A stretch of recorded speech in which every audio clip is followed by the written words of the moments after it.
Hello and welcome to Japanimation Station's Kyoto Vacation, an anime podcast brought to you by the folks at the Weekly Stuff Podcast. I'm Sean Chapman. And I'm Jonathan Lack. And we are here to kick back, relax, and talk about some anime this week on the show. The episode you didn't know you needed. The episode that was never going to exist. We have a very special episode of Japanimation Station's Kyoto Vacation that was not on the original outline for this, but we got partway through recording this episode and realized, oh God, either we make this a different episode or we have an 8-hour long episode of this podcast. This is the Endless Eight Diaries. Yes, it is. Sean, quickly, do you want to tell us what the Endless Eight is, just as an amuse-bouche version of it, and where it fits into the larger season of this podcast? Yes, so originally our idea was we would do one episode that was the Melancholy of Haruhi Season 2, which is all of those episodes from the original season, and then 14 new episodes in chronological order as is presented on the home release and on Crunchyroll.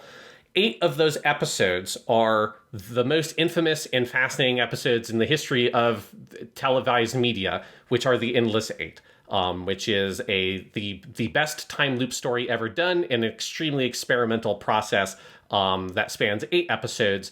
And so our idea was, okay, these are very infamous. They're doing some time loop bullshit. I obviously knew the basic premise of the episodes.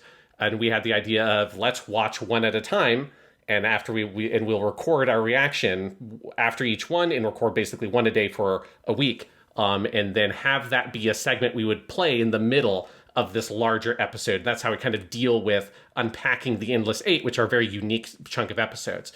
Well, about 3 episodes, I think, into recording that chunk, we quickly realized, we're starting to talk about these episodes for longer than the episodes actually last. And if, we keep on going at that rate, this would be the most inhumanly long podcast in the history of mankind. So about halfway through producing these and going through the discussions, we made the choice to shift that focus and split it out and just make it its whole own thing. And that's what this podcast is. That's why this podcast is called The Endless Eight Diaries. This was a podcast recorded over 8 full days. If you have not yet watched The Endless Eight, I would highly encourage you to watch it along with our podcast. Watch one episode, then listen to the segment here. All the timestamps are below. It's split into chapters on YouTube or in the show notes on your podcast app. And just take in one a day, maybe 2 a day. Pour yourself a glass of wine with each one. I don't know, whatever you need to do your self-care, get through these, listen to us talk about them, somehow talk more about each one than the one before, which is not what we anticipated going in. Yeah. And hear I think, probably the most in-depth discussion ever recorded in the English language of the Endless Eight. Is that too big a claim to make? I feel like we're probably... Yeah. We've got to be about there. I don't know. I haven't done like a thorough scan of other Endless Eight podcasts, or I know there are a couple of video essays out there, but none of them are 4.5 hours long. So, I think we're probably about there. Yeah. And as you say, I do want to echo what you just said, Jonathan, because I know there are some people listening to this podcast who either know of the Endless Eight or have watched it or tried watching it before and are like me when I originally tried watching these episodes and I kind of bounced out of it because I didn't really kind of get it the first time around. That if you're coming back to the Endless Eight, I really strongly encourage people to watch it that way, of do one episode, listen to that segment, let that episode kind of process that episode along with us as we talked through each one. And then move on to the next episode either later in that day or the next day or whatever, and take kind of some time to go through it, because I do think this is just one of the most remarkable stretch of episodes and one of the most remarkable experiments in televised media, that there's so much rich material here to dive into, but you have to approach it with a very different mindset than you do like any other TV show or the other episodes of Haruhi, which is one of the reasons I think it works and makes sense for this to be its own podcast. So as someone myself who didn't like the Endless Eight originally and kind of bailed on it and never really gave it a full shot, I really strongly encourage people to go through it with us and really see if you can come along with us and see the same things in it that we found as we recorded through this with our very kind of raw, in real time thoughts. That does make for the first couple of segments. We do talk about in the context as if this was going to be in another episode of the podcast. So just ignore that shit, because that obviously is that context no longer makes sense. When we say the main episode, that's next week's episode. You'll hear it next week. Yeah. Yes, so you're getting a very raw, real reactions to these episodes, and our slow realization that this was a much, much bigger thing than we have ever really planned for in the first place. So, Sean, you want to go ahead and take a big jump back in time a full week and hear what we said about the very first one of these when we were little babies who knew nothing about the Endless Eight? Yes, so let's segue into what is by far the shortest segment of the Endless Eight Diaries at just a measly 15 minutes. How could we have ever thought that was ever going to fit into one fucking podcast? We are idiots. So go on, enjoy Endless Eight Diaries Part 1.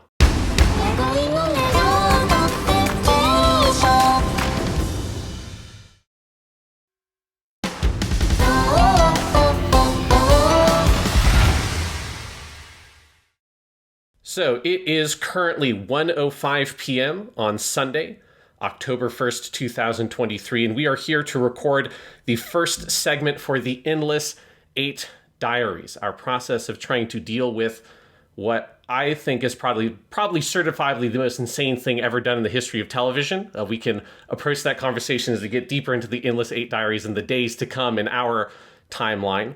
But Jonathan, this was your idea for how we could approach this. So why don't you talk a little bit about what we're doing here? Yeah, so I have not seen the Endless Eight yet, but I know of the Endless Eight by reputation. I think most anime fans do.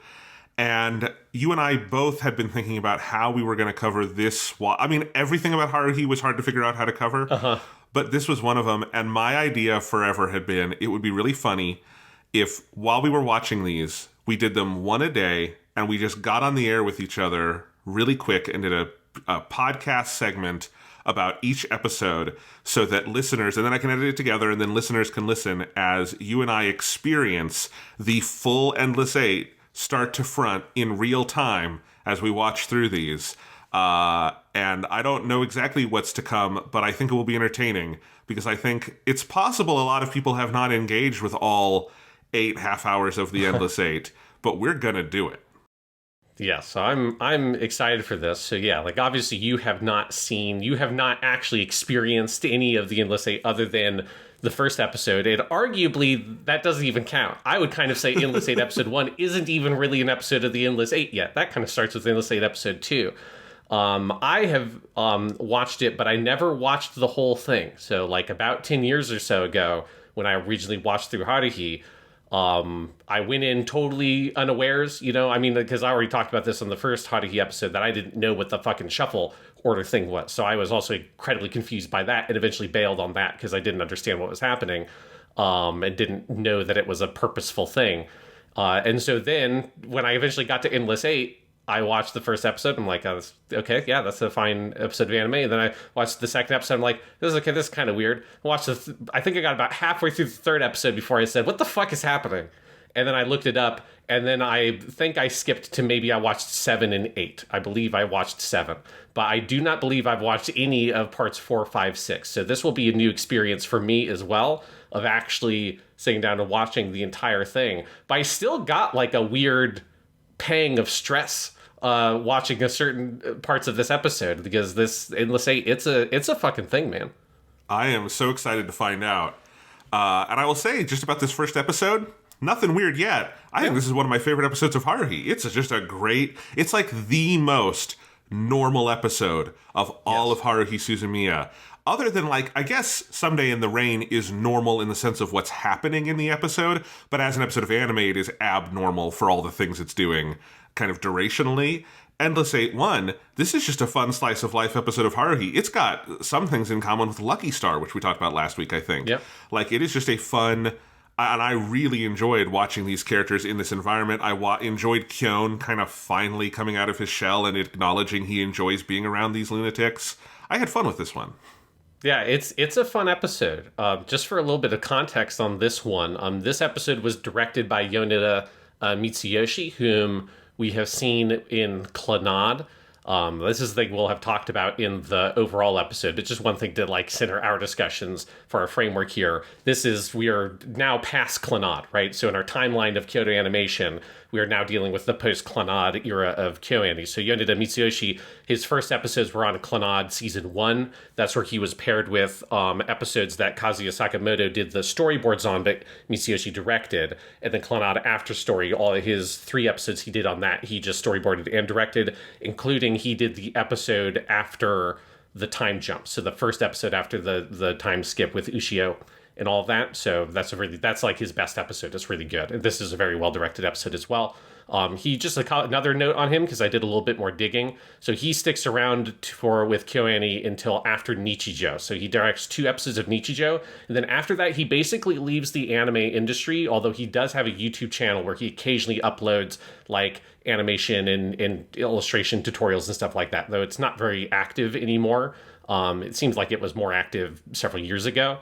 And I'm not entirely sure like what else he's doing, but he basically, the Nichijou is his last big credit. And then this episode is written by Shoji Gato, who we've talked about before. He's the author of the Full Metal Panic light novel series, of course, also adapted by KyoAni in Fumofu in the Second Raid. And he has written on Haruhi Season 1 with the Day of Sagittarius episodes he wrote for Lucky Star. So, he's kind of been around for a while. It's just kind of notable because episodes 2 through 7 are all going to be written by Takemoto Yasuhiro, there's a reason why 2 through 7 all have the same screenplay credit. And then episode 8 is another writer. So this is the one Endless 8 episode written by Shoji Gato. So yeah, that's a little bit of background. But yeah, other than that, this is just a totally normal slice of life episode. And like you said, Jonathan, I think this one is really enjoyable. It actually reminded me a lot of when we get to Hyoka. There's an OVA for the show Hyoka that is a lot like this. That is just like, here's the characters hanging out over summer break, and there's not really a plot to it. That show doesn't have any supernatural stuff in it anyways, but that show kind of has a little bit of like a mystery kind of storytelling structure. They kind of abandon it for this OVA and just kind of have a fun time with the characters. That's what this is. It's just, here's the last 2 weeks of August, which is the summer vacation, right? For people to have that kind of context, in Japan, summer vacation typically ends at the end of August. That's why it's called Endless 8, is because it's August. That is the actual reason why it's called Endless 8. The short story is also called Endless 8. It's because it takes place over the course of August. Why that's endless, we don't know yet. We'll maybe find that out later. But it's just about Kyon, kind of coming out of his shell, hanging out with these people, and Haruhi trying to get in every single summer vacation-related activity she can think of in the last 2 weeks of summer break. It's good, and I think in the sort of order that Season 2 is broadcast in, which we've been watching it through, which is the chronological order with all the Season 1 stuff, this is coming off a run of kind of the one-off stories post Melancholy of Haruhi. You have those 6. Then you have a run of these sort of one-offs, including the last ones were Mr. Sign and the Remote Island Syndrome 2-parter. And you're kind of slowly seeing more of the like positive side of Haruhi on everyone's life, I think, is some of what you're getting here. And this episode is one of them. Haruhi is demanding and annoying, but she is also giving like everyone in the SOS Brigade a much better, more memorable summer vacation than they would have had otherwise. Certainly Kyon, who is kind of a homebody and is having to go out and do all of these things and kind of grudgingly admit he's enjoying them all. Like, there's a little moment at the swimming pool early in the episode that I loved, where everyone's playing and he and Koizumi are sitting on the side, but he gets this little smile like, this isn't that bad a way to spend my summer vacation. And then Haruhi comes over with these 2 little girls she's found, and she says, these are my subordinates, you can order them around. And even then Kyon's like, well, this is kind of the package. This is the deal. It's going to be fun, and it's also going to be annoying, and that's my life now.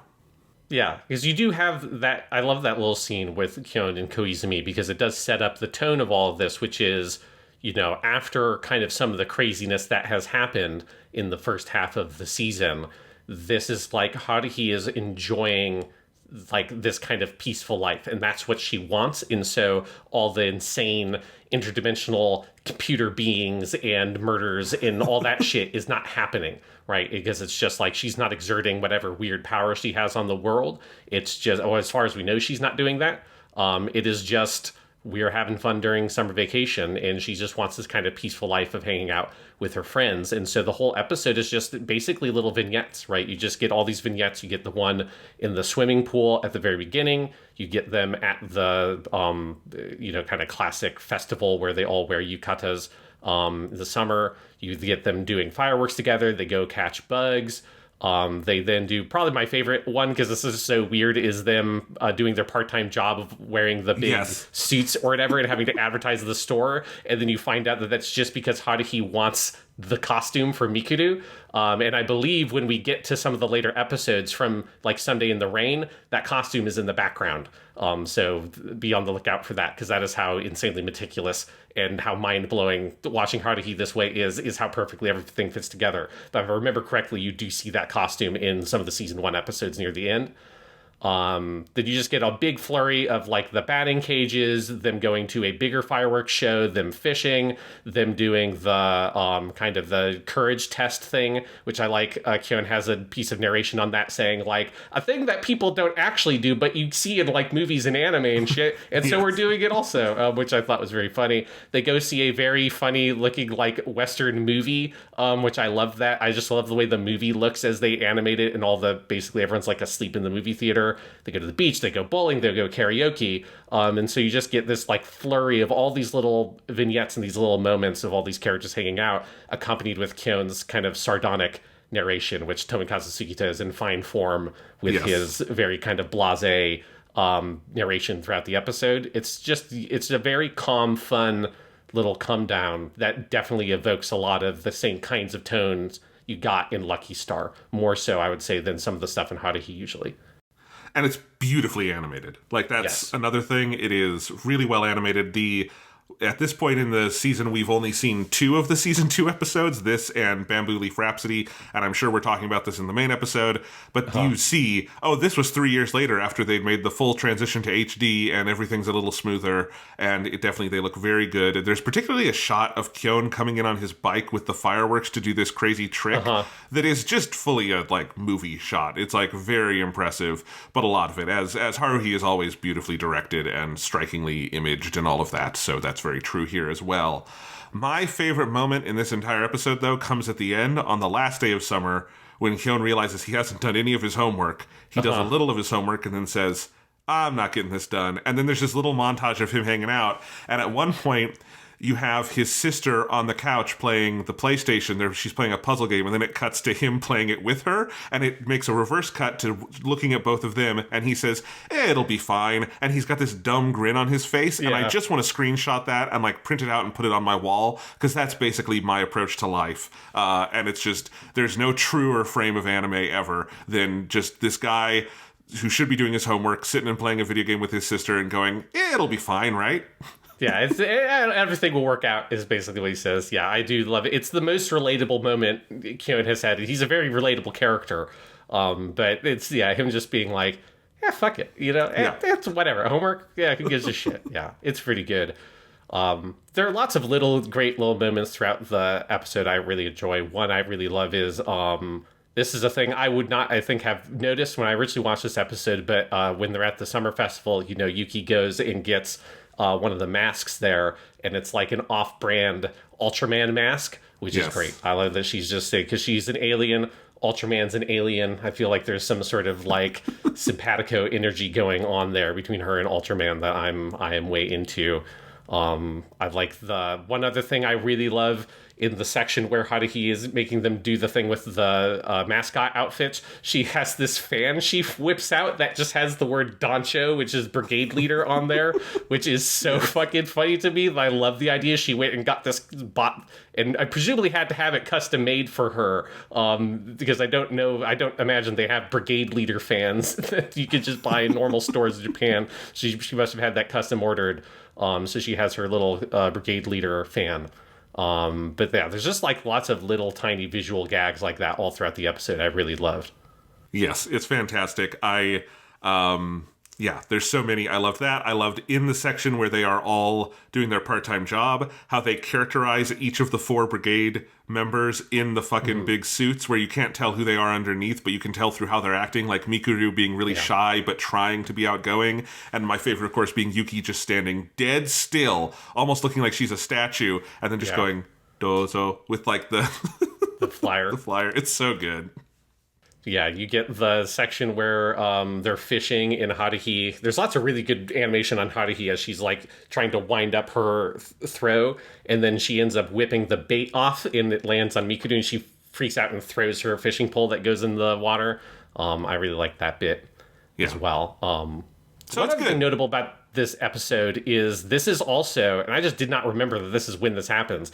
This is the first time we got the opening theme for the new episodes, because it didn't play at the beginning of Bamboo Leaf Rhapsody. You got the ending theme for that one. This is the first time we heard Super Driver and got that opening, and I just got to shout it out, because I'm sure we'll talk about it in the main episode as well, but I fucking love that opening to death. It's a very good opening. It is very whiplashy to be going between songs in episodes. I mean, the next like giant batch of episodes is all season 2 stuff, so it's not as weird, because the next 13, all of these 8, and then the 5 Sai of Suzumiya Haruhi are all those. But it is funny to see that back and forth. It's great. This is a very good episode. I'm excited to see what the big deal with all this Endless 8 stuff is. You can't have too much of a good thing, right, Sean? Yeah, I mean, this episode ends with that last day of summer break, and Kyon goes to bed, and then he's going to wake up tomorrow, and they made a promise they're going to go meet in the club room at the school. So presumably that's where the episode's going to pick up. I do love, this is how I remembered it, but it is so funny when you know what this is and you've seen it before, watching this episode, and it just cutting after he falls asleep is like the biggest prank KyoAni has ever played on their viewers ever. And I'm looking forward to recording the next segment here tomorrow with you, Jonathan, as we uncover this beautiful joke, this cosmic joke that KyoAni is playing on everybody. And we'll see that soon. Japanimation Station.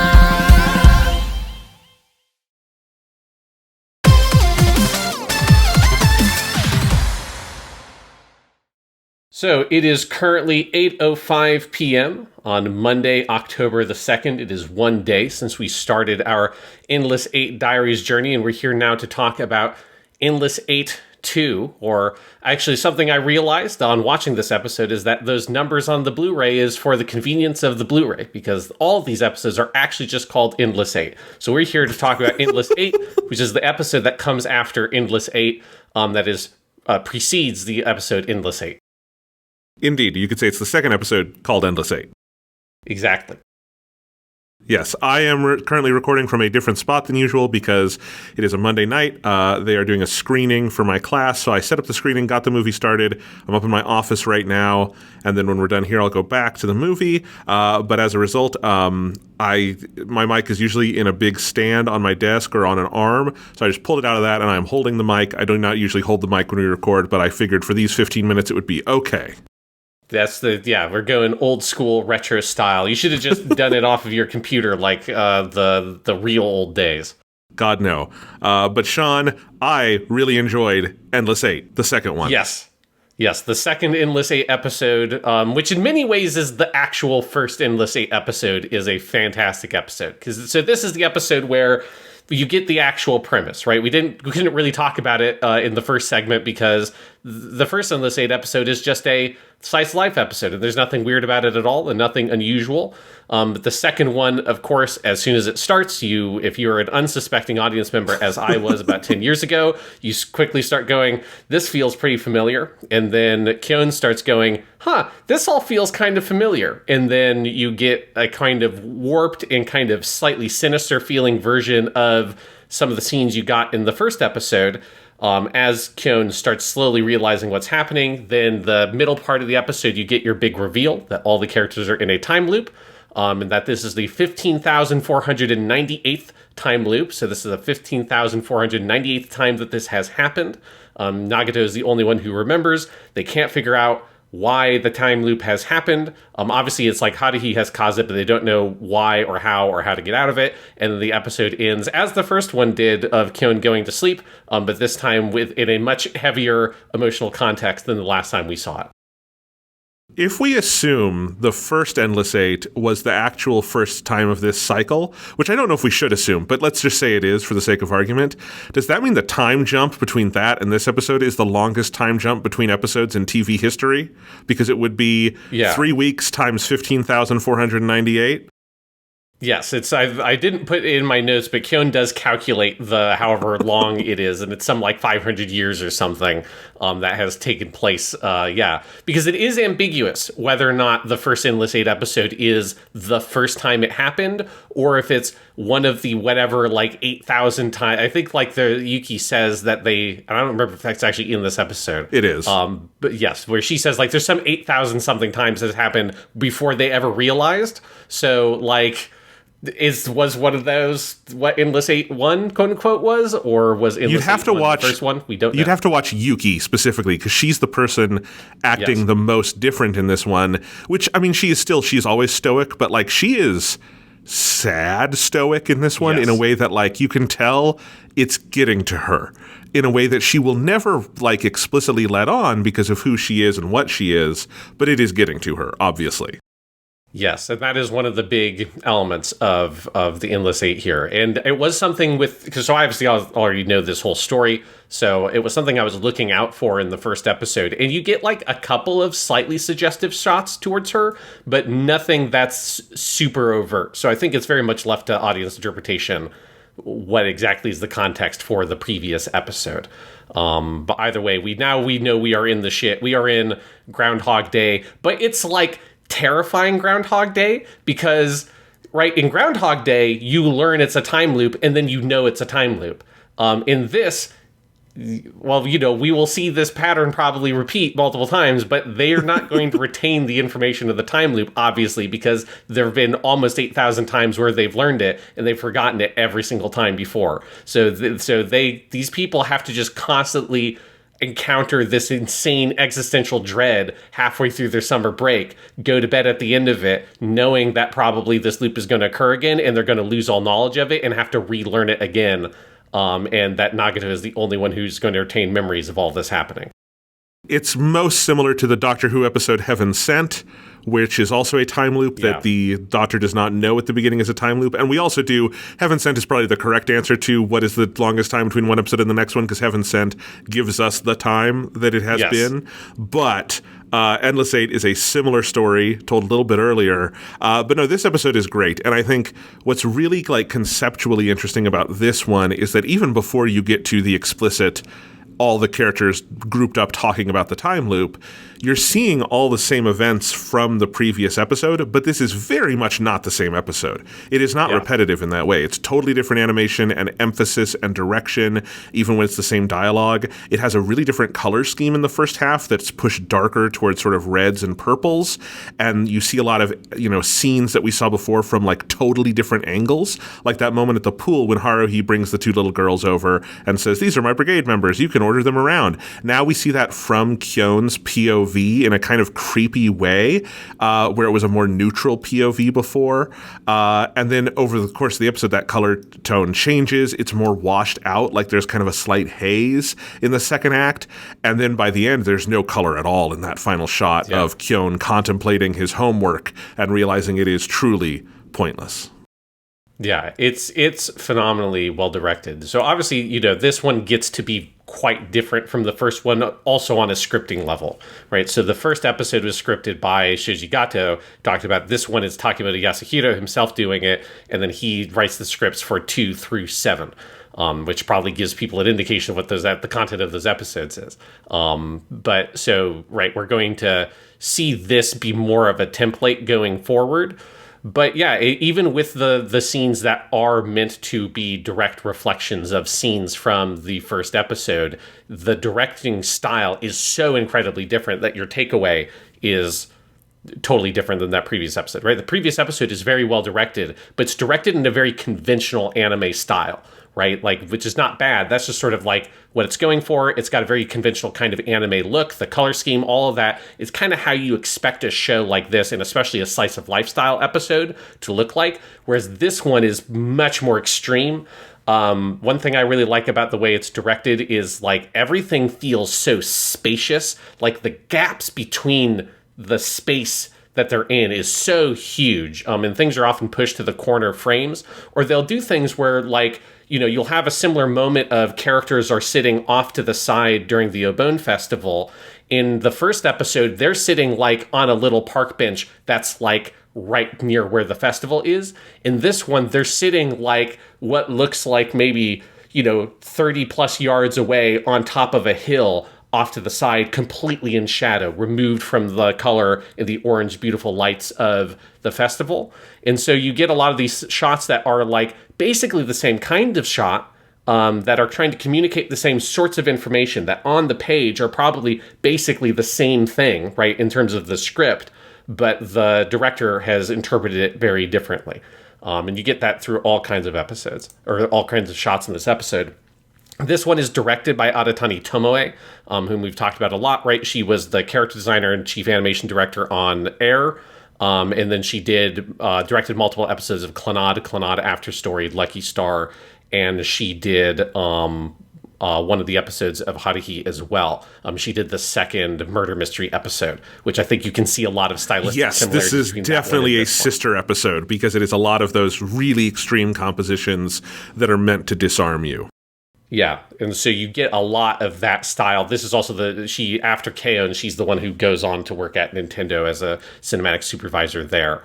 And you really see a lot of that same kind of vision here, in a lot of the different kinds of shots and the very kind of extreme use of space and color you get here.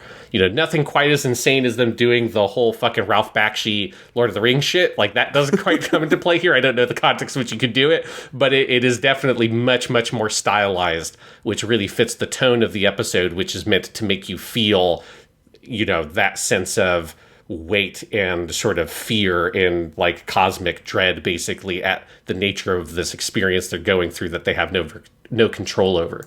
Well, and this is a much better episode than the second Remote Island Syndrome, because it has a lot of those same techniques, but they add up to something. In Remote Island Syndrome, you know, the air is let out at the end. It's all a joke. It does not, like, that tension does not pay off. The tension pays the fuck off here, because it leaves you on the moment of Kyon contemplating his homework, and then, well, I guess I'll go to bed. It really is the same ending as episode 1, but it is recontextualized in a, like, existentially horrifying way.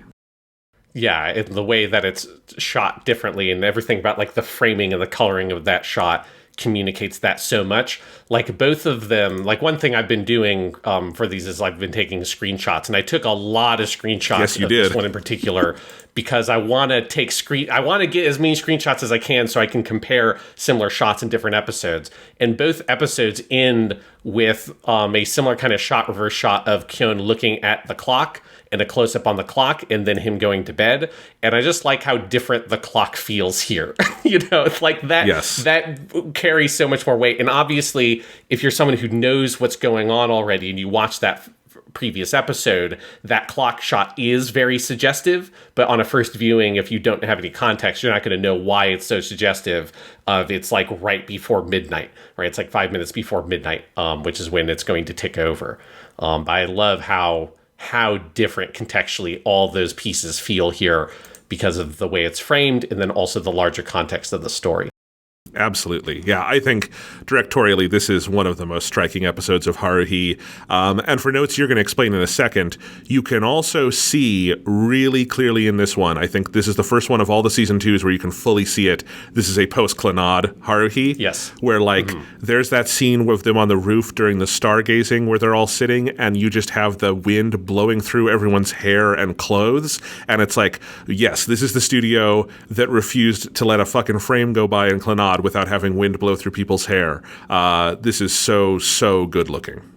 Yeah, so this is also something that'll obviously come up in the main episode, but just for context for this discussion, like this episode, I'm glad that we're doing it this way, because it's helped me kind of break down some of the credits, because the breaking down the credits of who did what in what way on the 2009 airing of Haruhi is a giant pain in the ass, because it's not season 2, it's just the same show. And so all the credits from the original season are just mixed in there, and it's just very hard to break down. But one thing this helped me sort of clarify, because I could feel how different some of the ways the characters look and the way they animated, and it looks so much specifically like the show Hyoka, which we'll get to in a little bit here in our Kyoto Vacation, that I had to look up to see, like, what is this? Like, why does this look so much like this? And the chief animation director for all the 2009 newly made episodes is Nishio Futoshi. He is also the character designer and chief animation director for Hyoka.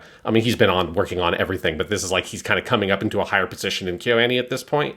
And he also specifically was the animation director for this episode and Bamboo Leaf Rhapsody. And I noticed similar stuff in Bamboo Leaf Rhapsody, where there are scenes, particularly with Haruhi and Mikuru, where they just all of a sudden feel like classic style KyoAni heroines, right? Like, you know, the sort of like what you think of in your mind when you envision, if you've seen a lot of KyoAni shows, what the sort of standard visual style of a heroine of a KyoAni show. Haruhi and Mikuru now have a little bit more of that look, and some of it just goes to like the way that they animate, the sort of slightly more fluid style, the way their hair looks and the way their hair animates in the secondary animation when they move and stuff like that.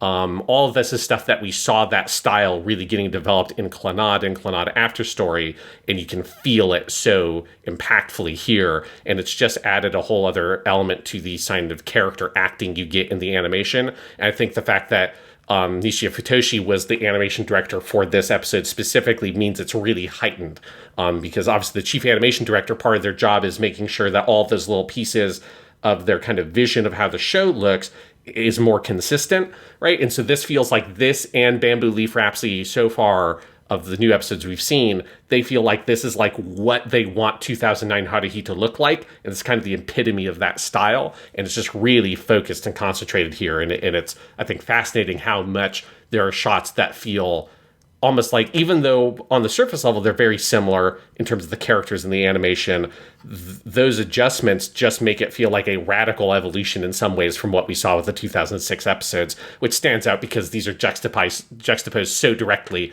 with those 2006 ones. Absolutely.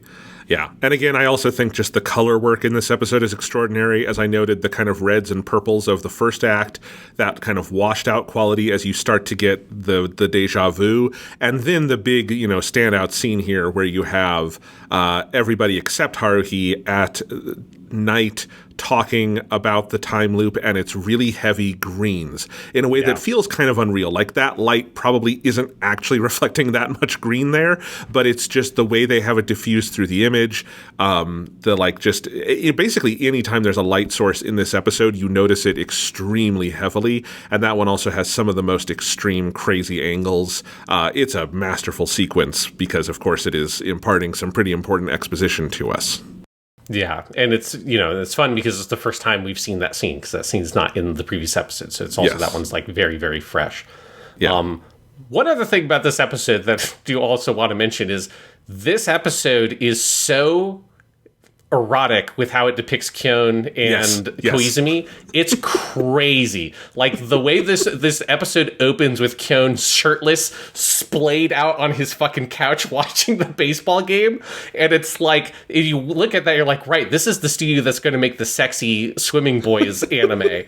And then all the stuff with Koizumi later, where it's like he's so fucking flirtatious with Kyon, and there's all the stuff of him getting in super tight up in Kyon's space, and they're like in that scene with like them at night talking, or when they're on the rooftop during the kind of the astronomy scene, and he just like kind of gets right up and whispers in Kyon's ear, kind of like toying with him, saying it's like, hey, like how you can fix this is you can whisper into Haruhi's ear, I love you. But he's whispering that into Kyon's ear.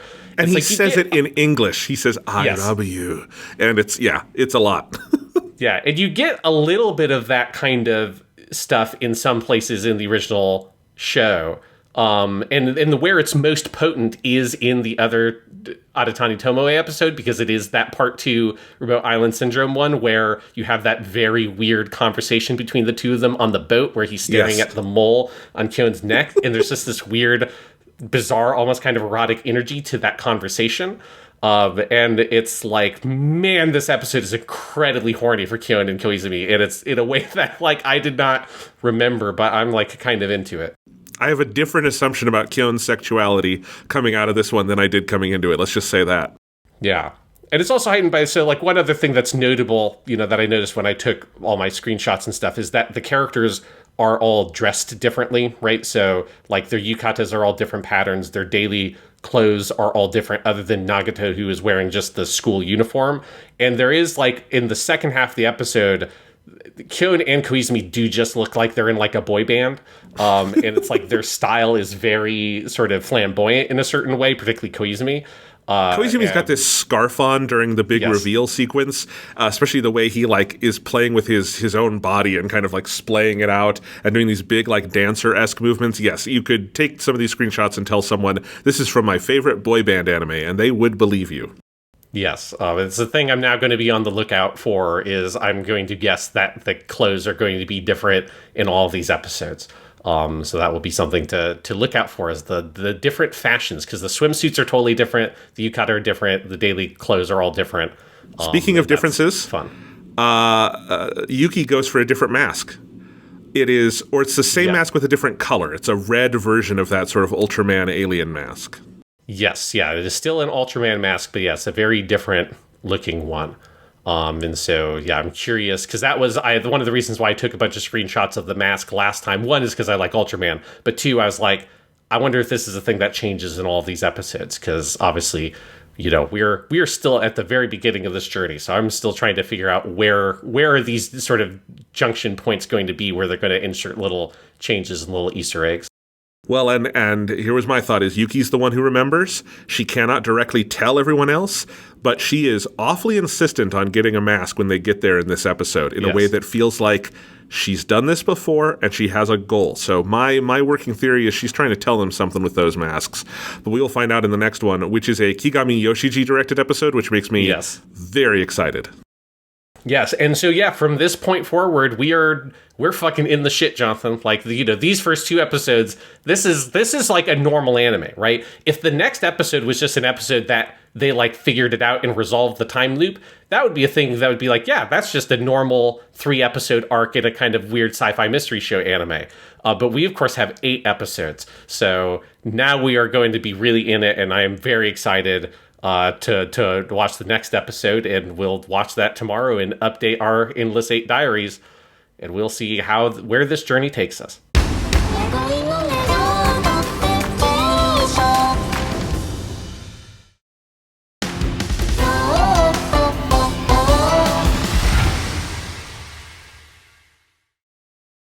All right, so it is 9:13 p.m. on Tuesday, October 3rd, and we are here again to continue our Endless 8 Diaries with Endless 8 number 3, or the third Endless 8. This one directed by the great Kigami Yoshiji, and this is, I believe, the first time, Jonathan, we've ever recorded something after I've already gotten ready for bed. I have brushed my teeth.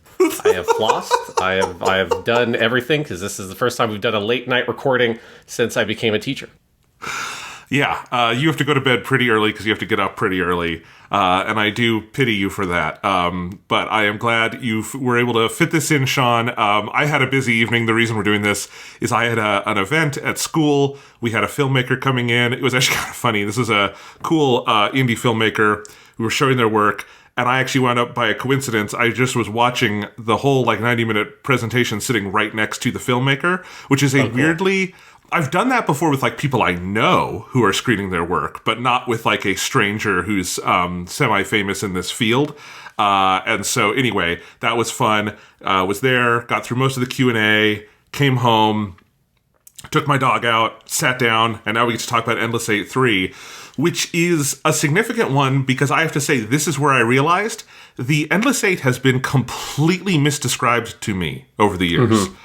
And I had a different understanding of what this set of episodes was than it actually is. Because this one really confirmed for me, this is not just the same episode aired 8 times, which is what I feel like is what I've always heard about the Endless Eight. I thought the experiment that KyoAni did, which would be audacious and amazing in its own way, was they just aired the same episode with minor differences 8 times, which would be amazing. But they didn't. These are 3 completely different episodes. There are no reused shots. I don't think there's any reused vocal takes. Maybe there are in the ones to come. I don't know. And you haven't seen them all, I know. But like for these are 3 completely 100% different episodes of television, starting from very similar scripts, but it is seeing different directors do their own vision on this set of events. And I think that is inherently one of the most fascinating things you could ever possibly do in filmmaking.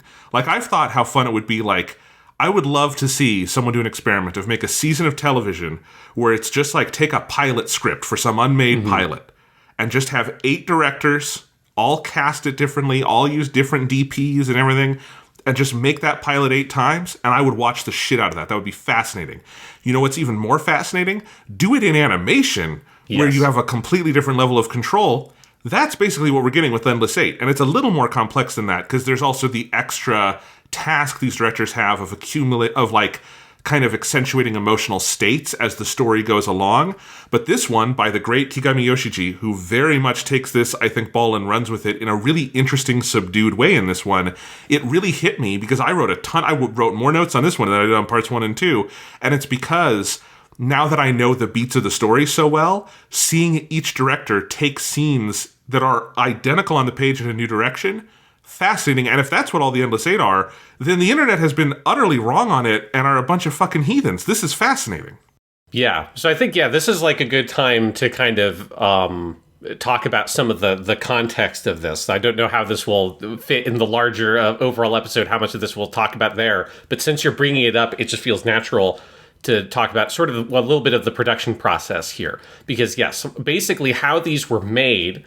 I mean, the fundamental idea, which you've obviously noticed and hit on here, Jonathan, you're right. Like, the way that it's described in shorthand is very inaccurate online, where people just talk about it as it's the same episode 8 times. What people mean is it's like the same basic screenplay, right? Each of the screenplays for 2 through 7 are going to be about 95% identical. And some of the changes that are there are not really changes in the screenplay. They're more changes in when we edited it, this line got cut out, or this like shot got cut out, and there's some ad-libbing by the actors. But like the fundamental screenplay is mostly the same with a couple of minor differences in like, you know, how many times it's been repeated and stuff like that is going to change, little things like that. So it's the same story on like a character and plot level every single time, obviously, other than 1 and 8, which are 1 is the one where they don't know yet. 8 is going to be the one, obviously, where they resolve the time loop somehow. But 2 through 7, it's the same fundamental plot and the character stuff. It's just all interpreted by totally different directors. And that is the fundamental idea of the project, was to have the production from like a basic level of, and let's say certainly 2 through 7. I'm not sure if this is true of 1 and 8 as well, but definitely 2 through 7. The productions were meant to be generally isolated, at the very least on like the storyboarding level, like the fundamental construction of the episode. And so KyoAni went out of their way to try to make sure that like the people working on episode 4 didn't see the like sort of pre-production materials for episode 5. Right. And so you're not getting influenced by, oh, this director did this shot that way. And there would be a subconscious influence from that, because the idea is let's have all of our different directors take their own approach at what this basic script looks like, and then have Takemoto Yasuhiro do the little edits to the scripts to create this sort of vague sense of progression in terms of the little things that are different in the scripting process. So yeah, fundamentally what Endless Eight is, and I think it's something that if you're watching it live and you're a casual viewer, is going to be an incredibly frustrating experience. But if you're watching it the way that we're watching it, and you know who the directors are, and you really care about that, and you're really interested in the visual construction, the direction, the storyboarding, and how that side of the anime works, and you're really interested in the visual elements and how that can change the feel and style of the story, it's like one of the most interesting experiments in the history of TV anime, because it is about isolating that specific element. It's about isolating the anime, or like the animation part of it, and the storyboarding and the direction, and isolating that element away from the story so that you can just purely appreciate how those things impact everything, and regardless of what the specific plot is and the specific character interactions are. Yeah, and I'll be even harsher, fuck it, on the people who have rejected this. I guess I can get how it's frustrating if you're only coming for forward narrative momentum. But I don't know, if you're watching the Melancholy of Suzumiya Haruhi and you've gotten to season 2, I don't know exactly where you got that exact expectation from. But like, this is my frustration with, I think, a lot of media criticism in the 21st century, and I think this is something the internet has contributed to, is this boiling down of, we're only here for plot. We're only here for what you can put in the Wikipedia summary. And that is so much of, I think, a lot of online criticism. It is so much of what I think a lot of, like, movie studios and, like, very big commercial stuff has, like, whittled their work down to. That's a lot of what Marvel feels like at a certain point, is we're making it for the Wikipedia summary. And that's not what art is. That's not what movies are. It's certainly not what anime is. This is a visual medium. It is about the directorial choices, and it is about the storyboarding, and it's about all these other things. And yeah, you can tell the same story 8 times and get really radically different experiences. And once that clicked for me, because again, my expectation was episodes 1 and 8, maybe a little different, 2 through 6 would be like the same footage, slightly repurposed. That's what I had gotten from the internet. And it's not that at all. It's completely like the amount of effort in these episodes is the exact same as if it had been 8 different anime episodes, except that the script is fairly similar. The script is the one thing that is mostly the same. But this is also like the most teachable example I know of in film history of how do you separate script from storyboarding and animation and explain the difference between those two things to someone, right? Because, you know, there's just so many cool little moments that, like, clicked for me here. Like, there's one where I think it's at the Bone Festival, and you have Haruhi is crossing something off on her sheet of, like, all the things we're doing this summer. And in the other episodes, I think she's done it against her backpack or something, but in this one, she goes up and does it against Kyon and, like, uses his back to do it and annoys him. And that's something that's just not in the script. But it's something that clearly, like, Kigami thought this would be a fun interaction between these two characters in the storyboard to put in and give a spin on this scene. And, like, those are the kinds of things. That's, like, blocking is what you would call it in live action, right?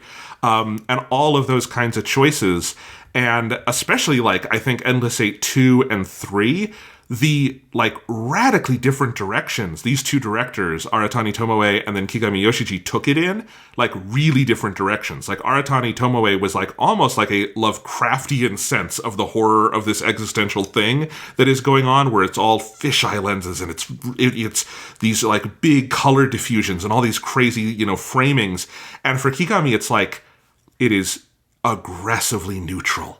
And it's creepy in how, like, non-emotive the framing is and the color scheme. And I think just seeing those back to back, you can hear it in my voice. I'm, like, electrified by it. I think it's cool as shit. Yes, I mean, yeah, I mean, I've been fucking loving the shit out of watching these this way. I mean, I mentioned to you off the air, like, after we recorded the last section of Endless 8 Diaries, that this is the most complimentary way in which you can watch these, because we have prepped exactly for this experience without intending it to be that way. But, like, since the way we've approached it is pulling out specific episodes, looking at the directors, looking at their styles and, like, how that has, like, shifted and stuff across the different key shows, and then Haruhi and Lucky Star, like, we have done everything we need to be prepared to, like, appreciate the Endless 8 for what it is doing. I do want to give, like, just to play a little bit of devil's advocate, or, like, to give some context for one of the reasons why the response to the Endless 8 is what it is to be fair to the people who really didn't like it, nobody knew what it was when it started airing. Fair enough. Nobody knew that it was 8 episodes even, right? Nobody knew how long it was going to be. We only know it's 8 episodes in hindsight, but it's called Endless 8 because it's August, not because there are 8 episodes. So people were, as far as people knew, maybe there were 13 Endless 8 episodes, because they knew that there would be 14 new episodes, only because TV broadcast listings kind of leaked that there was going to be 14 new episodes in the rebroadcast of this show. So, like, after Bamboo Leaf Rhapsody, maybe there could have been 13 episodes that were the same plot and nobody had any idea, right? No, so in that context, it is like, I can only imagine how incredibly disorienting it would have been watching these episodes once a week, having no idea what the fuck was going on and like what the bigger picture was. But that's part of the experiment, right? Like, that's part of what makes it, like, something that, you know, I immediately want to go write a fucking article for a journal about, because it's so fascinating, both as a piece of, like, media, but also experimental media, in the sense of, like, engaging the audience. Like, we talked about this with just the fact that the broadcast order of Haruhi Season 1 is not replicated on physical media, means you, as an audience member, have to interact with, like, internet information sources and then your player, whether that's streaming or Blu-ray or whatever, in a way you do not have to with most other shows. It like forces the audience to be interactive. There's something about that here too. There's something about, we have a second season that is, in terms of new content, every bit as long as the first season. It is doubling the length of Haruhi. 14 episodes, another 14 episodes. We're rebroadcasting it all together. That first core, the first half of it, is mostly the old stuff. One new episode, Bamboo Relief Rhapsody. You get to episode 12, Endless 8-1. All right, finally, we're into season 2. We're into the new stuff. And it is 8 episodes of the single most experimental thing ever done on TV anime. Yeah. That's amazing. That's like, we've talked before about like how, you know, I remember when we reviewed season 2 of Kimetsu no Yaiba, we talked about how that was one of the weirdest seasons of anime we'd ever seen structurally, because very clearly, like, no one was telling Ufotable that they had to spend this much amount of time or anything. They just got to structure it however they wanted. Kyoto had even more freedom on this, because this is insanity. And I have to give a tip of the hat to like whatever network fucking aired this and was like cool with it, because maybe KyoAni just didn't tell them, but it's an amazing thing to just be like, yes, once we get to the new episodes, it will be 8 episodes of experimental stuff, and it's amazing. Yeah, and I do think the thing to keep in mind, that is to me, like, it's what makes the Endless 8, even if you don't like it because you're not as into the, like, analyzing the direction side of it and you're more interested in the character stuff and the storyline. Like, you know, I understand that perspective.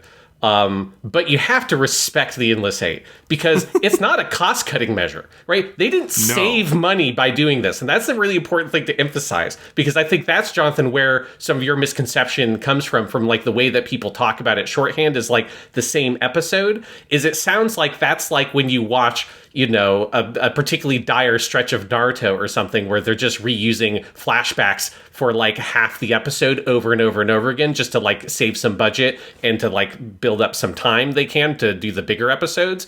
That's not this in the slightest. In fact, I suspect these episodes might have been more expensive to produce in terms of labor than normal episodes, because they're honestly doing more new stuff here, because they're generally not even reusing fucking backgrounds. They're so far in the 3 episodes we've done, like, the locations are different. The swimming pool they're at is drawn in a totally different way. The forest where they go catch the bugs are 3 totally different forests. Like, they're redoing all this stuff, other than like some of the shots in Kyon's house and where they meet up, which are locations that they have already used in other episodes, so they're using some of the backgrounds there. But they're also redrawing a lot of the backgrounds of those sequences as well. But they have some that you can tell they're either redrawing based on their old reference from previous shots set in those scenes, or they're maybe reusing some elements. But like, they're totally recreating these entire episodes, including the voice actor performances are re-recorded every single time. They are not reusing that dialogue. They called up this whole cast. They had the actress who plays Kyon's sister show up for 5 minutes every week to say, Kyon, the phone's ringing, because that's her only line in like every one episode, right? So these episodes, whether you sort of like are into the Endless 8, you gotta respect it, because they are fucking going whole hog with this shit. And you really, like, that was, as you had that revelation watching this episode, Jonathan, that was one of my revelations. Even though I knew this intellectually, since I hadn't actually come back to sit down and like approach the Endless 8 in this way. It's like sitting down and really watching it and focusing on it like this. It's like, this is some of the most fun I think I've ever had watching an anime, because it's so cool what these episodes do. Yeah, and as you say, I mean, especially if they are isolating the productions of the 8 episodes, at least just on the level of like storyboarding and setting and those kind of basic pre-production things, then yes, you're obviously going to end up with that pool never looks the same. They are never in the same places at the Bone Festival. It looks like the same festival just in the sense of that is an archetypal Japanese experience that everybody can draw from, but the like geography of it is not contiguous in any of these 3 episodes so far, and where things happen. And so yes, that is just part of the fun, is seeing like, because it's not just that they're doing this with 8 directors. They're doing it with 8 of Kyoto Animation's best directors, which means it's 8 of the best directors working today in anime, right? And like experienced people. Like many of these directors are people who either already had directed full series or would go on to, or were their heavy hitters like Kigami Yoshiji, right? So it's just, it's like all the heavy hitters. And it's just so cool. It's like, it's almost like daunting to be in the presence of it, to see like, well, how does Kigami Yoshiji interpret the existential dread of Kyon facing that last day of summer and going to bed, versus how did Aratane Tomoe do it? And Tomoe did it in a much more, sort of subdued way, where you have one shot, colorless. Kigami Yoshiji does it in a way where there's a lot more cuts, and they don't play with color really, except they make it kind of, again, aggressively neutral, but it is the banality of it that he finds scary. And I just think that's great, because neither approach is correct. Emotionally, there is no correct version. They both get the idea across beautifully, and you put them next to each other, that idea becomes, because that's the other thing, there's a lot of time loop stories out there. I haven't seen a time loop story ever that's doing it to this degree, and we're only 3/8 of the way through. So digging into this specific episode, I think you're kind of hitting on some of the stuff I noticed as well, Jonathan, where a big thing I kind of noticed, contrasting these 2 episodes specifically, 2 and 3, is that like Aratani Tomoe's episode is like super stylized, right? We talked about how extreme it is in terms of like it really sort of blows up the scale of where they are, right? That's one of the things that like makes the locations feel super different in that episode, is all the distances between things feel fucking huge. And the color palette is really extreme and sort of changes really dramatically from sequence to sequence. Sometimes it's totally washed out. Sometimes it's like really, really harsh reds, really, really harsh greens, or it's like basically monochrome. And I feel like a lot of what that style is doing is it's really putting you into Kyon's POV from this really sort of like stylistic, subjective perspective, right? So you're experiencing this kind of slightly distorted feeling version of reality that's meant to replicate his subjective experience of this weird sense of unease he has early on, of like, he doesn't really know what's going on here. And then as you get deeper into the episode, that unease turns into cosmic dread at the existential crisis of understanding what this is. And that comes in that like really extreme, strange scene with the green lights at night and these like really extreme, bizarre framings of Koizumi, as Koizumi's giving this very flamboyant direction. This is one of the things where you can tell the voice acting is re-recorded, because Koizumi's lines are completely different. He is so over the top in the Aratani episode. He's very much more subdued in the Kigami episode. So that Aratani episode is so extreme and stylized and really feels like it's meant to be distorting the world to make you experience Kyon's POV. Whereas Kigami, he's much more of like a classic style director, right? We've talked about this before, that he feels like he comes out of like a kind of Yasujiro Ozu kind of tradition, where he's much more like representing what feels like a more recognizably objective reality and finding ways to, within that framing and using interesting framing and interesting editing choices, to communicate like a deeper emotional and narrative truth underneath that. But it's fundamentally, it's like classic, you know, it's kind of like comparing like David Lynch and Steven Spielberg or something, right? It's like very different ways of representing the world through the camera lens. And so representing Kyon's POV, I feel like what Kigami does is his episode is just chock full of these really tight close-ups on Kyon's eyes, and we're constantly watching him watching things and looking at things. And they're like long shots, like when they're at the diner early on when Haruhi is putting together the whole list.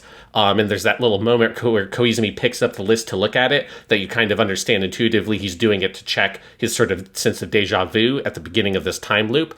You see through Kyon's perspective in the Aratani episode, you're looking through his eyes as he's watching Koizumi do it. In this one, you're looking at Kyon, looking at Koizumi. You don't even see Koizumi do it. You're watching Kyon's reaction as he's putting it together.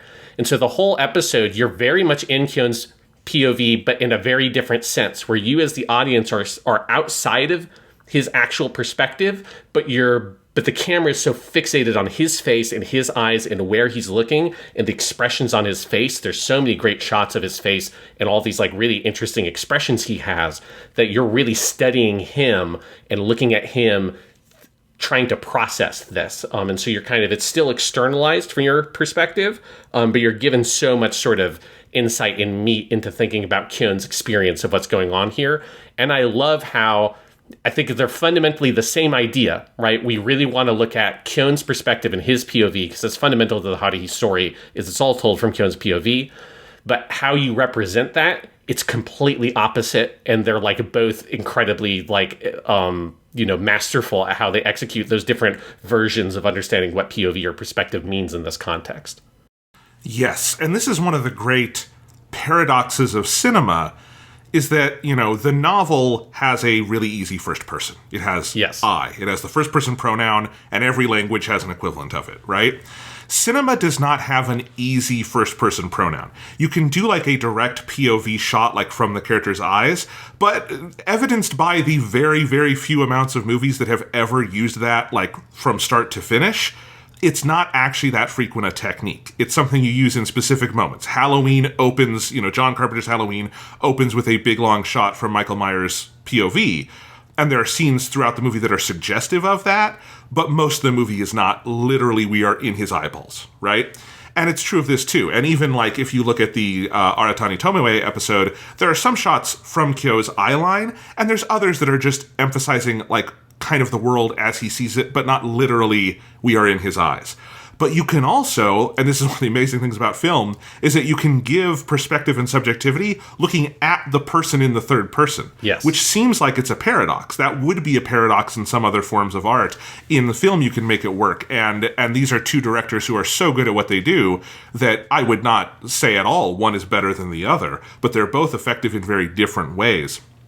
And you're absolutely right about all that. Like, one I noticed that I wrote in my notes is that the cafe scene where Haruhi is planning all the things they're going to do over the summer, Aratani Tomoe shot that mostly overhead is like the thing that makes that one unusual in her episode, is that you're looking down on the characters kind of overhead, and that gives this kind of unease.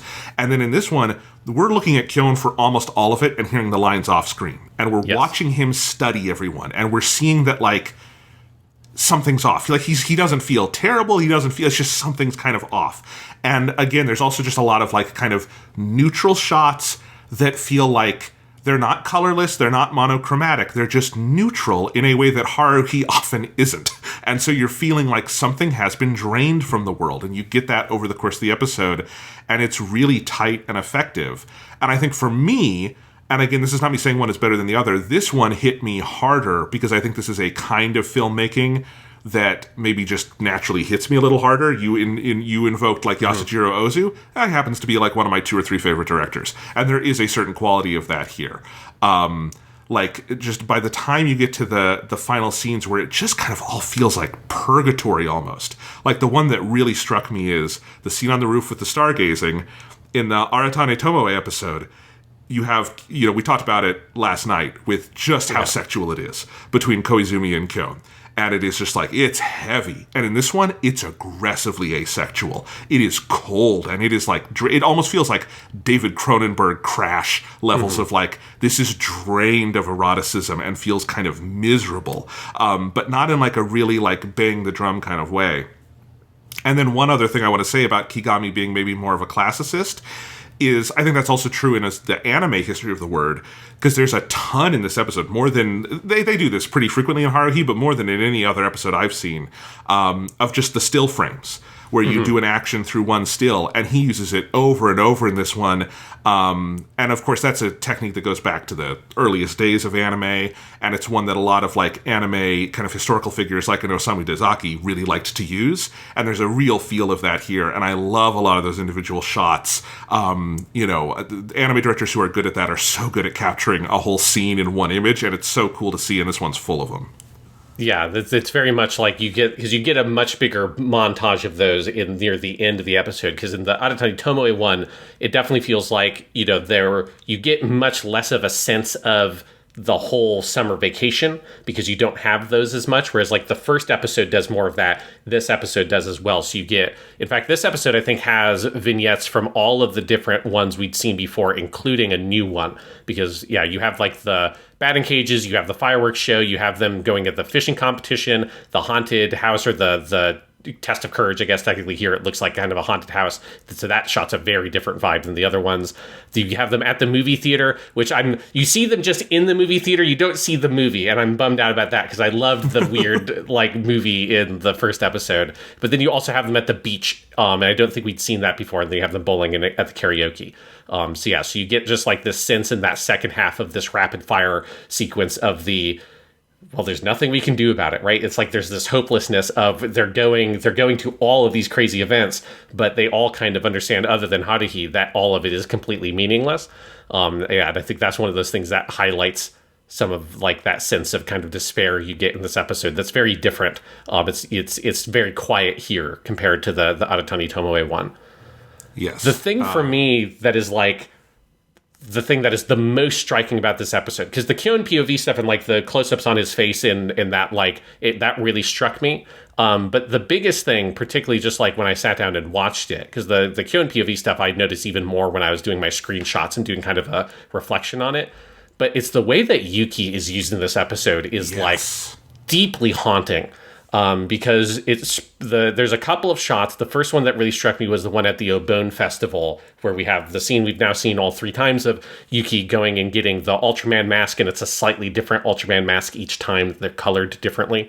And you just have that shot where Kyon looks over and she's there standing in front of the masks. And it's one of the shots that has a little bit more of that more extreme color scheme, as like the colors are kind of blown out. The frame is blown out a little bit, and she's standing there in the middle of that in such stark relief. It's just right smack dab in the middle of the frame. And it's so striking because I think it's more stylistic in some ways than the others, right? And all the frames are like kind of really crowded, particularly in that Obon Festival scene, even more than the other ones, right? That's shot like they're in the middle of the crowd, and that's how a lot of those lines are delivered. In the other two episodes, it's like them coming into the Obon Festival, and it's their kind of first set of lines. Here, they're in the middle of the crowd, then Kyon looks over, and he just sees her standing there alone, and the crowd is gone. And especially since we have seen two episodes at this point, and you know how just kind of horrifying Yuki's experience is, that one shot, like it legitimately took my breath away because of how kind of like disturbing it is in this very quiet, subtle way. Like there's nothing about it on its own that's disturbing, but the context of it really made me feel so much for this character and what she's going through. I couldn't agree more. And I think, the Yuki scenes in this one kind of broke my heart. Another thing we haven't talked about yet is the music, which is different from episode to episode as well. And of course, part of the benefit here is that other than Bamboo Leaf Rhapsody, this is the beginning of all the new stuff of Season 2. So this is a lot of music we've never heard because it was not there in Season 1. And the music in this one is almost completely different from the previous episode. Most of what we have here, and I think that the composer Satoru Kosaki does a great job matching the intention of each director, because the music in this one is very piano-driven, it's very quiet, it's very contemplative. It honestly reminded me of Joe Hisaishi, like on Spirited Away or something. These just quiet piano pieces that are not inherently sad, but when you match them to some of the images, and the Yuki scene is a great example of this, there's a real pathos to it that like hits you in the gut. And then there's that line, and it's an identical line to the previous episode where he says, Kyon says he has this feeling that Nagata was helping them out, so he should pay for the mask, and he feels bad that he's not paying. In the last episode, I didn't think much of it. In this episode, that framing, that music, my knowledge that Yuki has been going through this, like Kyon is getting the same pang that we are. He just doesn't know why he's feeling it, because she is trying to help them here, and she is suffering. And this episode also adds the line that you mentioned in the previous diary, but it wasn't in the previous episode. It's added here about she's been doing this 594 years when he does the quick math in his head. So yes, I feel like Yuki is the tragic hero of the Endless Eight, is what we're coming to learn. Oh, absolutely. I mean, it's like, to me, this story is fundamentally about her more than it is any of the other characters. And yeah, because you have some other shots in here as well. So you have the big sort of like standout scene that's, we had in the previous episode as well. Obviously, we'll have it again several more times, which is them at the park at night after they've learned what's happening and they're discussing it. And I love how this scene is shot in this one, where it's much more conventional, right? This one is probably the most stylized scene in the Aratani Tome one. Like, it's kind of ridiculous. In a way I love, but like if you were into the style, you'd almost maybe laugh at it at a certain point because of how hard it goes and how kind of over the top Koizumi is there. Here, it's very sort of simple and plain, and it's very effective, right? It's not just sort of like direct by numbers or anything, but it's a more conventional sequence. But then you have this one shot where for most of it, it's just focusing on a kind of back and forth between Kyon and Koizumi. And then you get this one shot after Koizumi sort of suggests what's this sort of slow revelation of like, hey, one person remembers all of this. And then you get this cut where you now see Yuki for the first time in a long time in this scene, and she's just stood there like a post in the left third of the frame, and it's so disturbing.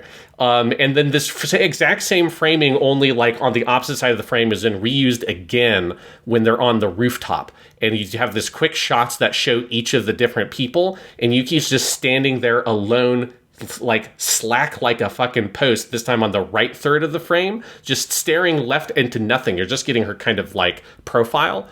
And it's so upsetting. I like just like seeing it like that, where she's treated almost like an object in the frame and not a person because of the way that she's used, right? Because it's very much, Kigami has that very kind of, I feel like a very kind of Japanese directorial style that we talked about in some of his episodes, where he likes to use like very clear like lines in frames within frames, and you get some of that in that rooftop scene to kind of divide up the frame in different ways. And so he likes to use around the thirds of the image having big vertical objects or something that help divide the frame, and Yuki kind of becomes one of those, and it's just really in like your gut, it feels so wrong. And it really hit me really hard, both those shots, like him doing it early and then he quotes it again later. It's like, it's so good.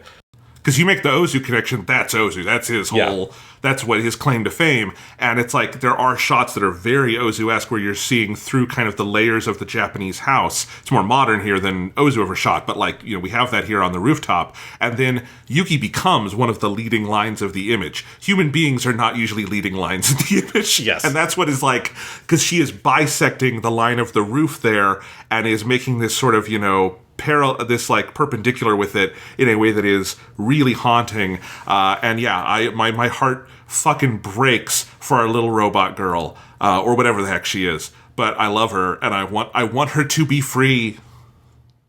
Oh yes, it's so fucked up. And we've got 5 more of these episodes, so it's like it's going to be a while before she can break out of this. But this episode is incredibly good. It's incredibly good, Sean. Thank you for staying up late for us. I'm sure all our listeners appreciate it too. This episode deserves it, though. I think we can all agree. Yes, absolutely. I mean, one last comment I want to make on it is because this was the thing that, I really loved the episode, and then I went back, and as I've done for all of them, for my own notes and kind of to process it, I take screenshots of these. Especially for the Endless Eight, I'm doing a lot of them so I can really compare things. And on looking through the screenshots, the thing that really stood out to me was that, we talked about, this is all like, it's so much about looking at Kyon, looking at things, and it's about his POV from that perspective. And I love The opening of the episode is this incredible opening of where it's black because the brightness is turned all the way down, and then the brightness, as it slowly comes up, you get the two little like white rectangles. As it comes up more, you see, oh, those are the reflections of the TV screen in Kyone's like listless eyes as he's sort of like dully looking in its direction. And so the episode basically opens with a close-up on his eyes, and that is also exactly how it ends. It ends with him going into bed. Episode 1 and 2 ended with almost kind of identical shots of where you had a wide shot of the full room and him in the bed. Here, you see him, he sort of cradles into the bed in an almost fetal position, and then it zooms in on his face and on his eyes, and then he closes his eyes and it cuts to black, and it's just like, fucking, there is a reason why people call Kigami Yoshiji a legend, because like the way in which he's able to tell such a complete story through this sort of, I think, one really powerful visual motif of Kyon, and, you know, have this really sort of powerful structure around that and open and end the episode in that way. It's like, fucking bravo, man. Like, this is the real shit. Japanimation Station. Thanks for listening to Japanimation Station. If you're enjoying the show, please remember to like and subscribe, leave a review on Apple Podcasts or Spotify, and tell your friends. You can support the show directly on Ko-fi at the link in the description, and remember to check out the Weekly Stuff podcast, our long-running series on movies and video games and everything else on all platforms. And now, back to the show.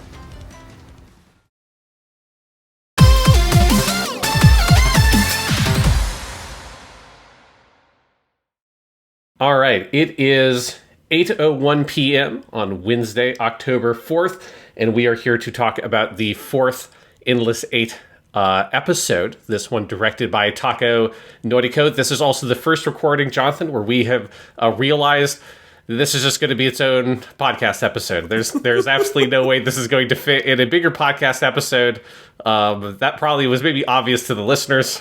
Well, because this has been released as its own episode, so it's very obvious to them. But if you're wondering where in the process did that decision get made, it was between last night and this recording. Or basically the moment we stopped recording last night, looked at the timeline and went, we're talking about these a lot. And we're talking about them a lot because this is one of my favorite things I've ever fucking seen. They just keep getting better.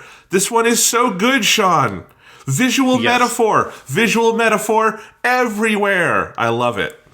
Yes, this is yet another episode that is completely the same and totally different. And that's it's pretty fucking awesome. Yes, and you know, this episode, once we're done with this episode, we'll be halfway through. We've already talked over an hour about the Endless Eight, so it's like very obviously this is going to be a long conversation because we've got a lot of stuff to talk about with this episode too.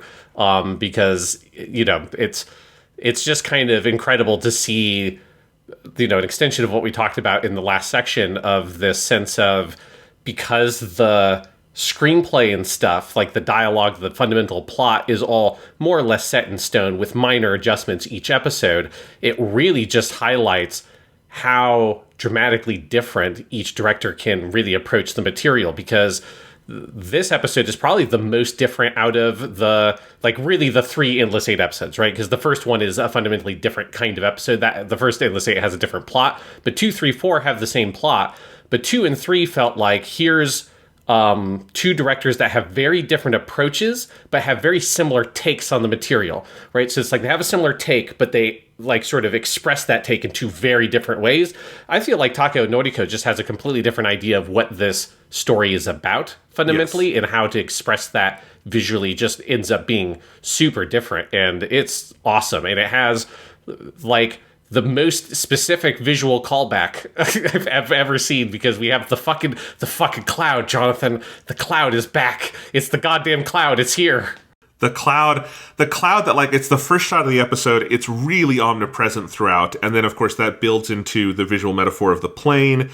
And I mean, there's so many. This episode really has I wrote in my notes, a panoply of visual metaphors, because you've got the cicadas, you've got the tomare, the stop sign on the road that you get in one scene. There's just so many, and it is so fascinating, because, like, those are the kind of things that can be specified in a screenplay, but they don't have to be, because they're fundamentally parts of the mise en scène. And so it is just so interesting to think, like, okay, you could give this script so far to 3 people, and they'd come at it from very different directions, up to this one kind of developing a visual language that is completely detached from the other ones, with this whole vocabulary of metaphor it builds in that is entirely its own. Kind of interestingly, Sean, before we sat down to... So I watched the episode just before we recorded, but before that I was having dinner, and I was watching one of the video essays by Patrick H. Willems, and this is one from a couple years ago he did. I'm going watching some of his older stuff, and he was talking... This was during the pandemic, and he was talking about time loop movies like Groundhog Day, and kind of exploring that genre, which kind of had a comeback during the pandemic for obvious reasons, because we were all stuck inside and blah, blah, blah. But, like... he was kind of laying out, here's how basically all the post-Groundhog Day time loop films kind of work the same way. Here's all the points of it. Like, you're usually going to have a period of confusion in the first act. The second act is mostly going to be fun as you kind of like test out the limits of the time loop. And then there will be a low point of existential dread before you kind of rise back up to the character being redeemed at the end. And that's like Groundhog Day and a lot of its successors. And that's very true. And I was thinking the whole time, like, man, Endless Eight bypasses all of that. It is a time loop, but it has no similarity to the Groundhog Day sort of subgenre as we know it, or even some of its like Japanese equivalents, like The Girl Who Leapt Through Time, because it is just starting at the existential dread, and then it's how does every director tell the story of the existential dread? And I think that's what is so fascinating about watching this experiment, because that's a broad theme that art has been obsessed with for thousands of years. And this is a group of very talented artists going to town on that idea. Yeah, because it's you have that idea, and then it's combined with this sort of experimental approach of wanting to see how many different ways can you interpret this material. Like, how can you sort of like bring out the fundamental sort of auteur-esque elements of the people making these episodes and how they're interpreting the script, and being able to explore that in a way that this format makes possible, right? Because it's just the only other way you could do something like this is having it just like literally be an experiment where it's just up front. Oh, this is what we have done. We have just given the same script, right? But that to different directors, but that would be non-narrativized. This is all still technically contained within the same narrative package. There is still technically an ongoing story, even if obviously, if your main interest is just wanting to see what happens next in the plot, they are teasing the ever-living shit out of you for, if you're watching it in real time, the length of 2 fucking months. Yes. Because that's how long it took to go through all this material. But if you're wanting to sort of pick out the ways in which the directors approach the material, it's incredibly rich. And as you say, it's wholly unique, especially if you're just like looking at how it reflects on that broader, very particular subgenre of the time loop story. Yeah, absolutely. But I loved this one, and as you say, and I guess let's just start there. How would you describe the way that Takao Noriko is coming at this from a different direction? Because I think I know what you're going to say, but I think it is so about visual metaphor that we could also be describing it in very different ways because it is so visually poetic. Yeah, well, I think the biggest thing is that this is like using visual metaphor and symbolism as like its sort of fundamental storytelling tool, right? Yeah. So whereas we talked a lot about POV with the previous 2 ones, especially when you look at them like juxtapose them with each other, it's very clear that they're interesting different explorations in how you express the idea of existential dread through different kinds of cinematic POV.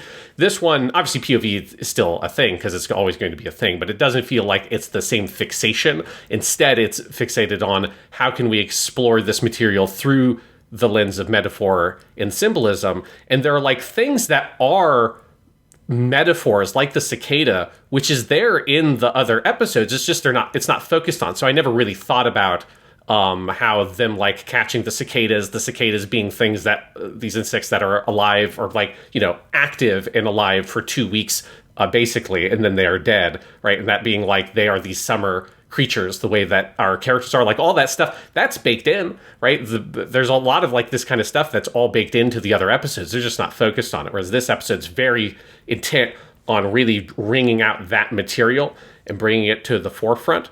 And I think another thing that this episode does is it doesn't focus on Nagato Yuki as much, right?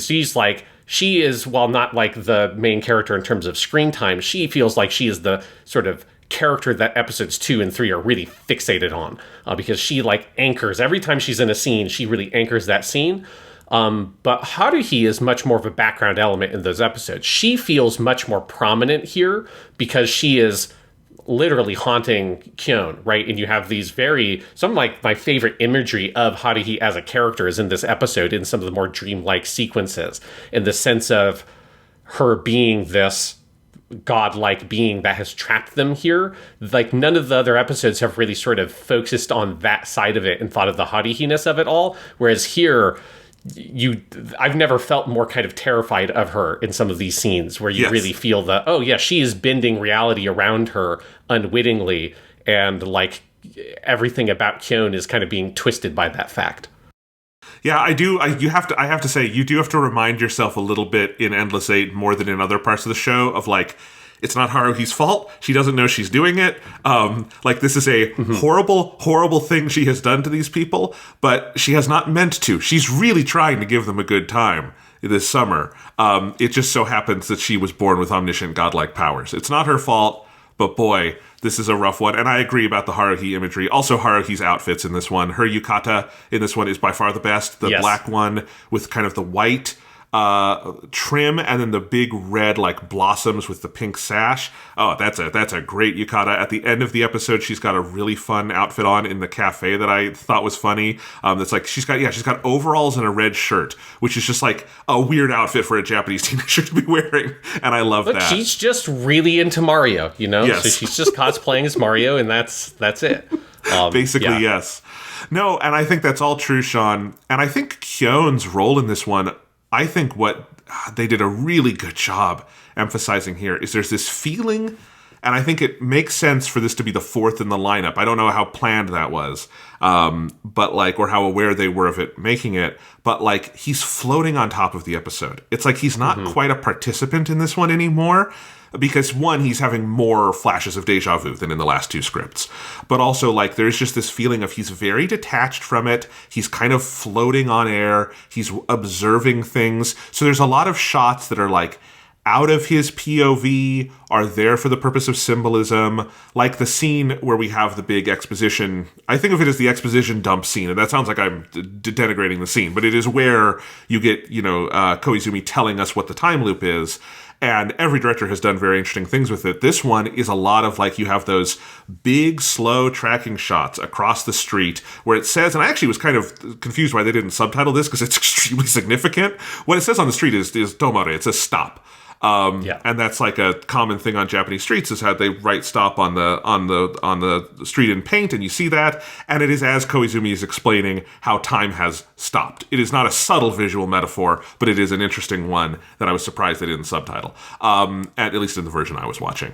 And so you have that, or you have the cicada, and these are things that like Kyon is not looking at those things, but there's this almost like godly omniscience to seeing those things that again gives this feeling of like floating through the environment. And there's a lot of that in this episode, obviously with the other central visual metaphor being clouds and flight, and that obviously is not subtle either and is like omnipresent. Yes. And I think one of the things like on that track that's really fascinating about this episode compared to the others, right, is that in the other episodes, Kyon and like Koizumi express this feeling of feeling deja vu. But I think what's you kind of have to keep in mind is they're not actually feeling deja vu in those episodes, because deja vu isn't you think like vaguely remembering a thing that actually happened to you. That's just you having a memory. Deja vu is when you have the sensation that you feel like you've experienced or seen something before, but you haven't actually had that experience, right? It hasn't actually happened before. That's what deja vu is, right? It's like a break in the kind of your like mental continuity because of like various neurological reasons that's going to happen. But it's like you having that sensation, but it's not actually anchored to a thing that really occurred. And that's what I love about this episode is Kyon is having actual deja vu, because the clouds and that stuff that he's looking at that's triggering that, or you get these like flashes, particularly at the end where he has the series of flashes that I went through that scene frame by frame to take the screenshots to like look at the individual images. He's seeing things that are sort of like reflective of some of the things they've done over summer, but are slightly different or slightly off. And a lot of them, like Haruhi's no longer present, but they're like not things he's actually experienced. They're not real things. They're not memories, as far as we can tell, of previous loops. They're these, like, it's actual deja vu, right? It's him sort of having this feeling of this kind of disembodied experience, and he doesn't really remember what's happened or what he remembers and what's real and what's not. And I think that's one of the things that is a really smart use of that visual metaphor language, where you can have this kind of omnipresent cloud that hangs over and towers over most of the episode that isn't a thing that we have ever visually associated with Haruhi ever before, right? It's a thing introduced for this show, for this episode. And so it creates a real sense of deja vu because it isn't an actual callback to something. Episodes 2 and 3 have actual callbacks to things that these characters actually experienced in the previous time loop. Right, absolutely. But those fucking clouds, Sean. It's the first shot of the episode. It's repeated throughout. It's honestly the logic behind the entire color setting of this episode, which is much more pushed towards blue and cooler tones, and is a little overcast in that sense. Like, it's higher contrast, the difference between blacks and whites, all of that, which comes from that, like, first cloud image. One, it is a spectacularly detailed drawing of a cloud. Just, oh my god. But also, it's not just a still cloud. It's billowing. Every time we see it, whether it is the focus of the shot or it's in the background, it is expanding in space. It is a billowing cloud. And the first thing I wrote in my notes was, oh my god, that looks like a mushroom cloud. Because that is what the first one kind of looks like. It looks like a bomb has gone off.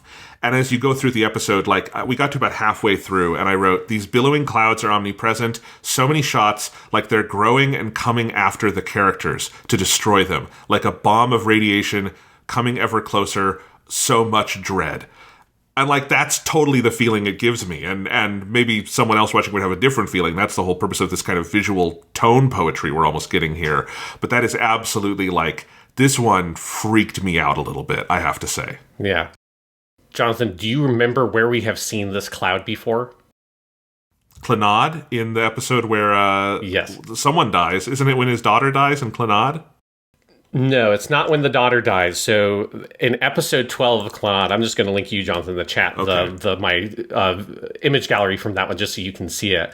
But episode 12 of Clannad, After Story, which is one of the episodes directed by Takao Noriko. This is the episode.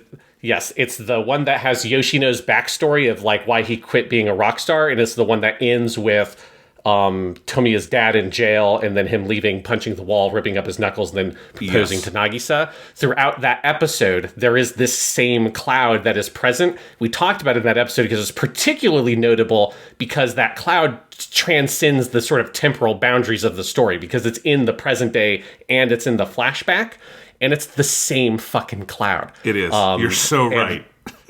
And it's just so fucking wild to me, you know. And obviously there was something about like 6 months or so between the airing of that episode of Clannad After Story and this one, right? So we're pretty close to that timeline. We're a little bit after Clannad After Story, and it's fascinating to me that Takao Noriko directed that episode. Right, she directed some of the best episodes of Clannad and After Story. She also did like the OVAs, like the Tomoyo After One with the scene on the hill with the snow. Right, just one of the best directors. She's also the director that ends up going on to do Idolmaster stuff after K-On! But I love that she took this sort of visual motif that she developed for that episode of Clannad After Story that is, I think, so evocative and so powerful, of this like very haunting image of this giant, as you say, mushroom cloud-esque towering cloud that just hangs over everything. It is just kind of uncommented upon in that episode, and it feels like she brought that visual motif back because she liked how effective it was, but like made it even more central in this episode of Endless Eight, because this episode like focuses on it. It's there in Clannad After Story, but it's more of a background visual motif that it is like a, you're not looking at Tomiya looking at the cloud, you're just noticing the cloud in the background. In this one, it's like Kyon is very aware of the cloud, and he sees the image of that cloud replicated on like the back of Mikuru's shirt and stuff like that. It's just like everywhere. It's the background of his fucking wallpaper on his cell phone, right? It's like all over the imagery of this Haruhi episode. But I just adore that Takao Noriko brought that same visual motif back and is like playing with it in an even more in-depth way this time around. Yes, absolutely. And I'm looking through those screenshots of the Clannad episode, and it's a lot of similar things also with how she does color scheme in that one, where it is harsher colors, colder colors, higher contrast. It kind of is this visual logic that permeates the episode, especially as you go towards the end. That episode actually starts with slightly warmer colors and gets crazier as it goes along until those final shots, which are just dynamite. But yeah, that connection to like take that idea that like was part of the episode of Clannad, an important part, and like it is the central visual metaphor of this one, and it's there throughout. And like honestly, Sean, some of the places where I would see it pop up, like I think it's the moment when you see it on Asahina's shirt, on Mikuru's shirt, when she leans forward into the frame and we see it on the back of her shirt, and it's the cloud with the plane, the little like toy plane almost up there. I like gasped. That was like a jump scare to me of like it's literally haunting the episode. It is like following Kyon like a fucking slasher movie villain. It's everywhere, around every corner. It's inescapable, down to of course the final image of the episode being him having drawn this plane in his notebook. Yeah, and I think that it's such a great visual motif in metaphor and symbol because it's loaded with so much meaning, right? Like you have the plane in the sense of like wanting to like fly and be free, right? And like this, because they're all trapped.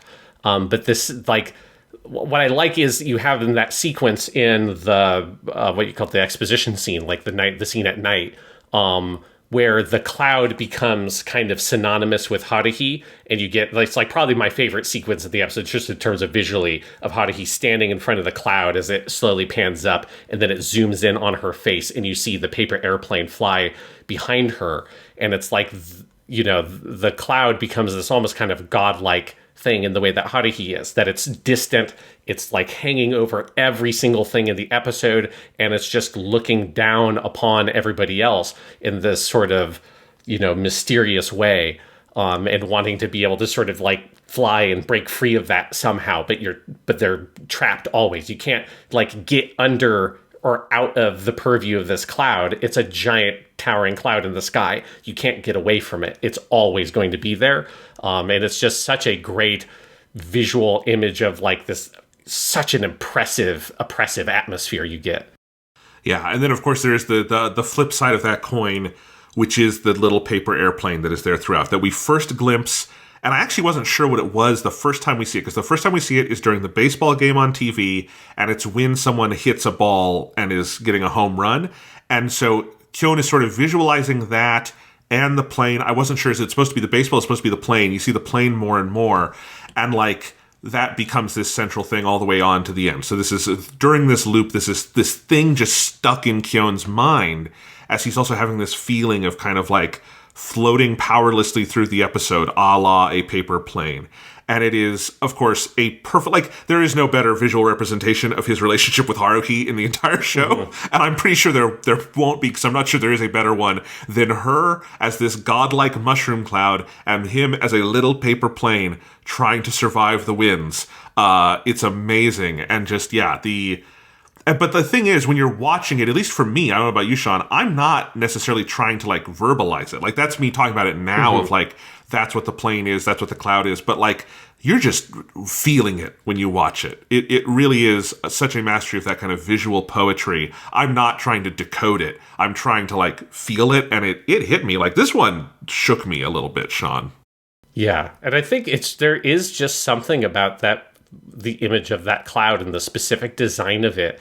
It just is so, I think, emotionally effective in this really kind of gut way.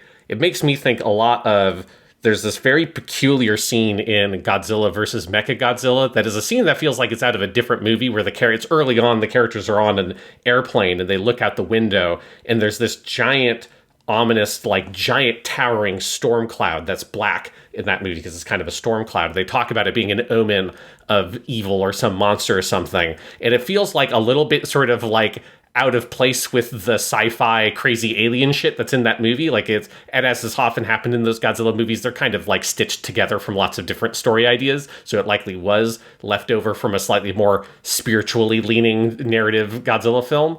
But I watched Godzilla vs. Mechagodzilla all the time as a kid, and I always found that scene very haunting, because I do think there's something about that imagery of clouds that are like it's just a little bit wrong. You've never really seen a cloud that looks like that in real life. It's too big. It's too, like, as a mushroom cloud-esque, as it's sort of piling up on top of itself, and it's just sort of eating up the sky.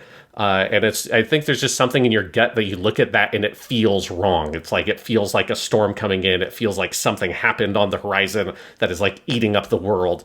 And yeah, as you say, when I'm watching the episode, I'm not sitting there like actively trying to decode the cloud. I'm just sort of like admiring what's going on there narratively and just kind of feeling through the emotions of it. Yeah. But this is the sign of something great. Other things in my notes I wanted to cue in on. Some of these are funny, some of these are deeper. One, while you're correct, like, Yuki is not in this one as much. There are some interesting bits of characterization, including, I noticed at the cafe, she is, and you put this in your screenshots because our brains work the same and you have screenshots of everything I put a note down for.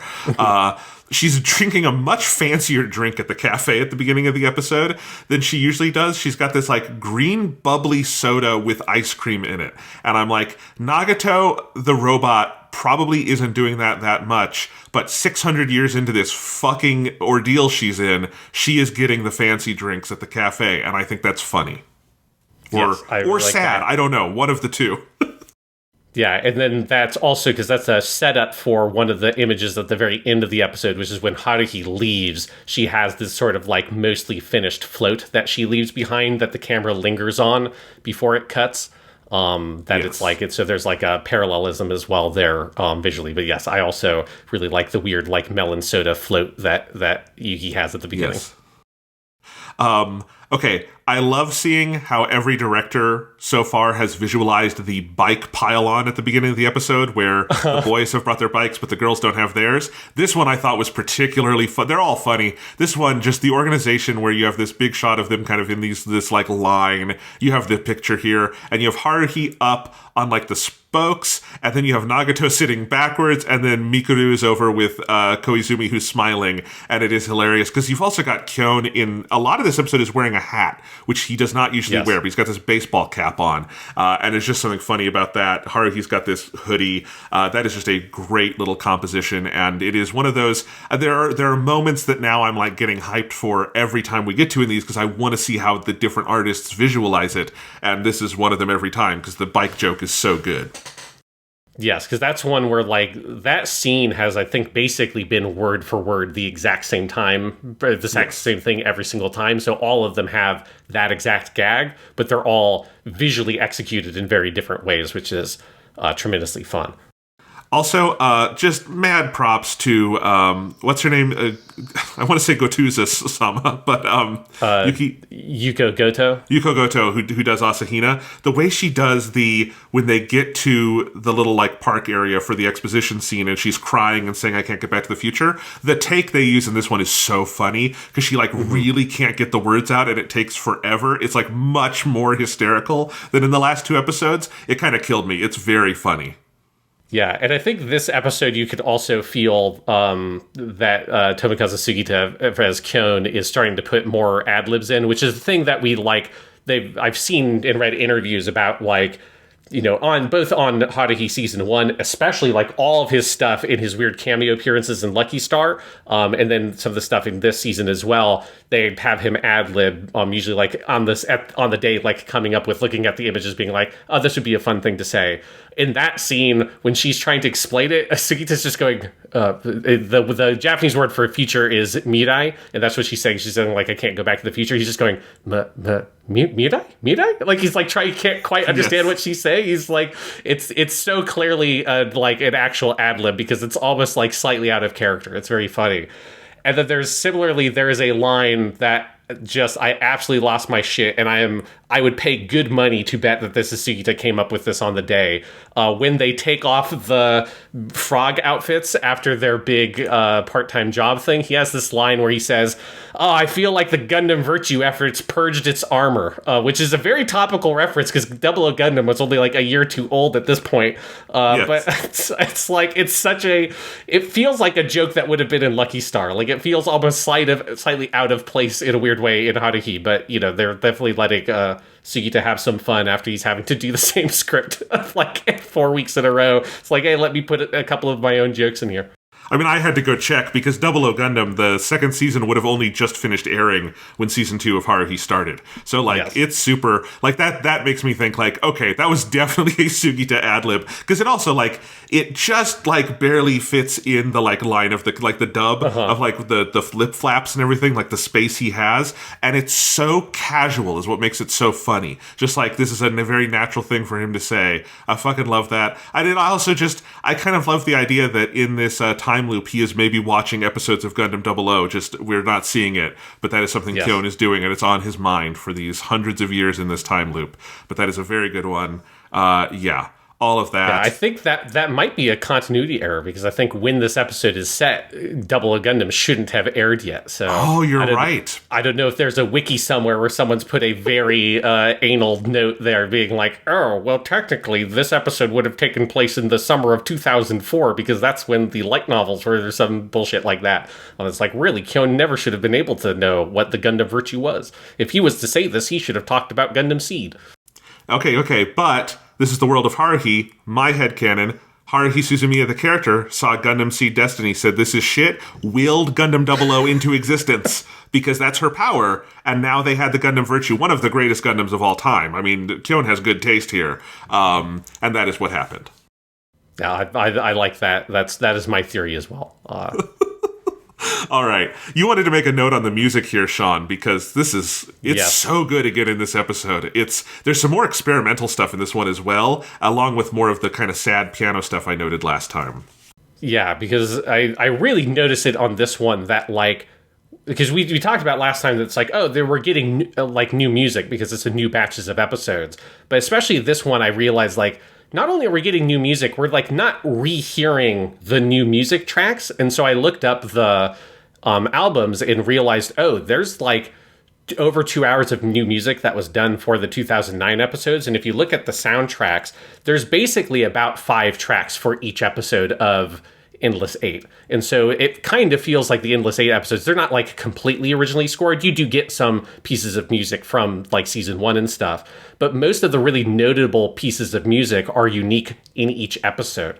And this one, it really stands out because you've got a piano section early on where this is like the most different the pool scene has ever been, because you have this really interesting montage in the pool of just different shots of like people playing around at the pool while you get the piano playing over it, this very like gorgeous slow piano piece over that montage. And it's just a very different scene. They've never done the pool scene quite like that before.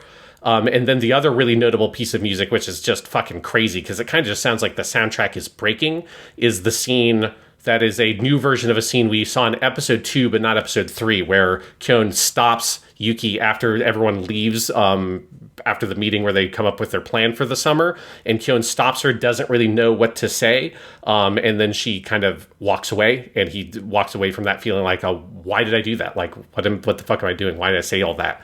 And it's a really effective scene here because the cloud is overhanging. It's a shot reverse shot, and the cloud is in the shot and the reverse shot. So it is somehow both behind Kyon and Yuki. Another thing that just makes it feel really creepy and unnatural. But underneath that scene, which is just this very weird, like strange feeling scene, you have this just really strange electronic soundtrack that is like your speakers popping, and like the soundtrack is like sort of jumping a little bit, like your CD was scratched back when people listened to CDs. It's really cool and very kind of, it makes you sort of stop for a second and be like, is my sound system fucked up? What just happened? Because it's like, it sounds like your cable was loose or something on your speakers. Oh, it's so good. And like, it just underlines, not only is the Endless 8 not the same episode 8 times, there's way more original music in these than in your standard episodes of Haruhi. Like the season 1 episodes of Haruhi are your pretty, like they're great music, but it's a very typical anime soundtrack in that you have a pretty small set of tracks that you're going to hear in every episode, and then a couple of bespoke tracks maybe per episode. But like the Endless 8 is just, it's much more like a movie in terms of how it is scored every week. In addition to the anime or the animation almost being more like an OVA or something at this point. I mean, it is so heavy. Like it is, again, I just have to stress how much the Endless 8 is in some ways the exact opposite of what I was told it was going to be by the internet. And Sean, if you stopped watching before episode 4 when you were younger, you missed this one. You skipped past this fucking masterpiece episode. Yeah, but you know what, like, the creepiest thing about it is I'm pretty sure I never watched this episode, but I had an incredibly powerful sense of deja vu while watching it, which is, like, made it maybe even more unsettling, because I don't think I ever saw it before, but, like, part of it is, like, the fact that the cloud was in fucking Clannad After Story does, like, Yes. it's almost like that scene of, like, it's not real deja vu, it's like fake deja vu for us, because I was like, saw it, and I was like trying to put my finger on it until eventually I was like, wait, because I looked up Tako Noriko's episodes and saw, I was like, that one, it's like, right, that's the cloud from that episode. Noriko was like working on this and saying, one day some nerds are going to do a retrospective podcast on my studio's entire output, and I'm going to freak them out with this cloud. Oh, man. Because also it's perfect because we did it slightly out of chronology. So we watched Clannad a while ago in our time, enough for it to become deja vu. Because you're right, I couldn't put where I had seen that cloud, but I had the same feeling. And I think that's probably, obviously very intentional. Of like, for those who did see Clannad as well, they're going to be like Kyon here and feel like something's off. Yeah.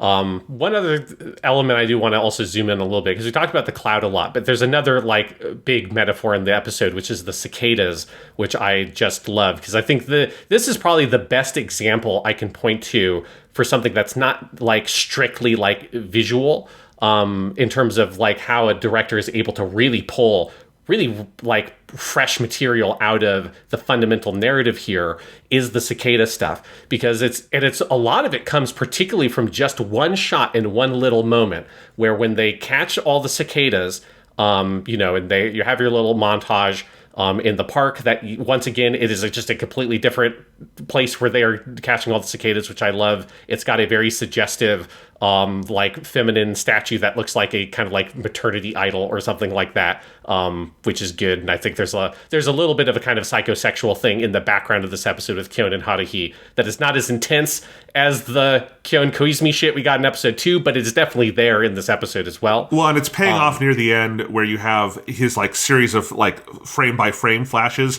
where they are now the lovers on the beach in the film they're watching, and she's whispering seductively in his ear. And yeah, and you can also, by the way, read all those clouds as very phallic. Like, it's all there. It's true. Yeah. So there's some psychosexual stuff in there as well. But anyways, so you have that kind of at the beginning of that scene. But at the end of the scene, they let the cicadas go, which is they've done in every single episode so far. But there's one moment here that Takao Noriko puts in that no other director did, which Kyon stops. He looks down. He has his this line he says in his head that he's had in all the episodes of, like, oh man, it feels like I'm opening up Pandora's box.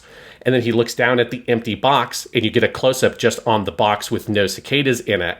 And that shot is so powerfully suggestive, because as soon as they did that, I was like, oh, they're the fucking cicadas. Like, holy shit.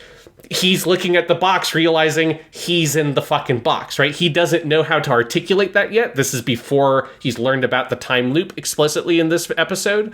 But, like, I think it's part of what his sense of unease is, and his discomfort is he, like, fundamentally understands he is trapped in this little box like these cicadas, and this, like, perfect fucking metaphor of the cicadas, that they're creatures that only live during the summer for a span of what is about 2 weeks, and they burrow up out of the ground, they live their lives for 2 weeks, they die, and then next summer you get the next batch come around, and that's just what they're doing. They're just these cicadas living out their lives in this little box made for them by Haruhi, and she is the one who's, like, she can catch up all the cicadas she wants, and she, when it suits her, she will let them go in her catch and release policy, but she's caught them, but she hasn't released them yet.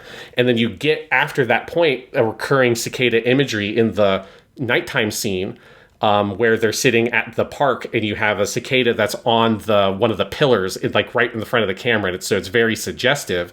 And then the way a lot of that scene is framed is they're, like, surrounded by these 4 pillars, 2 in the background and 2 up front, that make it also feel like they're kind of caged in. And Then you have, I also really love, there's one very gross looking shot of, there's a cicada that's kind of dying on the ground at Kyon's feet, and it looks at it, and then it zooms in on it. And then the next couple of shots show like moths to a light, a lizard that's crawling around. There's a shot of Yuki where this really great blurred like mosquito or something zips past the camera. And so the sense of they are these animals trapped in this cage made for them by Haruhi, and that's what this summer is. Like, what a great fucking complex visual metaphor that, again, is fundamentally built into the story.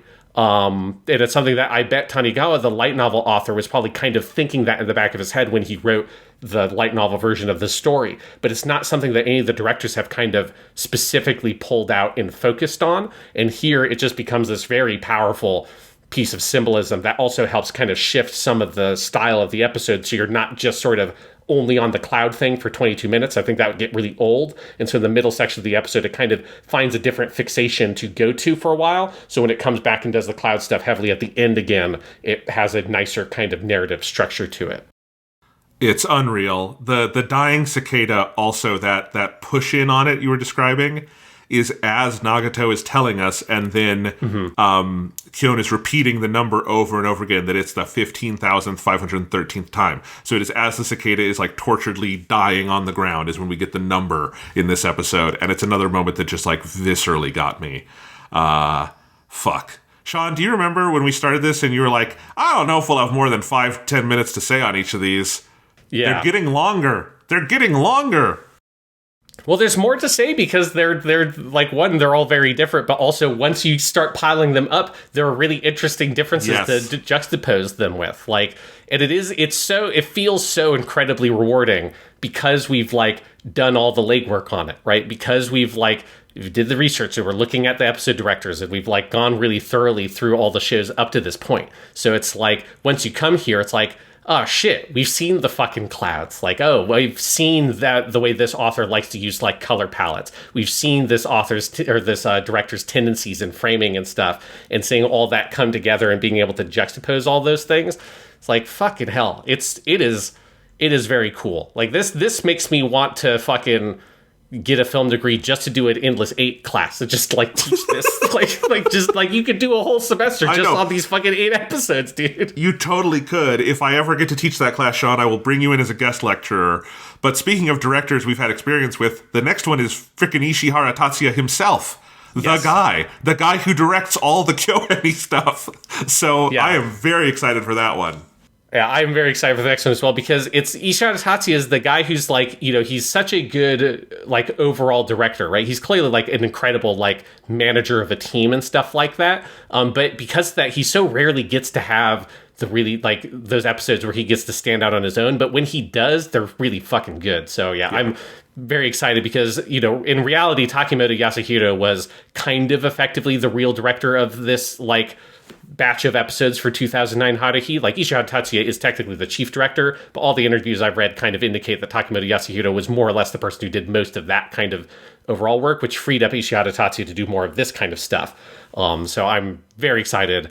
And yes, I'm so curious at the end of this journey, Jonathan, exactly how long are the Endless 8 Diaries going to be?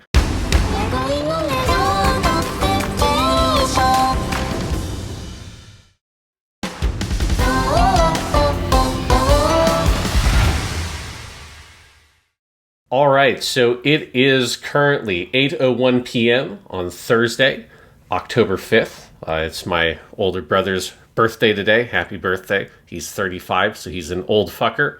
And we're celebrating my brother's 35th birthday by talking about the 5th episode of The Endless 8. Has he seen it? No. Does he know about this podcast? Well, he doesn't know about this podcast recording at the second. He knows that we do our anime podcast, but yes. Okay. I just know he's very much not into some of the stuff you and I are into. So, anyway. Endless 8-5. This is the one, as we previewed last night, directed by Ishihara Tatsuya, who is the big man on campus over at Kyoto Animation. And lived up to the hype. Oh God, I love this more every time, Sean. I write more notes every time. Our segments keep getting longer. This is so fucking good, and I love just how much of a curveball this episode is. Yes. I mean, for me, when I watched it, like this episode, it felt like it's this thing of like, Ishihara Tatsuya doesn't often feel like he gets to sort of make big kind of directorial things with individual episodes because he's so much of the like overall director guy, right? So he's directed the most shows at KyoAni by quite a significant amount overall. And so it's like I think he gets like sort of stuck in that a little bit, and it's always a shame because he's really good at these episodes. But also watching this episode made me realize of like, right, this is why he's that guy, because this is the like most Haruhi episode of all of these. Like I feel like the spine of the show and like all of the characters and everything about it is so finely tuned and dialed in that this is like, if we had to, of the ones we've watched so far, I don't think this is necessarily my favorite episode. But I had to pick one of the ones we've watched that was like the definitive Endless 8 episode that like was the one that if you could only air one of them, this would be the one I would air, because this feels like this is the fucking most Suzumiya Haruhi ass episode we have watched of the Endless 8. Yeah, and it makes sense, as you say, that it's Ishihara Tatsuya who would do that, because everyone else, I think, took a more sort of personal, experimental approach to it, of like taking a pretty big aesthetic swing with what they were going to do. And it's not that Tatsuya doesn't do that. I think Ishihara doesn't do that. I'm not on a first name basis with him. I'm getting those mixed up. Sorry, Mr. Ishihara. But it's not that he doesn't, because I do think this episode is doing some really gorgeous things, and I think it's cueing in on some really interesting stuff in the script. Like on a production level, this just looks like 20 minutes cut out of a movie. Like it is so ludicrously gorgeous. But you do get that feeling of like, he is obviously, if he is the person who has directed more shows than anyone else, he's a big picture guy. He is someone who really has to understand, as the person managing everyone else, the characters and their personalities and the tone of the show and the tone of the world and all these things. And yes, absolutely, I think if you were to pluck one of the Endless Eights we've seen so far out and say, maybe you do part 1, part 8, one in the middle, so far of the ones we've seen, the one in the middle, you would want to be this one, just on that level of, if you could only do one, this is the one that feels like Haruhi. Of course, you want to do all of them because that's what the Endless 8 is about, but if you had to, I see what you mean, because it is absolutely Ishihara's talent coming through here. But again, that is not to put this down at all. This is a heck of an episode. Yeah, because it's something where I think it's I don't know, again, how intentional any of like the placement of where these specific episodes go, because as far as I know, like he would not have seen the stuff of the other episodes when he was making this one. But it serves as a nice palate cleanser in some ways, because I think like, we've watched this same scenario multiple times, and it's nice to have an episode like this that I feel like kind of refocuses you back on like the core sort of tenets and nature of the characters and what the show is about. I think particularly for Kyon, this episode is useful to kind of recenter you back on who Kyon is fundamentally as a character, because like he's, the way he's used in the Takao Noriko episode, the previous one, is awesome, but it's also not particularly Kyon-esque, right? Like I think she kind of like pulls that character outside of that character's comfort zone. Like I can't imagine that episode being narrated in the voice of the light novels, for instance. But here, his reactions and it's, a lot of it is the same dialogue, but it's more about how it's like sort of edited, and then how Sugita is performing it, which obviously like Ishihara Tatsuya would have input in the directing of those performances. It sort of refocuses all of those characters back, I think, to like their kind of center line, which is really useful because it kind of helps you sort of refocus on where all these sort of like deviations have gone to. But at the same time, Ishihara Tatsuya definitely uses this opportunity to stretch some of his stylistic legs. There's some really interesting stuff this episode does with POV, which is nice to come back to, because we talked about POV with episode 2 and 3, and we talked about in those that it's actually kind of rare to have lots of first-person POV shots and things. That's not usually really how POV is delivered cinematically. This has a shit ton of first-person POV shots and draws attention to it by having like his hand come in and intersect the frame and stuff like that from behind camera. And I think there's a lot of really good stuff it does with POV. And then of course has a really nice, I think very sort of skillfully executed visual motif of the clock that is complicated in this really awesome way near the end of the episode, and then has like such a memorable conclusion that it's such a cool sequence at the very end. So it's like, while he is definitely sort of, I think, bringing everything back to that core fundamental understanding of the show. This is anything but a plain episode, because there's no such thing as a plain or like sort of like vanilla episode of Haruhi. Every episode of Haruhi is spicy. It's just he finds a way to sort of keep everything centered while adding in some really good spice. Yes, so a couple things to pick through there.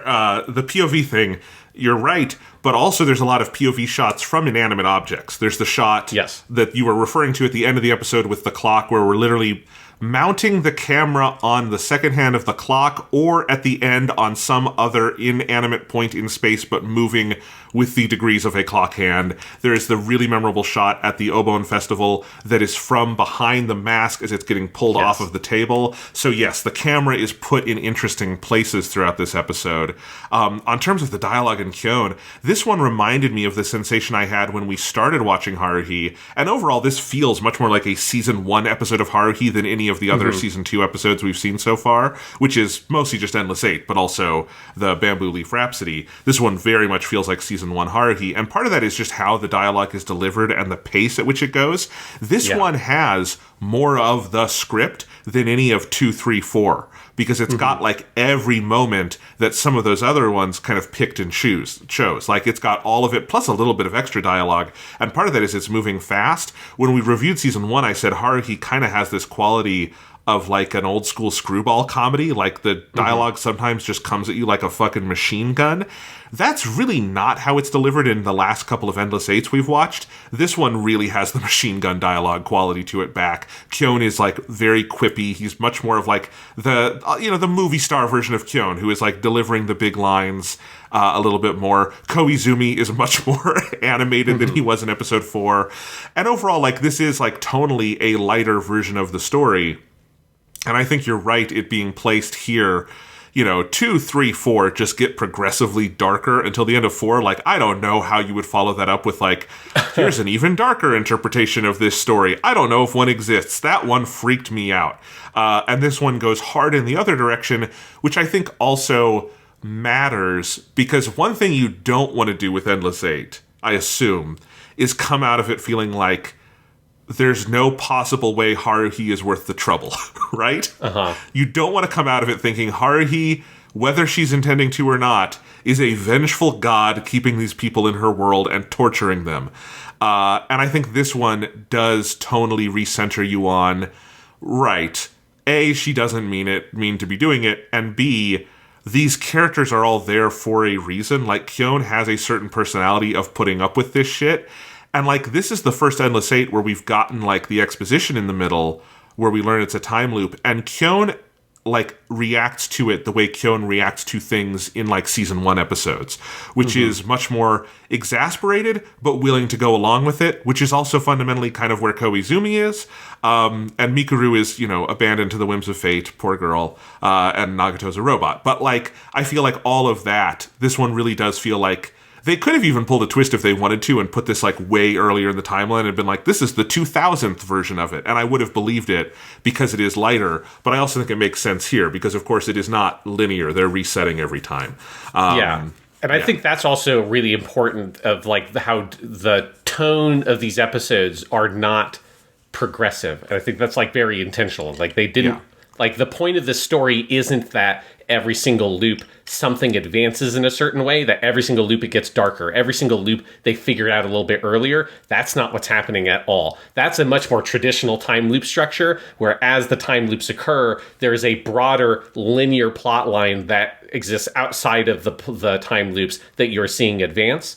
And that's not what they want to do, right? Every single time loop should feel like it is completely its own thing that is not being influenced by what occurred in the other time loops in any way, shape, or form. And so I just think it's important that this one does that sort of recentering, because I think it makes you appreciate that it's not that every single time it becomes more psychologically harrowing for all of the other characters.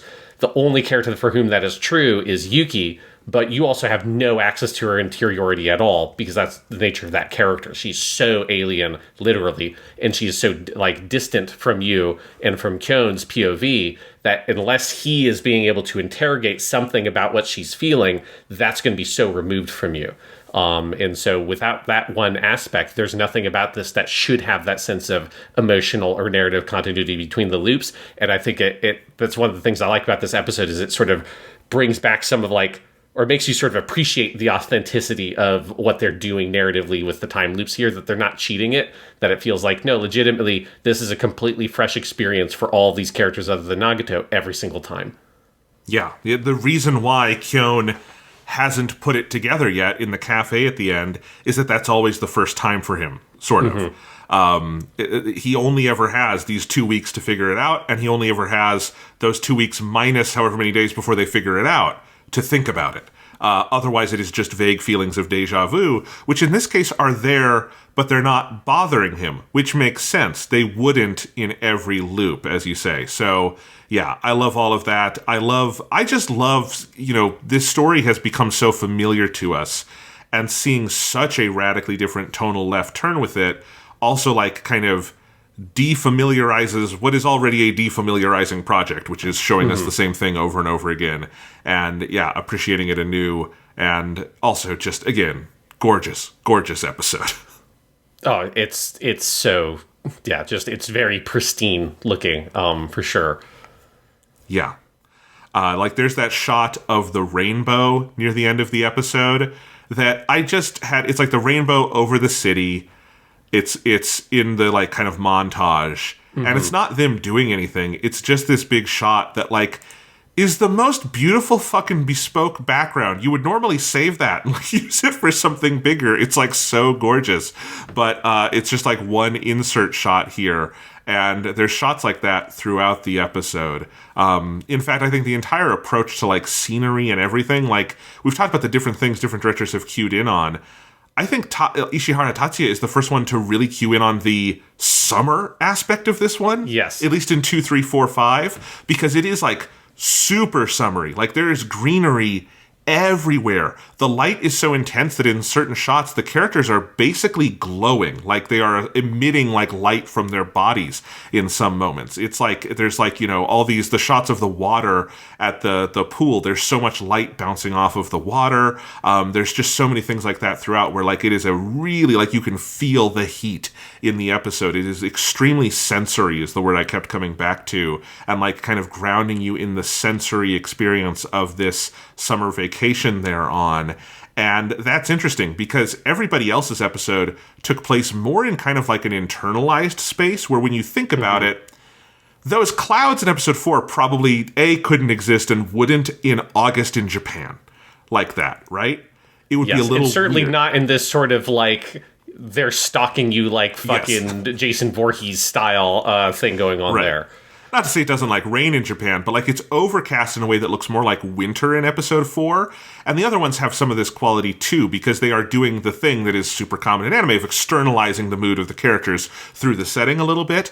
This one is also kind of doing that because it's a bubblier episode, but it is also much more about like the exterior sensory tactile aspects of summer around them, which just was not one of the things everyone else was interested in so far. It's everywhere here, and I think that's beautifully, beautifully done.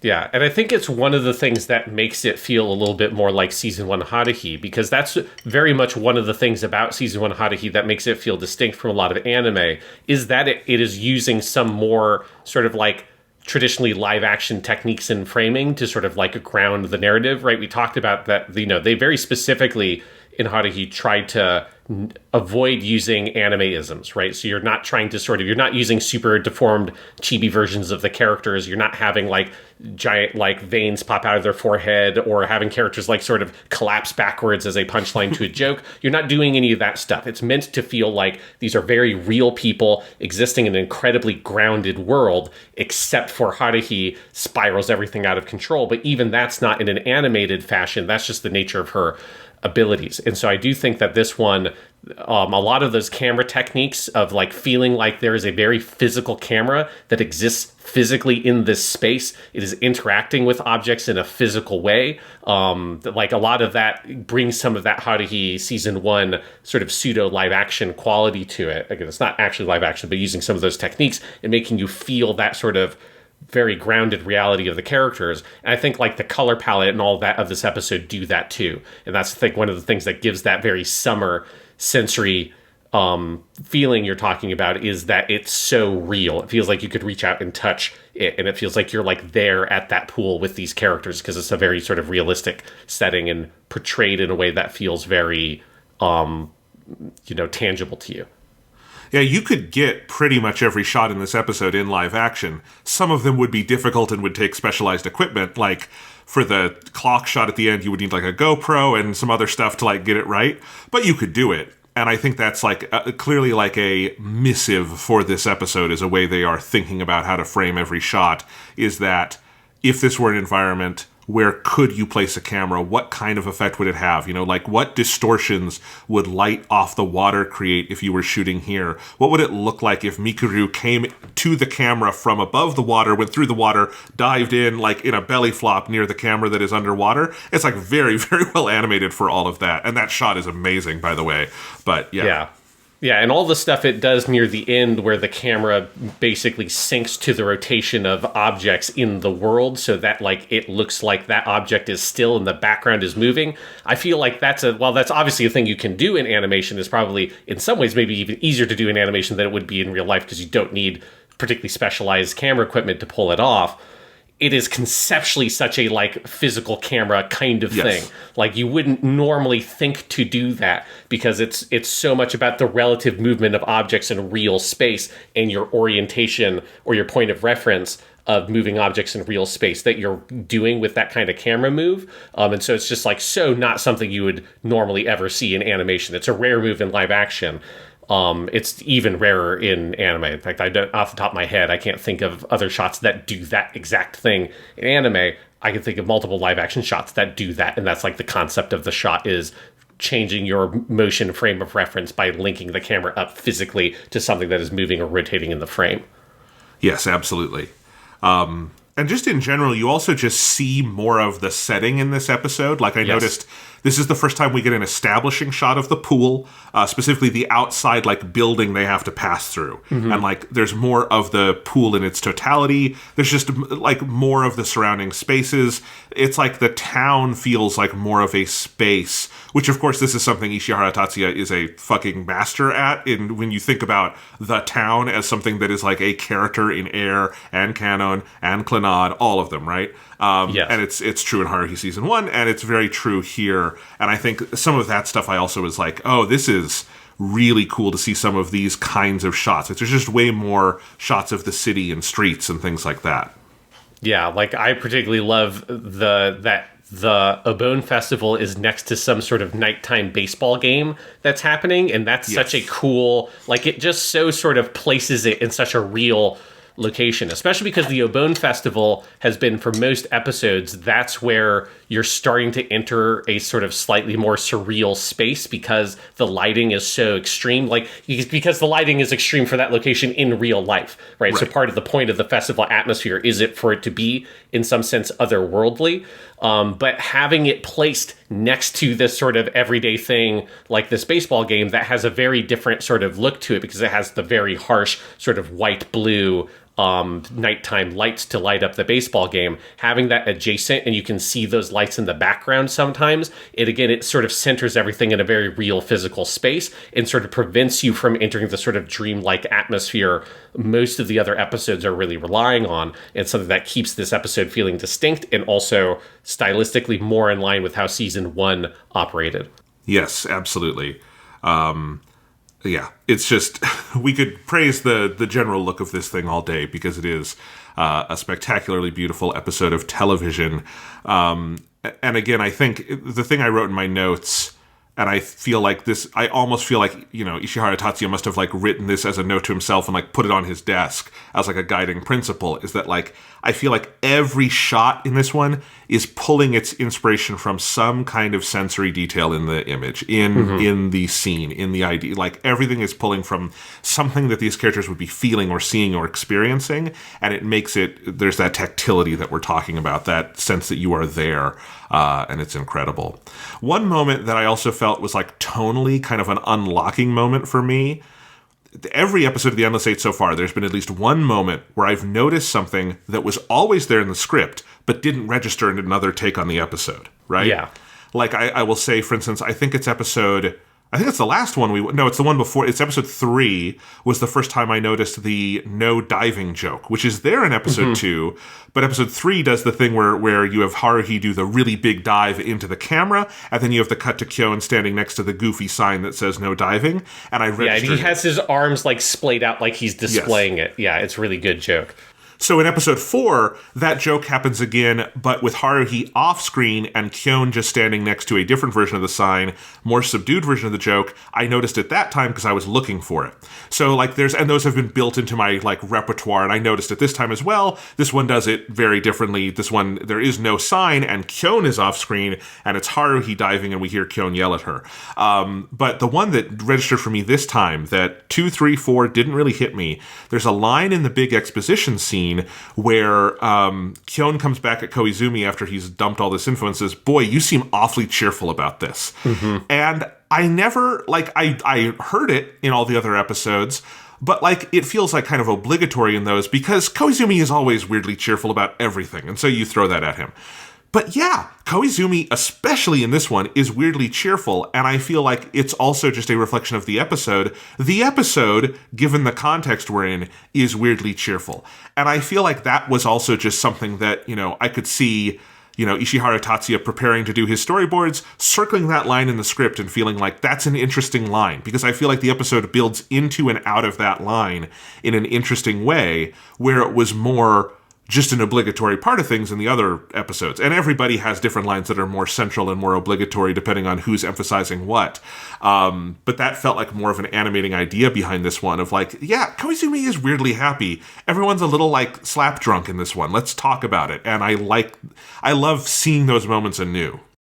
Yeah, because I do think like it's one of the things about this episode where all the characterizations are so like lockstep in key with like the fundamental baseline of the show and like the whole series, and Koizumi is a good example of that because he's probably the most elastic character in these because he's such a just sort of strange character in the series regardless, and so that's why you can have him be just like sort of insanely ridiculously over the top flirting with Kyon in one episode, and then in the next episode be very kind of in the background and not a particularly notable presence. And here I do like that you have you have some of that stuff we had in the Aratani episode where because of the POV thing, you get a lot of shots of Kyon looking at Koizumi and Koizumi turning and looking into camera at Kyon. That is slightly flirtatious, and I think it sort of, because I think there is some of that energy that's always there in this series. Obviously not to the extent that Aratani Tomoe focuses on it, which that's like her whole deal. I would not be surprised if she had her own like fucking ship fanfic for these two characters because it's like she really likes that pairing. Her note that she stuck to her desk for that episode is make it homoerotic. And that is like the guiding principle of that episode of The Endless Eight, which we love. Yeah, so you still have some of that energy here. It's a little bit more sort of contained.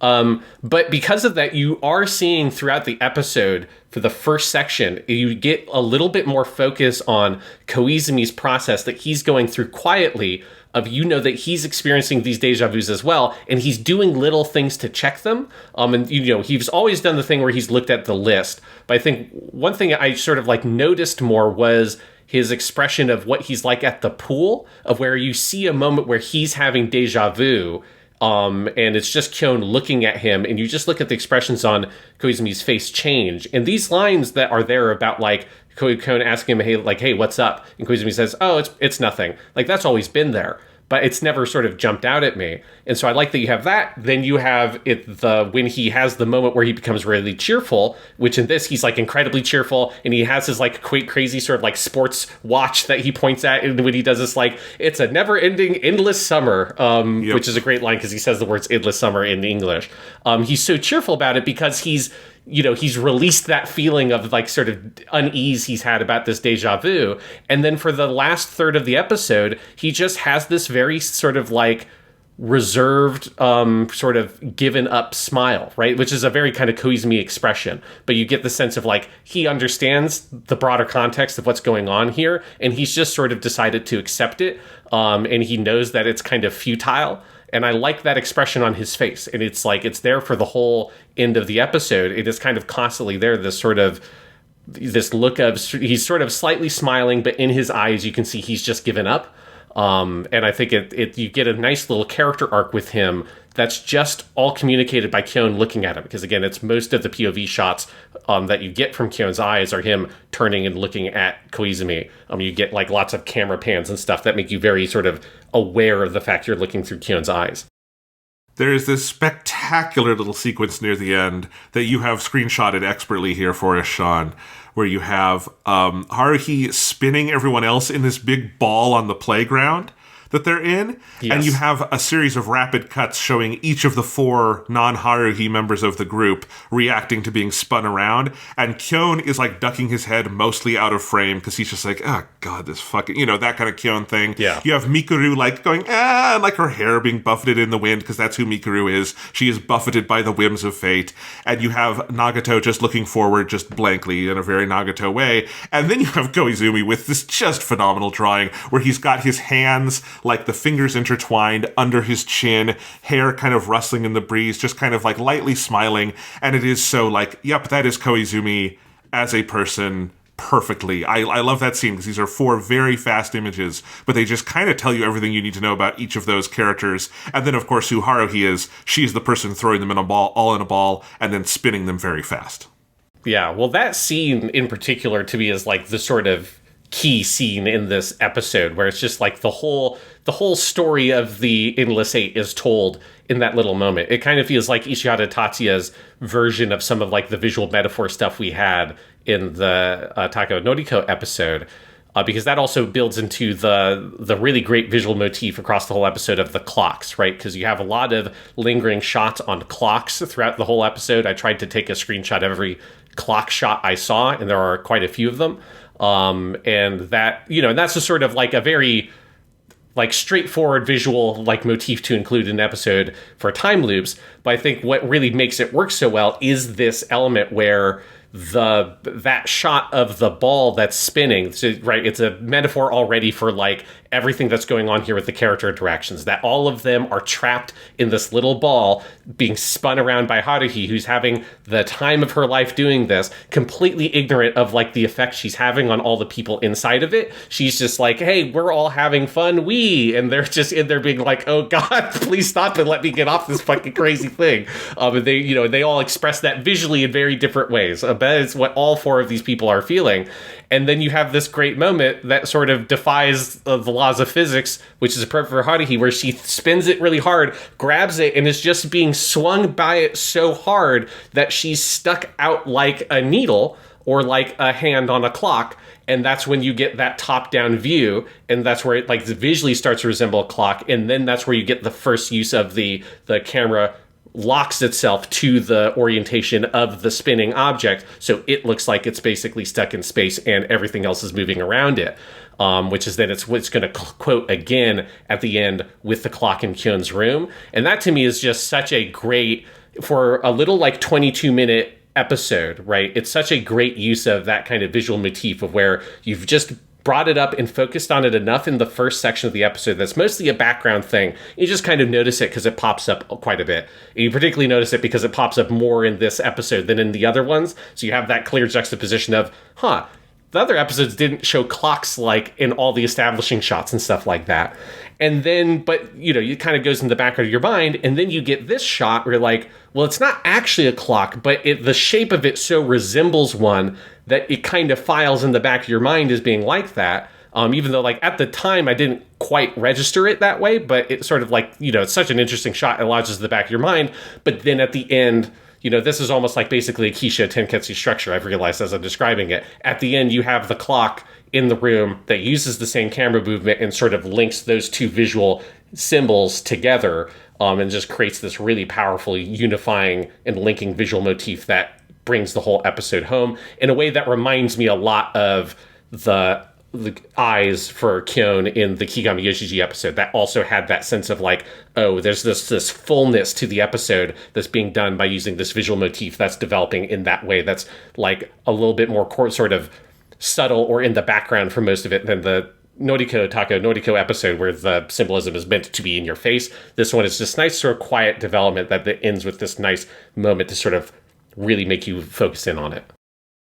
Absolutely. And then that fucking ending. Like, it's basically the best scene of every episode is how does each artist interpret the scene in the bedroom at the end. And I feel like they just keep getting better and better. And this one is maybe my favorite interpretation so far. And it is so bold, but it is also like, I love how durational it is, because you start with the second hand of the clock, and we're ticking with it. Then we do a reverse where we're basically in the POV of the clock ticking on Kyon. Then we go back to the clock. Then he goes to bed. We do it again, and finally we go back to the clock for a full 25 based on it starts at the 7 and ends at the 12, so it's a full 25 seconds, 25 ticks up to midnight where it cuts, because when that cut happens, boom.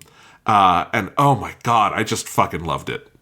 Yeah, it's so good, especially because it's been a consistent thing in every single episode. In the room at the end, there's always a shot of the clock in the bedroom when it's getting close to midnight. And so, yeah, it does, you've been very trained by the other episodes to kind of notice that. And so I like that this episode sort of really builds it as a whole big thing throughout the episode, and then just really sort of makes you sit and with the anticipation of it at the end.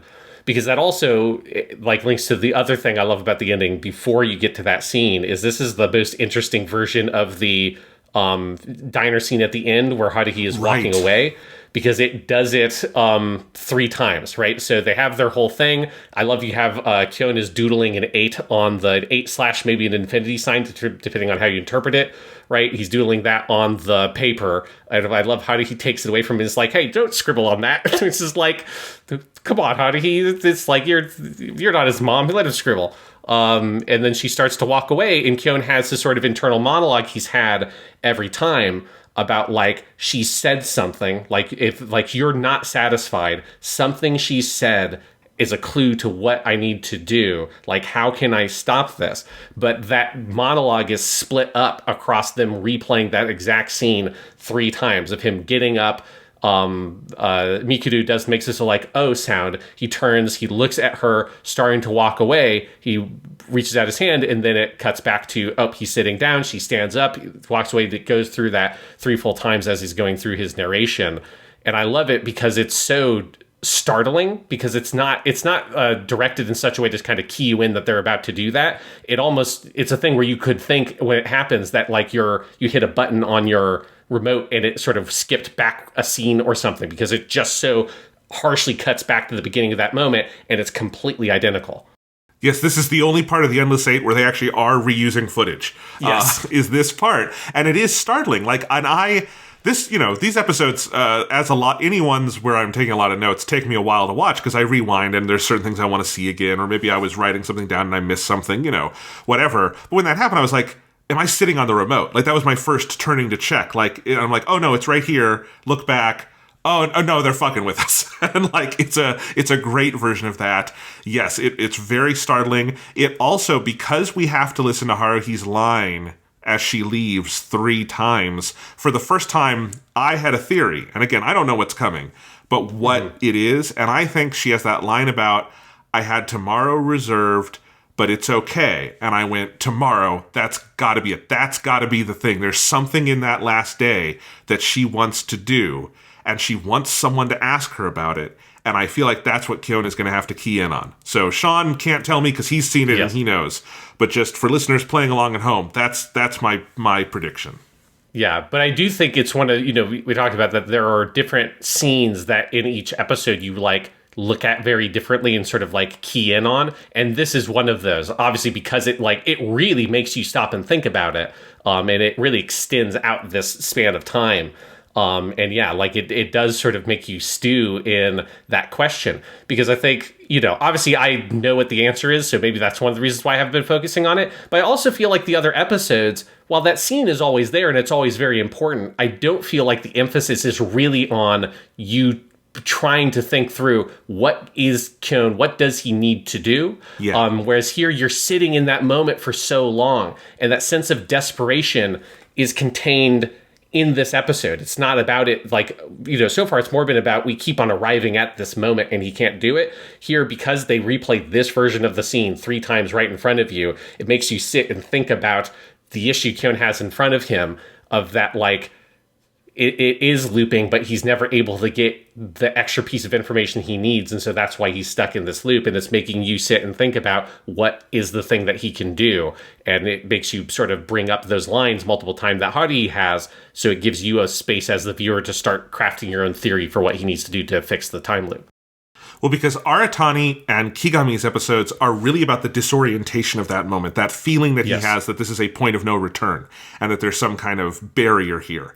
And then Takao Noriko's episode, the 4th episode, is much more about bringing and kind of fully resolving that visual motif of the clouds and the sky and Haruhi and all the deja vu he's feeling and putting it all together. And yes, Ishihara Tatsuya, and again, it makes sense he's the one who would cue in on this as the big picture guy, is like, this is about Kyon asking the question. And the repetition of that moment, what it's meant to signify for us is him running it through his head and going, what is it? Yes. What is it? What is it? And right, this is the first time I've even thought to try to theorize, because I think it's the first time the audience is invited, come along, theorize with Kyon, let's figure this shit out. Yeah, and then that's one thing that makes the scene in the bedroom so impactful, is that you've had this drama of that moment repeated and the urgency of that moment and his failure there, and then you're just left to sit with that failure staring at a fucking clock for like a minute, right, as it slowly ticks around and you're watching your frame, or like your frame rotate basically as the second hand goes around, and yeah, it just makes the ending of the episode so to have such a good kick to it. Yeah, absolutely.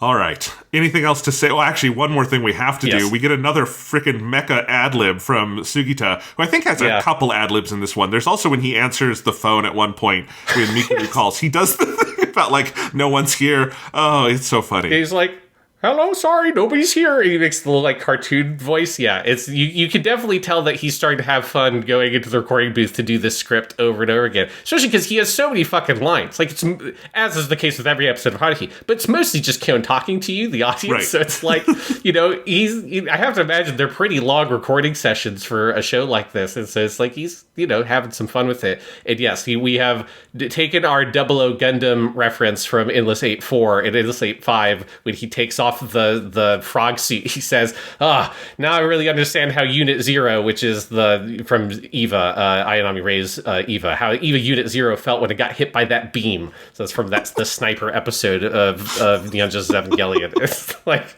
it's so good. Now I'm expecting we've got to have a couple more, right? We've got 2 more of the time loop episodes at the very least. Endless 8-4 still has Endless 8-8 still has the time loop, but it has some other stuff in it. But I'm hoping at least in 6 and 7 we get different variations of Sugita coming up with some sort of weird mecha reference from different shows. I like that Sugita has just ad-libbed in a characterization for Kyon we never had before, that he's like a mecha connoisseur, and this is where his brain goes, which like isn't there's like nothing that would contradict that, but it's like not in the novels, it's not in the other episodes, but it's just like as this gets weirder and weirder, that's what's on his brain. Yes. And luckily this one, there's no sort of like brain melting continuity timeline shit going on, because Eva very definitively would have aired in its entirety and it was very popular. So this is a reference that 100% Kyon would be able to make. Even if he wasn't like a super hardcore mecha dude, he'd probably still be able to make the joke. But yes, that is, I love that line. I'm very hopeful that we get more weird, ridiculous Sugita the ad-libs in these episodes, because they're fantastic. Oh, I'm loving it. I'm sad we're over halfway through. We got 3 of these left, but God, I'm counting down the hours. I want to watch the next one. Yeah, V2. And we've got 2 banger directors coming up with 6 and 7 in particular. So the next section, we get Kitanohara Noriyuki, who, if we're talking about Ishihara Tatsuya, he's a hell of a Haruhi director, but Kitanohara Noriyuki has directed the best episode of Haruhi, Someday in the Rain. So I got some pretty high hopes for this next one. Japanimation Station.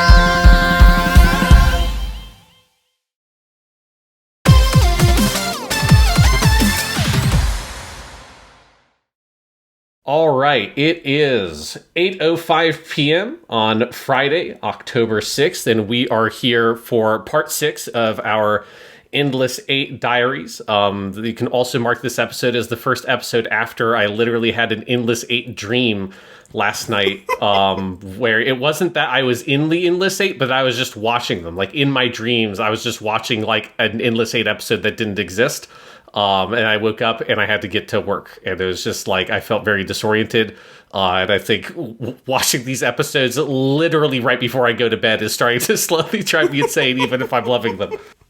That's amazing. At least there's only a few more, so you can't be driven too insane, I don't think.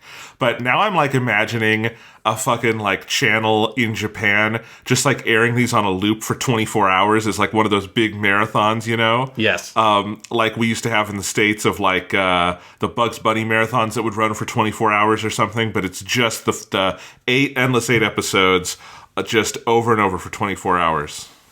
Yes, it's slowly just, drive us all insane, but also make us expert anime critics. Absolutely. Yeah, because this one that we're talking about today, Endless Eight 6, I think is really interesting because on its own, it feels the least substantial. It feels the least like that it has a take. It feels the least notable in terms of specific moments to pull out. But within the overall project of the Endless Eight, I actually found it really interesting and valuable because I think this is the best comparison I can make, and this is a super film school comparison. This is the Robert Bresson version of this episode. What do I mean by that? Let's back up. This is a reference we all get. This is a reference we all get. Famous French director, kind of like pre-French New Wave, but then would have worked, around the same time as some of them. But is much more of a classical kind of director, although he's also very unique. Because one of the things Bresson did, and the specific thing I'm thinking about here, is that he was this obsessive director with actors, where he didn't even call his actors actors. He called them models, because he didn't want them to really be acting in his movies. He would have them do hundreds of takes of the same like mundane gesture and speech until it became rote and like just part of their like natural body movements, and then that's the take he would use in the movie. He wanted it to be drained of emotion and just like a rote part of like the nerve signals going through the body. And you can see this in movies like Pickpocket or L'Argent, Money, his final film. And it's this very interesting effect in his movies where you're seeing these stories kind of like almost like an alien version of the world where everyone's kind of stripped of emotion to a certain degree. And I think that's this version of the episode, or it's as close as something as crazy as Haruhi Suzumiya can get, which is to say that like, look at like Kyon's reaction to the number of repetitions they've had when Nagato tells him. And this is by far the most emotionless he's been about it. This is a very rote reading that Sugita is directed to give to that emotion. And it's kind of like that throughout the whole episode, because this is most of the script. It's got kind of everything there, but it is slower. There are fewer embellishments. The world is less detailed and less alive. The animation is still like beautiful and accomplished and all of that, but it is more rehearsed and to the point. And I think all of that combined, the sort of like, this is the story, but drained to a certain extent of feeling, or like any kind of instantaneity, like it's very spontaneity. Rehearsed. Is that spontaneity? Sorry, I was thinking instantaneously, but yes, spontaneity would be the right word. Okay, we're recording these podcasts at 8 p.m., so it's fine to lose some vocab. Yes, but like all of that, I think becomes its own version of unsettling and provocative, and is making me notice very little choices in the episode about just your basic blocking and framing and staging. And I think that at this point, after four pretty bold, like virtuoso episodes that are like declaring themselves, is also an interesting thing that I'm glad is part of this project. Yeah, I think I have basically the same take, that I think like it's almost like the opposite of Ishihara Tatsu's episode, right? We talked about with his episode that if there was one, that if you had to just pick one of the middle, the 2 through 7, assuming that 7 would fit with this because we haven't actually watched it yet. But like of those, if you had to just pick one to be the one to show, if you did a 3-episode version of this, it would be Ishihara Tatsuya's.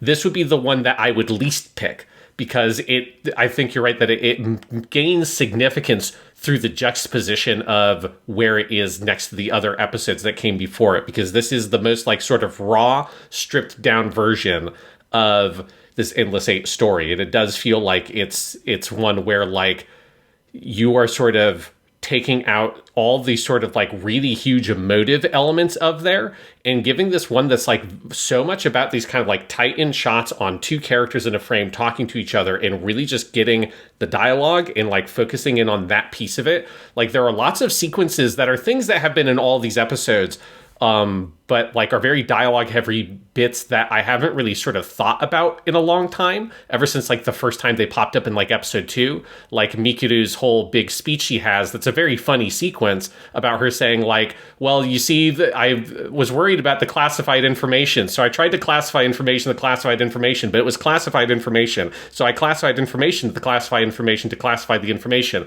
right? And she gives this whole speech that is just complete gibberish. And Kyon has this great reaction where he's just says to himself in his head, it's like, yes, well, is that classified information? Is that like, you know, some kind of language you can't speak on TV? Like, is it being censored because it's like the F word, basically?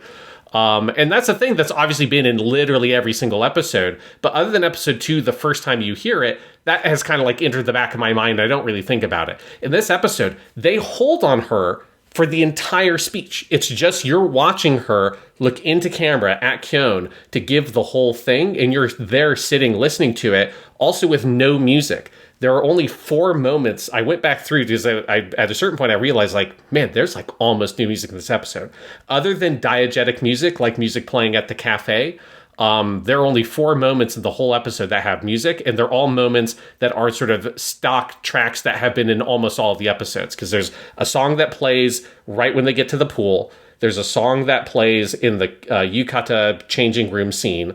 There's a song that plays during the ending montage. The only original piece of music is there is a sort of music box theme, this very haunting music box theme that starts playing right when Yuki starts to explain the time loop during the big exposition scene at night. And by the time that happens, you've gone like 10 minutes without any music other than diegetic music in the background. And that's like gives this episode this really stripped down raw kind of feel where you're kind of just like in the moment with Kyon as it's going through the routine of the episode. And it's the one that I think makes you feel the loop and the routineness of this all. And that at some point, like Kyon in the loops is like so dulled at this point or something that he is just sort of, he's not particularly surprised by anything. And he's just kind of going through the motions of it all to the point where at the end of the episode, he goes to bed like in the afternoon, right? It's not even at night. He just sort of curls into the fetal position on his bed and then the episode's over. And there is this sort of just deadness to the episode that feels extremely intentional. Many of the Endless Eight episodes have had a shot at the end that echoes a shot at the beginning. This is the first one that literally ends and starts on the same image. It is not like an alternate version. It is the exact same image of his house, same time of the day, same background. It's identical. And that alone, I think, is like, that's the take. Like, if you're looking for what is the interpretation that the director of this one, Kitanohara Noriyuki, had, that is the take. And like, that is also a valuable take. Like, that's my point is this is on its own going to be less interesting than like Takao Noriko's Amazing Clouds. But it is, I think, just as useful for the overall Endless Eight project to get this version of it. And like, inevitably, I am thinking of the other, big episode of Haruhi that this director did, which is Someday in the Rain. And, you don't want to read into it too much because that episode is also substantially shaped by the author of the visual novel writing this particular story for it. But I do see a certain similarity in the, like, there's a matter of factness to the direction and a stripped downness where you can see the same directorial voice and apply it to this story. It's amazing how much this episode feels both extraordinarily familiar and also like radically different because it is the most stripped down. It is the one that least feels like the director and storyboarder is making all these really big choices. It is intentionally limiting, and that in and of itself is interesting. Yeah, and again, it just feels like it's really approaching of like this is an episode that feels like you're looking at the characters talking, right? Like, it's not so much about here's like a bunch of like really sort of ambitious sort of weird shot choices and like big, wider shots and stuff like that they're mixing in, or conceptual shots that use symbolism so much. When I went through and skimmed through the episode for screenshots, it's like so much of it is looking at either one person in the middle of the frame or two people in the frame talking to each other. And it's very tight in on the characters for the vast majority of the episode. And it's like, yeah, there's something about it that is so sort of like heavy in this weird way, right? Because you're like, you don't have sort of like a cinematic outlet to let these kind of emotions out. You don't have the music, you don't have big sweeping shots, you don't have the bigger conceptual stuff. And so you're really just sitting there in the moment with these people, and particularly with Kyon as he's just sort of going through the motions. And there are lots of little kind of things that, like we've talked about with kind of all of these, where there are little moments that are in all the episodes, but you pick them out and they like feel more substantial in some episodes than others. Like one for this one is the moment where Haruhi in the Obon Festival comes over and gives Kyon a piece of takoyaki. That's a thing that's happened in every single one of these episodes. I've never thought about it once, but here there's something about that little moment where she comes over and it's so matter of fact, and she holds out her little plate of takoyaki, and then you get this like really scrumptious close-up zoom-in shot on it, and it's like the most delicious looking anime food ever. And he just sort of casually takes one and chomps it and puts it in his mouth and is like sort of chewing on the toothpick while she's asking Yuki about her Ultraman mask. And there's just something about the sort of the simplicity of those little moments that it zooms in on that I think also highlights something about like the kind of casual relationship and trust that Kyon and Haruhi have at this point in the larger narrative of the Melancholy of Suzumiya Haruhi that is kind of lost in the mix of the other Endless Eight episodes because it's not focusing on it. But there's lots of little moments like that where you kind of catch Kyon looking at Haruhi and like that little interaction with the takoyaki, where you get, I think, that undercurrent of what is an important part of this story, which is his relationship with Haruhi and what is sort of reflected there, and that you're in this sort of point after all the events of the main story or the original story where they kiss at the end in the dream or whatever. And then the relationship is in this sort of like weird halfway point right now. And I think that's like, there's something about that and its connection to the time loop that I think is echoed in this episode and the way it looks at the character interactions that you don't really feel as much in the others.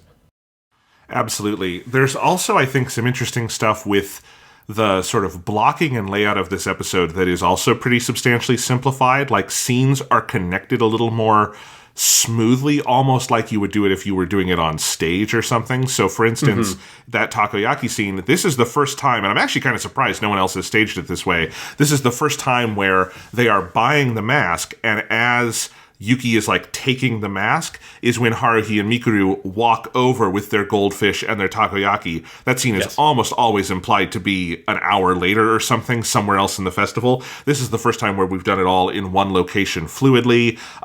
There's other cases of that, like the Haruhi diving into the pool when she's not supposed to dive joke. This is the first time that's been done in one shot where there is not a cut from the dive to Kyon, or it's just on Kyon kind of reacting. This one is all in one fluid shot where we're from behind Kyon and Koizumi. We see Haruhi run ahead of them, jump in, and she jumps in right next to the diving sign. And there's just little things like that throughout the episode where they have made some choices to like simplify some of the scenery or connect scenes in such a way that, again, it can all move a little slower because you don't have to have those transitions. You know, the montage at the end of this one is by far the shortest because and the exposition scene is by far the longest. Like, it feels like this should be the first time they've done it because it is so drawn out. Not unnecessarily so, but they're just putting, you know, time onto all of it. No one's doing the fast talking, anything like that. Yeah, and I actually, because I that was something I really felt as well, and I looked back and checked, and this one it takes about 30 seconds longer to get to the end of the exposition scene than the next longest one, and for most of them, it's about an hour, or not an hour, a minute longer. So it's like, because most of the episodes are pretty close in terms of the overall time of which the kind of major scenes end. This one is the longest, though, to get all the way through that to the scene where they're on the rooftop. It's like, and that's obviously, 30 seconds to a minute is not a huge amount of time in a macro sense, but for a 22-minute episode of television, that's a pretty substantial chunk of time in terms of the overall pacing of the episode. And it is, I think, and it's mostly because that exposition scene specifically is just longer, and you have these just like kind of bigger pauses that feel a bit more natural. And you just kind of have that all over the episode. Like there's another moment that is a moment unique to this episode that I love is very funny, is you have that scene where Kyon stops Yuki after the first meeting in the cafe at the beginning. And in this one, they have their little conversation, and then they just stand there and look at each other for a while, and Yuki's just sort of staring at him, and then eventually Kyon goes, "Oh, you can go now." And she just quietly turns around and walks away. And it's just little stuff like that where there's just a sort of sense of quiet and space to the episode. And again, a lot of that is also that there's no music in any of these moments. So you're just really sitting there and feeling that time and feeling that space that these characters are in. And that Yuki scene, that's my favorite version of the scene in these episodes so Yes. far. I think that is actually one where they've detached the mise-en-scène a little bit, where it is implied to be happening as they're going home, so it's further away from the cafe, in a space with a very nice background, where there's these two big identical trees on this like kind of sloped sidewalk next to them, and there's sort of there's an orange sort of sunset behind, and they come up, and I think, yeah, it being no music, it being slower, it being a little more awkward, and like consistently throughout all of this, they're not putting any spin on the ball. They're not like putting any like, this is like ominous, there's no like obvious visual metaphor, any of that kind of stuff. And I think for that Yuki scene, just to, give you the feeling of what Kyon is getting out of, like, I had this weird feeling like I should talk to you, Yuki, and Yuki obviously is bottling something up in her own robotic way. I think that comes across to me even stronger when there is no spin on the ball for it in this scene, in that kind of Robert Bresson way where it's drained of emotion, but you can read into it more in some ways, and they can be very touching in a weird way. And I think that scene works that way absolutely. Yeah, and again, it is lent greater impact because of the context you have from the other Endless Eight episodes. Like it gives you, because you've seen that scene, that as I like you put it, like having spin on the ball, like that's one of the scenes that usually has a lot of spin on the ball, right? Because that's any of the moments where he's feeling deja vu is where you put like the really heavy, this is going to be big and weighty, right? That's where Tako Noriko's like, I'm going to have the big fucking cloud in every shot in this scene. It's like, I don't care if it makes any sense at all spatially. That cloud's going to be there. Shot, reverse shot, fuck you. It's going to be there. And yeah, and it is like probably the most plain scene in this whole episode is that one conversation. And I think, but it is like the only little piece of spin it has is the fact that it is detached from the scene that comes before it, because that little piece like implies a lot about how much this is actually bothering Kyon. Right, the fact that it's not immediately he goes and stops her. He has to go catch up to her on his bike, because it's like you feel the sense of he's trying to let it go and just ignore it, and he can't quite. So he goes and catches up to her, but he doesn't know what to do. And so he has this weird, very awkward conversation. They stare at each other for like 20 seconds, and then he's just like, "Okay, let's just break this up and let's go on with our lives here." And yeah, it's a pretty interesting moment. Yes. There are a couple of moments where we get a little more detail than we've had in other scenes. The one I noticed is when they're doing their, frog adventure with the mascot suits, they put way more detail into how hot it is. Like in the summer day, there's way more of like your sort of like wavy lines signifier. Not wavy lines, it's like the waviness of the air where something is really hot, and it's all there, just like suffused throughout the scene. And that's pretty funny. Because you feel the misery of it.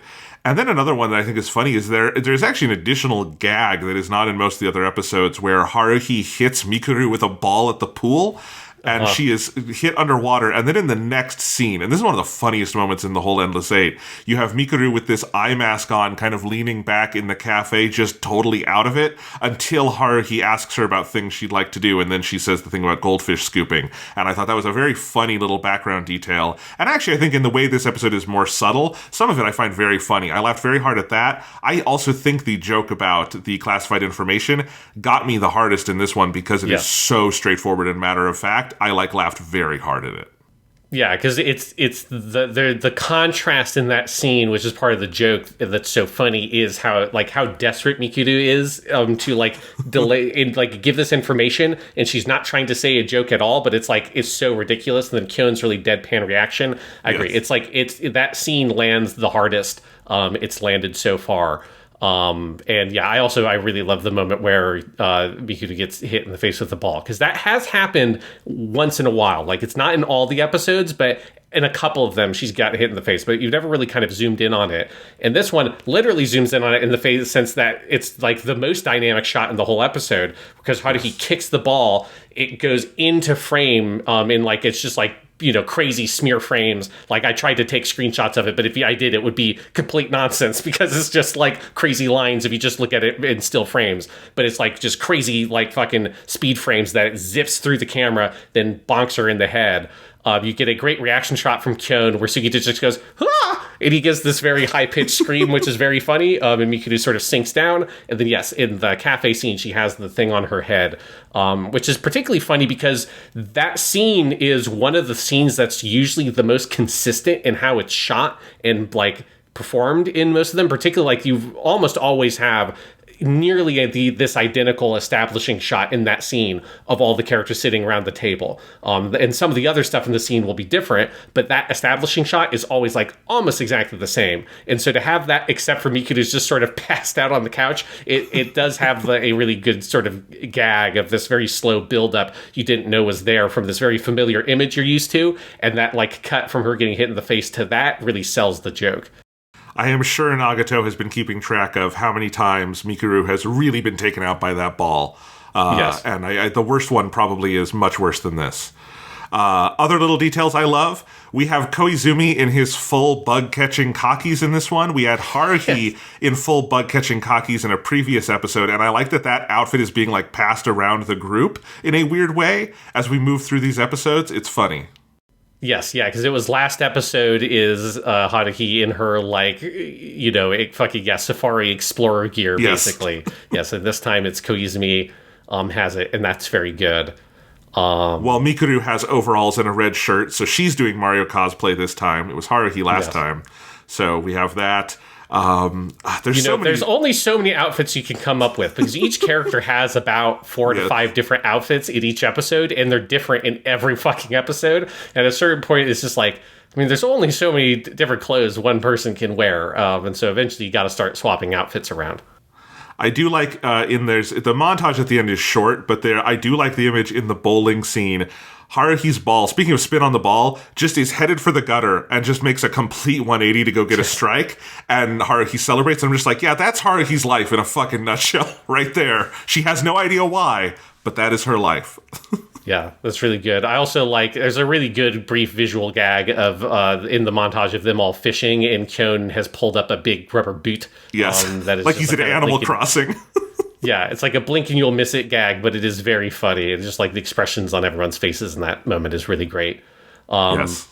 One other scene I really like that, again, is just a moment that has been pretty different every episode, but this is probably either this one or the sexually charged Adesanya Tomoe episode 1 are my 2 favorites, which is the Koizumi saying "I love you" and that whole scene and that exchange. Because in this one, this is one of those where you get that sense of like Kyon and Haruhi's relationship and the sort of like implied, you just sort of like mutually romantic attracted feelings between these two characters that is kind of going unsatisfied for both of them. That is in the background of a lot of these episodes. We talked about the very suggestive statue, the Nakataka Noriko one, but this scene where you have that exchange about the "I love you" thing, Kyon is sort of like incensed, and you know it's the kind of most emotional in some ways he is of this whole episode. It's him going like, "No, I'm not going to do that. Like, who's going to do that? When you're being ridiculous." And Koizumi says, "Oh, well then if you're not going to do it, how about I do it?" And when he says it, it's a really interesting shot where you're looking kind of a little bit down from Kyon's chest up at Koizumi. And so Kyon's head is cut out of the frame. When Koizumi says the line, Kyon's body posture shifts forward and his like cheek or his chin and stuff kind of lowers into frame, but you still can't see his facial expression, but you just look at Koizumi react to it. And he sort of laughs at him and says, it's like, I'm just kidding, you big doof, basically. And I think that's like a really good little moment because this episode is so sort of stripped down in how it's directed. Anytime it does a little thing like that, it stands out so much in the contrast that it gets lit like substantially more importance than it would be if that same moment was in any of the other episodes. Absolutely. We also get, by far, the deepest cut mecha reference that we've had so far, Sean. Yes, so we get in, Sugita Tomokazu, that his, like, favorite part of the day is coming up with what fucking reference he's going to make for his ad-lib on the way to the studio for Endless 8. This one, he goes a deep cut original Mobile Suit Gundam reference where he says, I feel like I just got released from the ADSM leader. Which, if people remember, this is, I believe this is one of the episodes that was cut out of the fucking movies of Mobile Suit Gundam, right? I had to look this one up, Sean, because I was like, what is that one? And I had to look it up, and then when I looked it up, I remembered. But yes, it is a thing that Makuve and Kaecelia team up. I forgot this happened, because this is completely absent from the movies. I haven't seen the full Mobile Suit Gundam show since we did those podcasts years ago. I've seen the movies like 4 times, so some of those show-only ones have receded in my memory, and this is one of them. Yes, because this is in the salt mine episodes after Amuro deserts, and there's like that big weird, I don't think it's technically a mobile armor, but it looks like a mobile armor, and it sort of has the little cables or whatever that then trap the Gundam and shock him, and that's in the mobile armor / mobile suit thing is called the ADSM, and then those little shockers are called the leaders. So it's not ADSM leader like you're the leader of a group, it's a leader like it's the leader of a line or a cable. And yes, that is like a very deep cut reference to a very specific episode of the original Mobile Suit Gundam show that isn't even in the movies. And it did get the biggest laugh out of me because I was like, Jesus Christ, that's so obscure. Because, you go from the Gundam Virtue reference, which references a very, very popular Gundam show that had just finished airing, to a Neon Genesis Evangelion reference, which obviously that show would have been like a little over 10 years old at this point, but hugely popular, to let me reference an episode from 1979 of Mobile Suit Gundam that wasn't even in the movies, which is where most people who are casual Gundam people would know that story from better than the TV show. It makes me very excited to see what he'll say in the next episode because it's a very deep cut reference. We're going to go all back to fucking Mazinger Z next time. I don't know. Yes. Going to do a deep cut. Anyway, yeah. This episode, I think, on its own would be easy to overlook, but I think it's doing something really interesting and kind of bold in its own way because it's not asking to be looked at as hard, but it is still very rewarding. Yeah, and it definitely feels like really valuable to the overall flow of the project, like in a way that I think it pairs with the Ishida Tatsuya episode in a really interesting way. And I have no idea how much thought there was put into the order of how they assigned the episodes and stuff like that, but these two back to back feel very significant. And it's very exciting, although it's also very sad because we're getting really close to the end at this point. It's like, yes. I wish the Endless 8 were more endless than they are because we're running out of them, Jonathan. But the next one is Ishidate Taichi, and I've been really excited for this one because it's Ishidate Taichi. Yes, I can only imagine he's going to find some way to insert a giant, crazy fucking action scene in the middle of it, because that's been like every episode we've seen of him so far has a big, crazy fight scene. There obviously isn't one in the Endless 8, but if anyone can do it, it's him. So I'm crossing my fingers, like, let me get the fucking Koizumi giant fucking kung fu battle scene that I've been waiting for the whole time. Next time on the Endless 8 Diaries.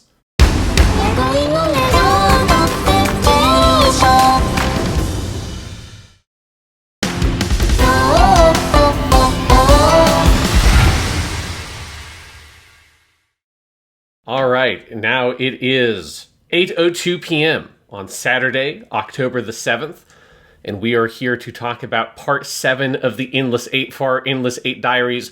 Jonathan, Wait, we are... What? I thought we were here to review the Spy Family premiere. Oh, yes, that's why we're here. We're here to talk about spies and families. There's a dog. There's a girl. Because I watched it 8 times today. That was my Endless 8. This joke makes no sense to people hearing this in the middle of December when this is airing, and that season of television is officially over. But I thought I would make the joke anyway. There you go. Yes, so we're, getting tragically close to the end of the Endless Eight, Jonathan. We are on the penultimate episode. Penultimate, baby. And it's a fucking banger. It's a fucking banger. Absolutely. Ishidate Taichi's episode. And immediately I thought I could feel some of that energy because this one starts with the most high-intensity version of the first scene with the baseball game that we've seen so far. And there's a lot of good stuff throughout. I think maybe... obviously it gets a little tougher every time with one of these because we've seen more and more versions of it with every new at-bat. And this one maybe had a touch less of like an interpretation for me than some of them. I still think it's extremely strong and had a lot of good stuff, but I'm excited to talk to you about it, Sean. Yeah, I think it's really good. I wish that he had worked a giant crazy fight scene in the middle of it. I don't know where or how that would have worked out, because that's obviously one of his big strengths at KyoAni. He's the guy who does the big fights if you need a fight scene. I guess I would kind of agree that I don't know if this has like a take as clear as some of the other ones, but I do think it's really strong. And I like the sort of the shape of the Endless Eight that we have here, of where it kind of feels like the first half or so, right? If you're looking at the kind of middle 6 episodes as being sort of like the meat of the Endless Eight sandwich, the first 3 feel like they're very much focused on exploring the sense of existential dread that comes with the time loop.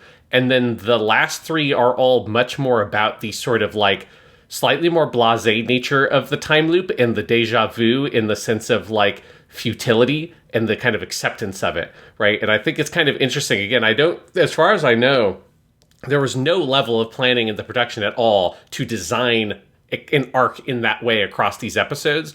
But it is kind of cool to me that there is a sort of larger narrative that I think you kind of experience as a viewer, that by the time you get to this episode, this has, I think, the best usage of that kind of deja vu element. For like the fake deja vu, right? The one where it's like Kyon is actually remembering things that happened in previous loops.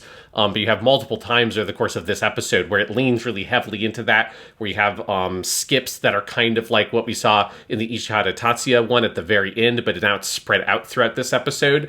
And so you just get more of this sense of like, these people are like, within this time loop are like just turning into mush. I think you also get that with the actors that are now at this point have been saying the same lines for nearly 2 months worth of recordings. And so you get way more weird ad-libs and stuff in this one. It's just kind of like this episode is slightly unhinged around the edges in a way I think is very appropriate for the second to last Endless Eight episode. Absolutely. I think if I were to put into words what this episode specifically is doing, I think that's basically it. This one feels like, and that's why I mentioned the first scene immediately having a little bit of a certain like, it's got a heartbeat that's different. Like literally, it's very percussive. There's this intense droning percussion to the first scene at home. It starts with all these quick cuts between various inanimate objects in the space, where you start with the calendar and the number 8.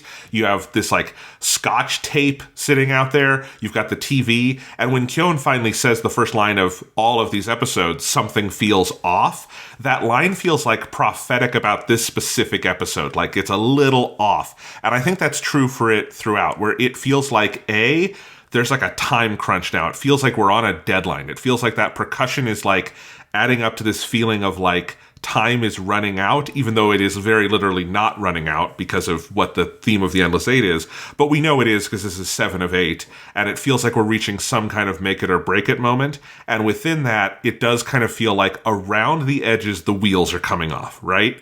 Because like those cuts within the deja vu moments are super harsh in a way that makes you think like your Blu-ray player is broken or something. And, you know, when you get the big deja vu moment at the end where he's like, what do I say to Haruhi here? It's by far the most intense moment of it, to the degree where I was like leaning forward in my seat going, is it going to happen? And then episode 8 will be about the fallout of him finally figuring it out. And that's not what happens here. But it definitely, after 6 episodes of repetition, it makes you believe maybe it changes this time because something has to change one way or another. Yeah, and I do think that, like, while I don't know if there was any sense of a progression that, like, the directors, like, thought, okay, let's have some of the later ones be more about this, like, idea of the time loop or whatever. Like, I do think it was very intentional to have this one be the second to last in the sense of that ending is, like, so intense. And it does make you feel the urgency of, like, this time loop thing needs to be fixed, because it kind of feels like if this goes on long enough, these people will turn into like jelly, because it's like they're fucking losing it. I mean, in that first scene, which the first scene of this episode is my favorite version of the first scene for any of the Endless Eight. Like, I would agree with that. Yeah, there's just this sense of like very quiet despair to it. Of Kyon is like feels more sort of like in some ways prophetic with his deja vu, but also kind of more succumbs to it, right? So in the first episode, you get the first instance of the literal deja vu of him. Like, you see a sequence of him picking up the phone and seeing it's Haruhi. Then it immediately cuts to the same shot of him sitting on the couch. He picks up his phone, and then Haruhi calls, right? So you get the same visual sequence replayed in a way that's very disorienting for the audience.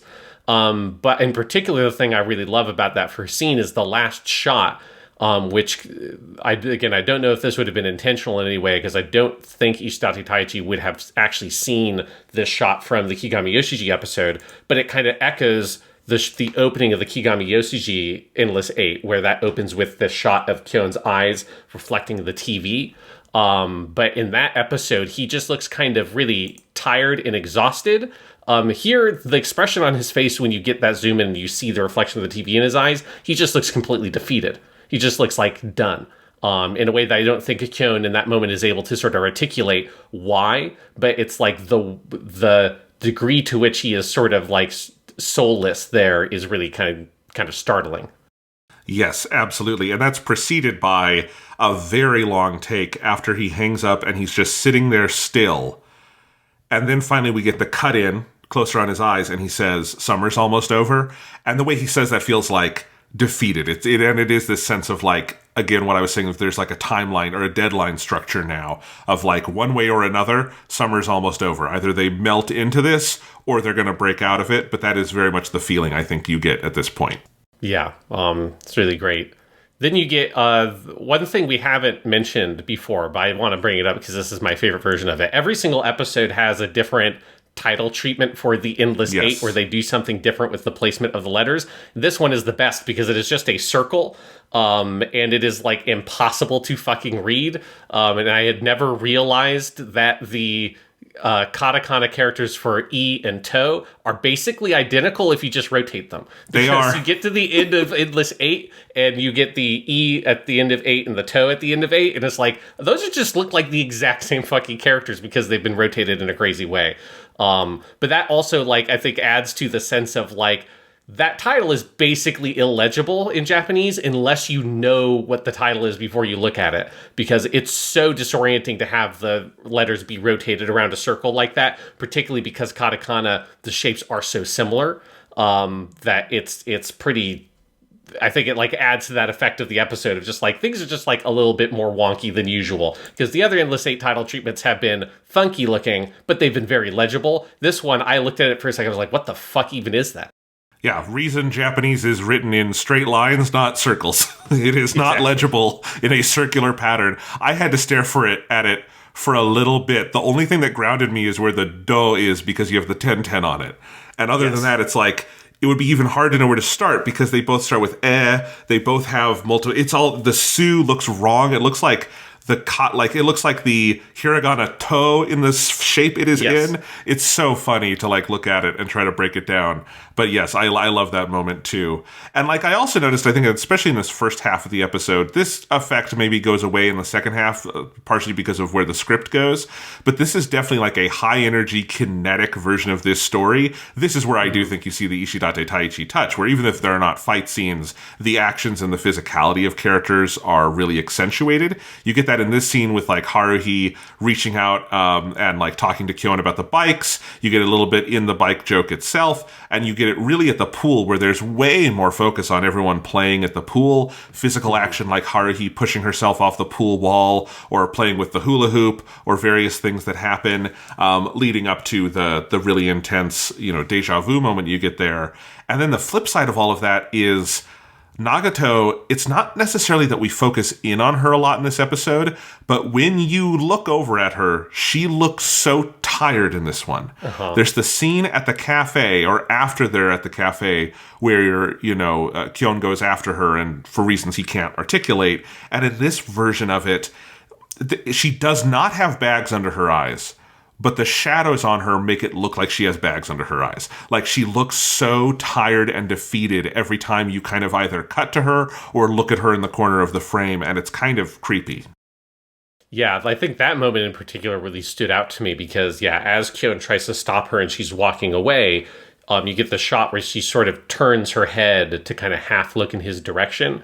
And then when she like basically replies that she's all right, you know, because it's the same dialogue, but she kind of looks down and her eyes change ever so slightly. And it's like for Yuki Nagato, a character that basically does not emote at all, that very minor change of expression like speaks so much because that's not happened in any of the other episodes, right? So it's like you just get this little bit extra movement in her face, a little bit extra sense of like this has like sort of worn on her at this point, because yeah, it definitely it feels accentuated here for sure.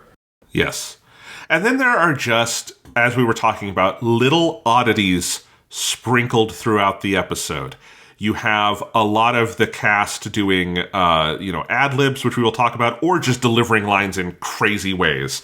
Like when Kyon hears about that we're going to try to do all of this in 3 days. He goes, 3 days? And like screams it. 3 days? Yes. Yes, he says it in English. Yes. It's the hardest I've ever laughed at any of these episodes is Kyon's response, 3 days? Because you've heard that line over and over and over again as him saying it in Japanese, and so all of a sudden Sugita breaking out the like intentionally kind of broken English is really fucking funny.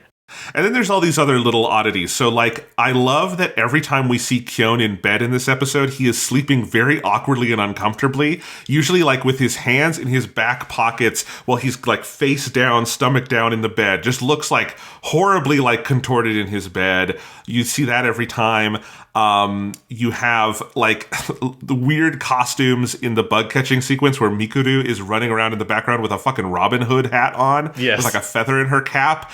You've got the scene where they're shopping for the yukatas, where you have this amazing shot where you have the boys, Kyon and Koizumi, standing, and I guess the name of the shop is Endless because they are standing in front of that word, and you even have Kyon sit down so you see the word more of it. The only letter being covered up is D by Koizumi, but there's no other word it could be. And it's just little oddities like that all over the place that make this one feel a little more unpredictable.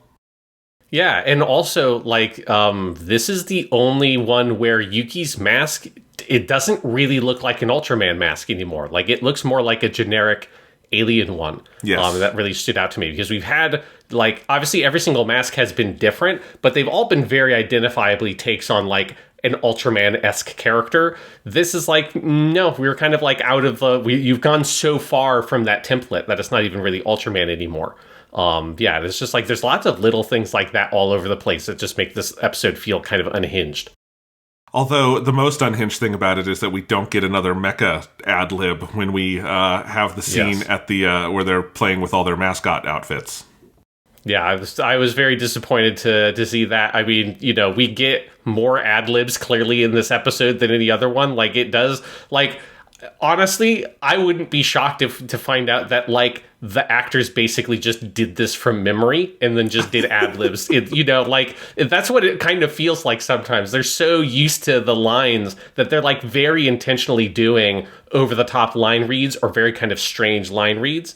And it all feels rehearsed in a way that, like, in the other episodes it doesn't, right? That it feels like a very intentional, like, they kind of, in their bones, all these characters know they have said all these things like 15,000 plus times at this point. And so they're just kind of letting it all loose. It's very good. My favorite is probably when we get to the scene on the rooftop with the stargazing and we have the whole "I love you" conversation, which gets like really punchy between the two of them, with Kyon having this line where he yells, where he starts to say it and says, "I love you. No, I'm graduating from your control," as it's just translated. And it's so funny. But the episode is rife with them. I did not by any means catch all of them in my notes. Yes, there's a lot. Like, there's one I really like is early on at the yukata scene. when Kyon sees Mikuru, he has this thing that this has got to be a Sugita line read or ad-lib, because it doesn't even sound like something Kyon would say, where he goes, Mikuru-san or Asahina-san, mawatte, mawatte, mawatte, meaning like spin, like twirl, twirl. It's like, what the fuck? Because every episode he has had that reaction where he's like, oh my god, Mikuru looks great, but that extra like mawatte, mawatte, it's so funny. Yes. Or, again, I think the 3 days is my favorite one. But the second best one is when they call Kyon before the big exposition scene, and when he answers the phone, he just goes, and he just, like, it's just complete fucking nonsense. And it's so funny. And then when he goes to get Mikuru and talk to her at the thing, she's crying so hard that you can't tell what the fuck she's saying. It's so Kyon's just like, I can't tell what she's saying. He just says that in his head, which again is a variation we have not seen before. And again, feels like it's probably just an ad lib that the actress came up with on the day, because they have done these scenes 7 times at this point. So they're trying to find ways to keep it fresh. I believe this cast tended to record together, right? Yes. Yeah, absolutely. And so you get the feeling in this one that they're trying to make each other laugh, maybe. Like there's probably some like, well, here we are for week 7, guys. Let's see if we can like really, make each other laugh and fuck with the audio engineers in the other room. That's kind of what it feels like this time. And I love it because it works beautifully. Yeah, but it also feels like, I think the episode is asking for that energy, because it does have, because there are things that are weird about it that aren't just the actors' performances, right? Like Kyon having his hands in his shorts every time you see him in his bed. Like he's just like has his hands tucked in where his butt is. You've got a very long, basically minute, or not quite a minute, but close to a minute long shot held on Koizumi's watch while he's sitting there explaining things. This is with his line of like, "Owarai into this summer," and all that stuff is going on, and with Oda Daisuke really over enunciating in that scene. It just got little things like that where you have just a random close up of a melted popsicle, a Gari Gari Kun popsicle stick that's a blue Hawaii flavor, and just lots of little tiny things like that around the edges that are just like weird sort of extraneous details and weird ways to frame and shoot scenes that make it, again, that word unhinged just keeps on coming to my mind. Like it just feels like the edges of this episode are just kind of bonkers. And it does feel like the more we talk about it, the more I'm thinking the interpretation, the take on this one is that there kind of isn't one. It is that the wheels are coming off, right? And that's kind of what it's going for. Yeah, I love that shot of the watch, because they really do like 90% of the exposition in that scene while held just on that one shot, which is amazing. There's also a great shot where when Kyon is having the thought about, man, Nagato's been doing this for 500 some years. I feel so bad for her. He is standing on the like stop sign on the pavement, or where they've written the word stop. He's like standing on the kanji. And it's like, that is also an interesting little piece of symbolism that we've got visually there. Boy, Nagato also looks fucking haunted in that exposition scene when you see her. Again, they're doing the thing where she does not, and really probably cannot, as both a robot and a 15-year-old, have bags under her eyes, but the shadows they draw, again, give that impression. And it's just, you really feel for Nagato in this one. Even if she's never quite the focus of a scene, you just get that over and over. Yeah, and there's lots of good things in that second half of that exposition scene. Like, I really like the way they frame it of, Koizumi's explaining all the stuff, and he has the thing where he says, I believe that there is one person who remembers everything that has happened in all these rotations. And Kyon says, really? Well, who is that? And Koizumi says, I think you already know. And then Kyon, while still looking at Koizumi, says, is that true? Right? And Nagato is sitting behind him. So he doesn't turn to look at her. He just says it, and she responds to him. And then he shifts his gaze in her direction as they continue the conversation. And then once he asks her how many times has this happened, he looks full on at her, and then she says the number, which at this point is 15,527. So we've had quite a few more since the 15,498 back in episode 2. And then you get that like whole line and that whole explanation from her while you have this like close up on her in profile. And then you cut to Kyon, and again, the slightly unhinged parts of the episode, he makes a fucking Home Alone face. Like, he puts his hands on either side of his face into camera, like, sort of smushes himself. You can kind of hear that Sugita is probably doing that in the booth as well because of the way his voice comes out. And then I'm glad you used the Home Alone verbiage, too, because that's how I wrote it in my notes as well. Yes, I mean, that's just what it is. It's just the Home Alone thing. And then Nagata continues to explain that another piece of framing I really love, instead of Kyon telling her to stop, which is how it's been in every other episode, he just sticks his hand into frame in a close-up on Yuki, and she just, like, with her mouth still open, she just stops, closes her mouth, and he puts his hand down, and then they all kind of leave at the end of that scene.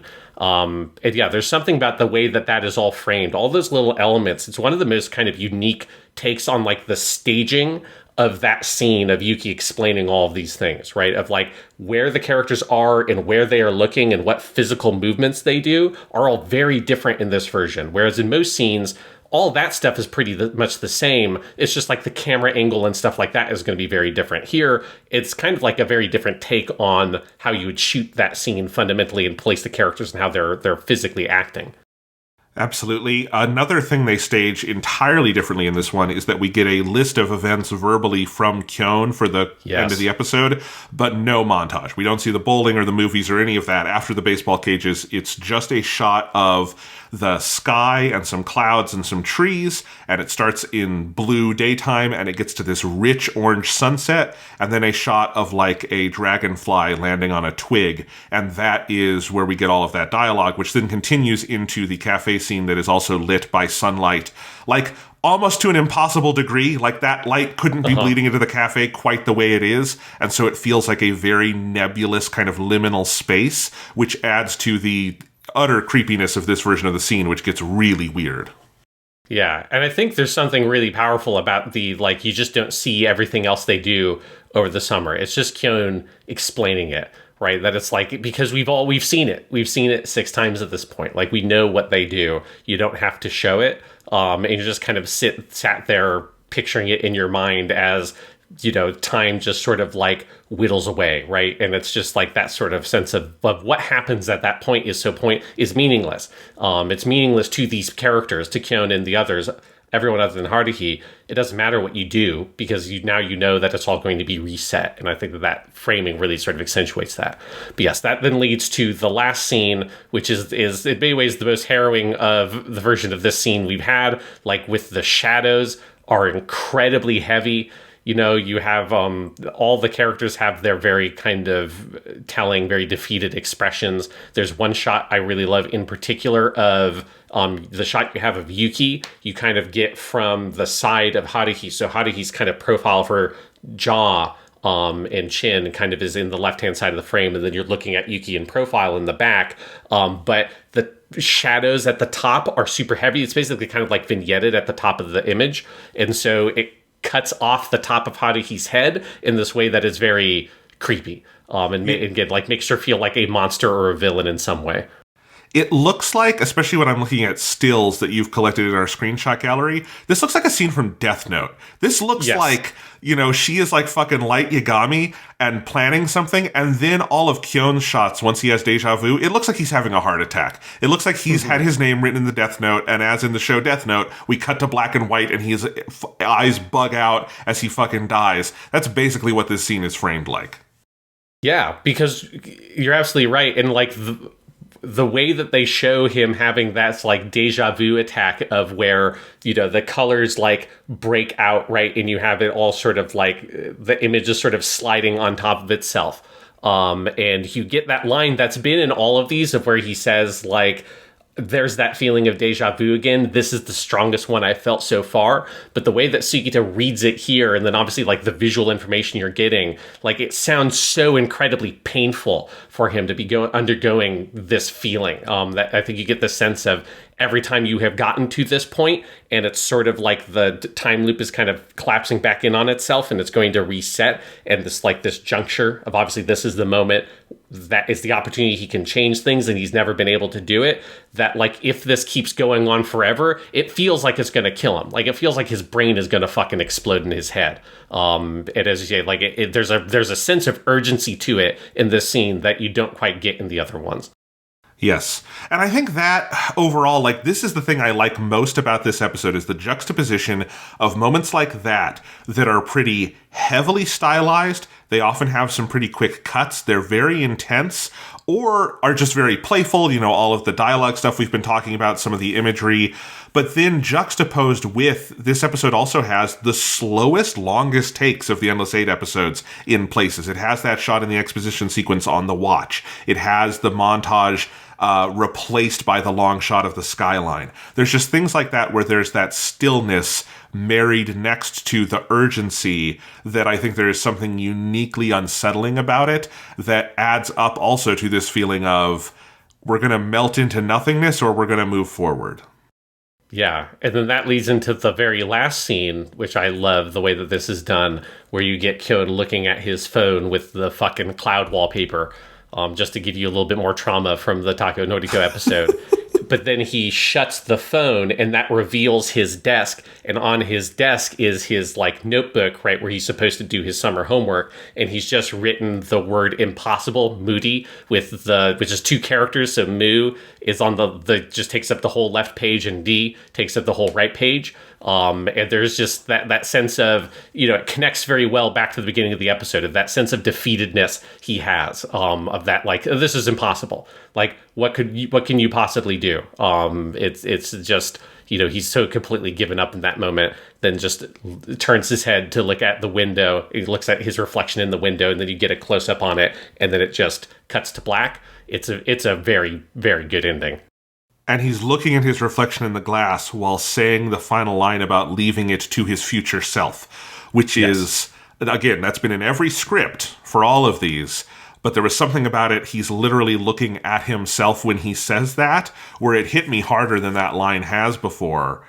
Usually it's the imagery in this, you know, scene that hits me, and it was something about that marriage of image and visual where, one, I was surprised no one else did it that way. There's something about, like, that feels like such a profound way to interpret that line visually, and then it's like, it very much feels like prophetic that this is the one handing the baton off to the final part, because it is literally Kyon looking at his future self and going, it's got to be you or no one else, basically. Yes, and it's like you got to do it, or, you know, all of reality is going to like disintegrate or something, because this is starting to become untenable.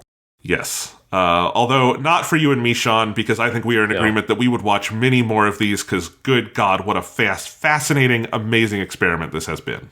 Yeah, because it, you know, and it's something that it's almost kind of a bummer because they could have done more. It's already insane that they did this in the first place. I was gonna say, I don't know if they could. But when you think about it, they've still got like 3 to 4 other directors they could have pulled in, right? Because you have, Takemoto Yasuhiro didn't do an Endless Eight. Now he did do Bamboo Leaf Rhapsody, which is probably why he didn't do an Endless Eight, because he had just done an episode. And then Yamada Naoko, I think she's the first or second Eyecatch Suzumiya Haruhi episode. So that's why she's not one of these. But hey, if you could have just like, you know, you've got Sakamoto Kazuya. He's a really good Kyoto director. We've seen a bunch, and he didn't do one of these. So it's like, you know, the fact that that's how many great directors Kyoto has, like, at this point, that, like, they've already done 7 different directors over the course of this, right? Because the next episode will be this is Yoneda Mitsuyoshi, who did the first one.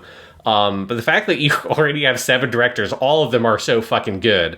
And then there's still at least 3 more, and probably like a couple more you could scrounge up that maybe aren't quite at that like Takemoto Yasuhiro Yamada Naoko level, but like are also very good. That we've seen in some of the earlier stuff. Like, that's crazy. I mean, that's why KyoAni is the only company that could have done this, yes. Because that's just such an insane bench of talent that with 8 episodes and 7 directors, they haven't even exhausted the amount of talent that they have.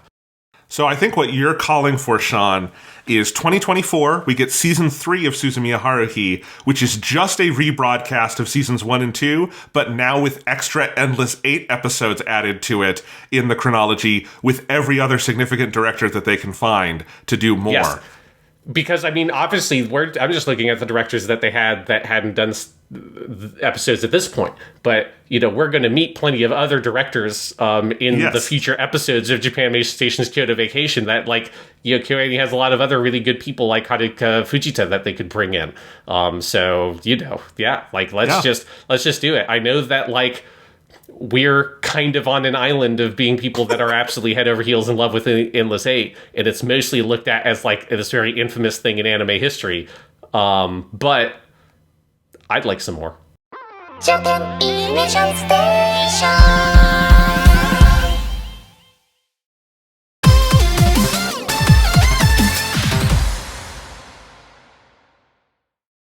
All right, it is 1:07 p.m. on Sunday, October 8th. It has now been 1 week since we started our Endless 8 Diaries. And Jonathan, we are here at the end of things. We're here at the end of things. It is my birthday today, October 8th, which means this is the first episode of the podcast ever where one of us has aged a year during the episode itself. That has never happened before. At least in terms of how we demark ages. Obviously, Yes. It hasn't been a year since we started recording. But yes, you are now an ancient walking skeleton of a man at 31 years old, and I'm youthful and spry at a very young 30. By the time this airs, you will have been 31 for almost a month, but that's okay. As we're recording this, you are the young one, I am the old one, and we are talking about Endless 8, number 8, and I am so jazzed. I finished watching this about 10 minutes ago, blew my mind. It is so the perfect ending. It is both very poignant and the greatest setup and punchline to a joke, possibly in the history of comedy, is the Endless 8. Oh my God. Can we just start with 8 episodes, 7 of them all end with Kyon considering his homework and ultimately spending 15,531 cycles saying, you know what? It's not worth doing. I'm going to let the future guy deal with it. And finally, what lets him out of hell? What breaks the Sisyphean cycle of pushing the Haruhi-shaped boulder up the mountain? It is deciding to hunker down and do his homework. It's the greatest joke. It's the best joke. Yeah. It's so good. It takes 8 full episodes of animation to set up, but the payoff, like literally, I was like buzzing in my seat. I thought it was so funny and exciting and hilarious. And of course, there's also a poignant side of it we can talk about too. But Jesus Christ, Sean, I don't know what I was expecting. This had not been spoiled for me. I had no idea, but I was over the moon overjoyed by that ending.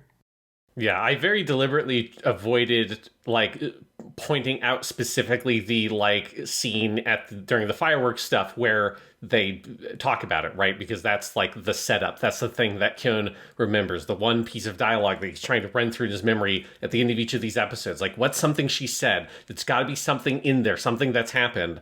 And it's in that scene when she talks about how, you know, oh, that'll only take you 3 days. And he goes, 3 days? And all that shit. That is what that is. That's that setup. So yes, I wanted to make sure that I didn't draw attention to that fact. That is, you know, that scene is in every single one of the Endless 8 episodes. There's only a handful of those moments.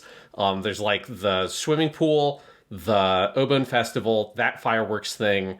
Obviously the exposition scene, them on the rooftop, and then them at the cafe at the end, and then Kyon at home. Those are the only scenes that are in every single episode of the Endless 8. There's lots of other little scenes that are in most of them, but sometimes they skip them here or there. But that is one of the scenes that's always there. But it's also like the least consequential scene that is in all of them, because it's just them chatting, and it's mostly there to set up the bug hunt thing that usually comes next. But yeah, it's you know, the one way you can read the Endless 8 is it is the most avant-garde and elaborate tirade against procrastination ever created in the history of mankind. Because it's, you know, that's one way you can just read the story. It's about, hey, kids, just do your fucking homework. Just get it over with. Or you'll be stuck in a time loop lasting 500 plus years.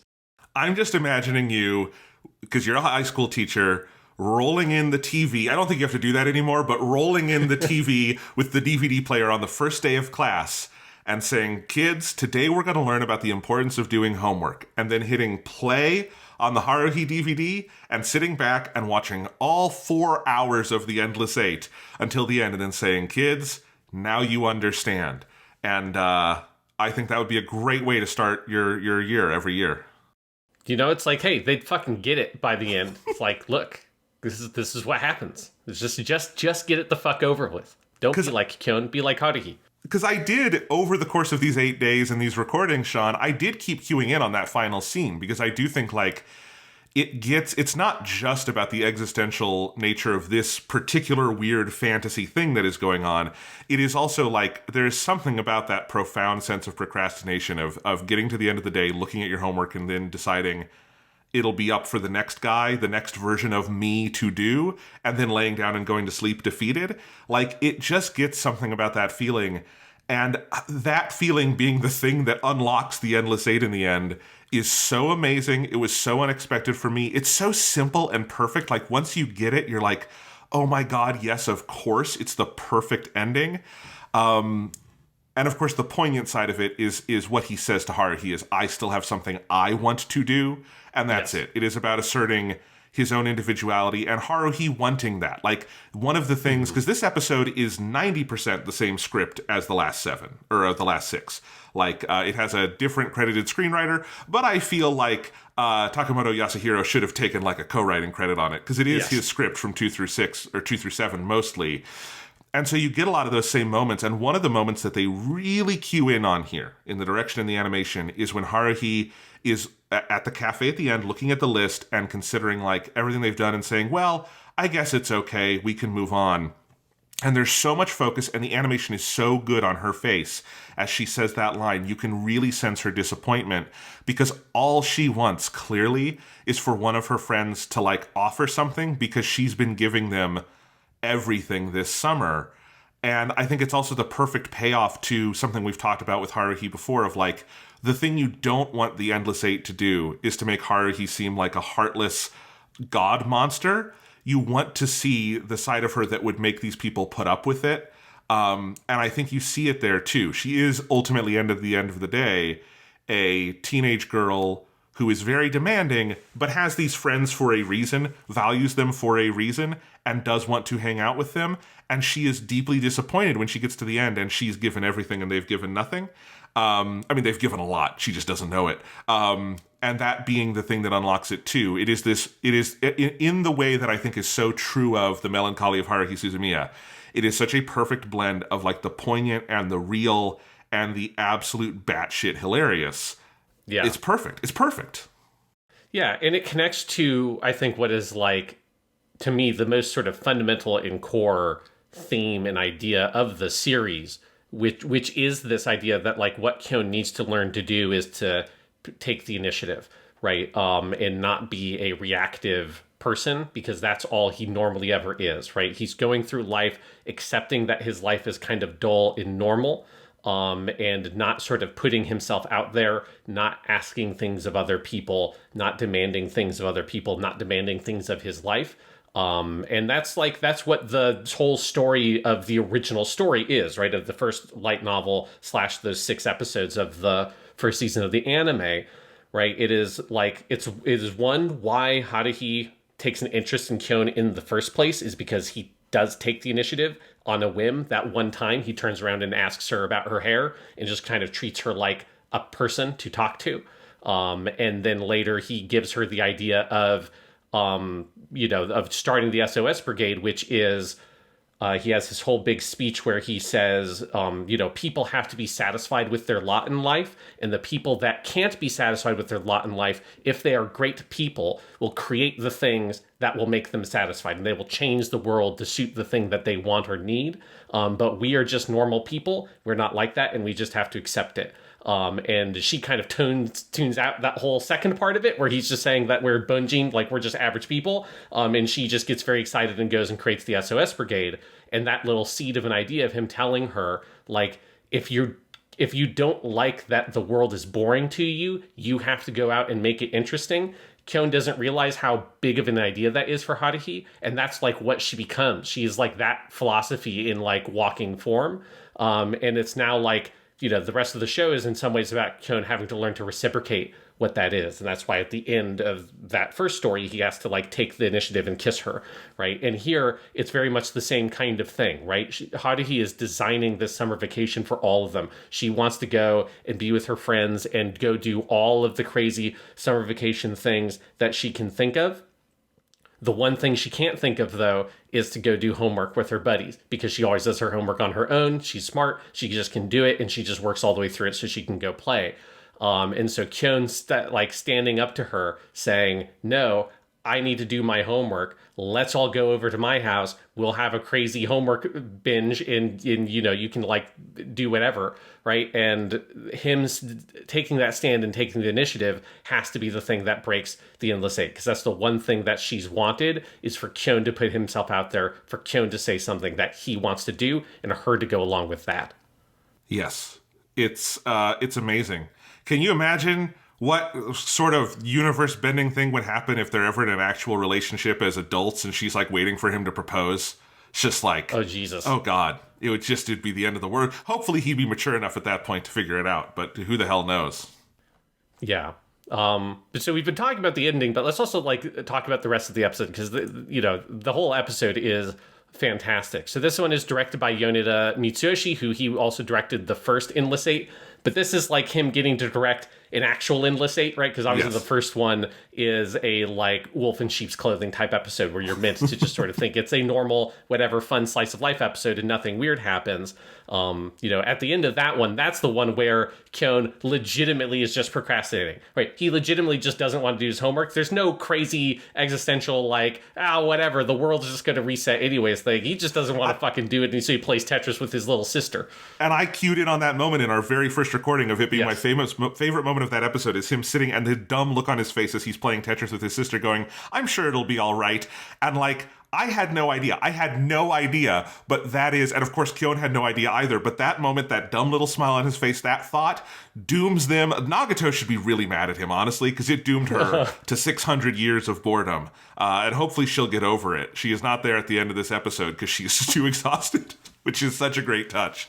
But man, yeah, but you're right, because that one is a wolf in sheep's clothing. This is the one where he gets to let his freak flag fly a little bit and do all the, like, weird experimental framings and have all the cicada shots and all the different things that the other directors have been getting to have a party with.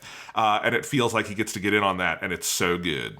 Yeah, so it's incredibly well directed. But also, a thing I want to make sure we keep in mind is that, we have a fundamentally different relationship to this episode than people who would have been watching it in real time. Because again, I want to stress, nobody knew that it was going to be 8 episodes. That was not publicly revealed information. So nobody had any idea when this episode aired that it was the last episode.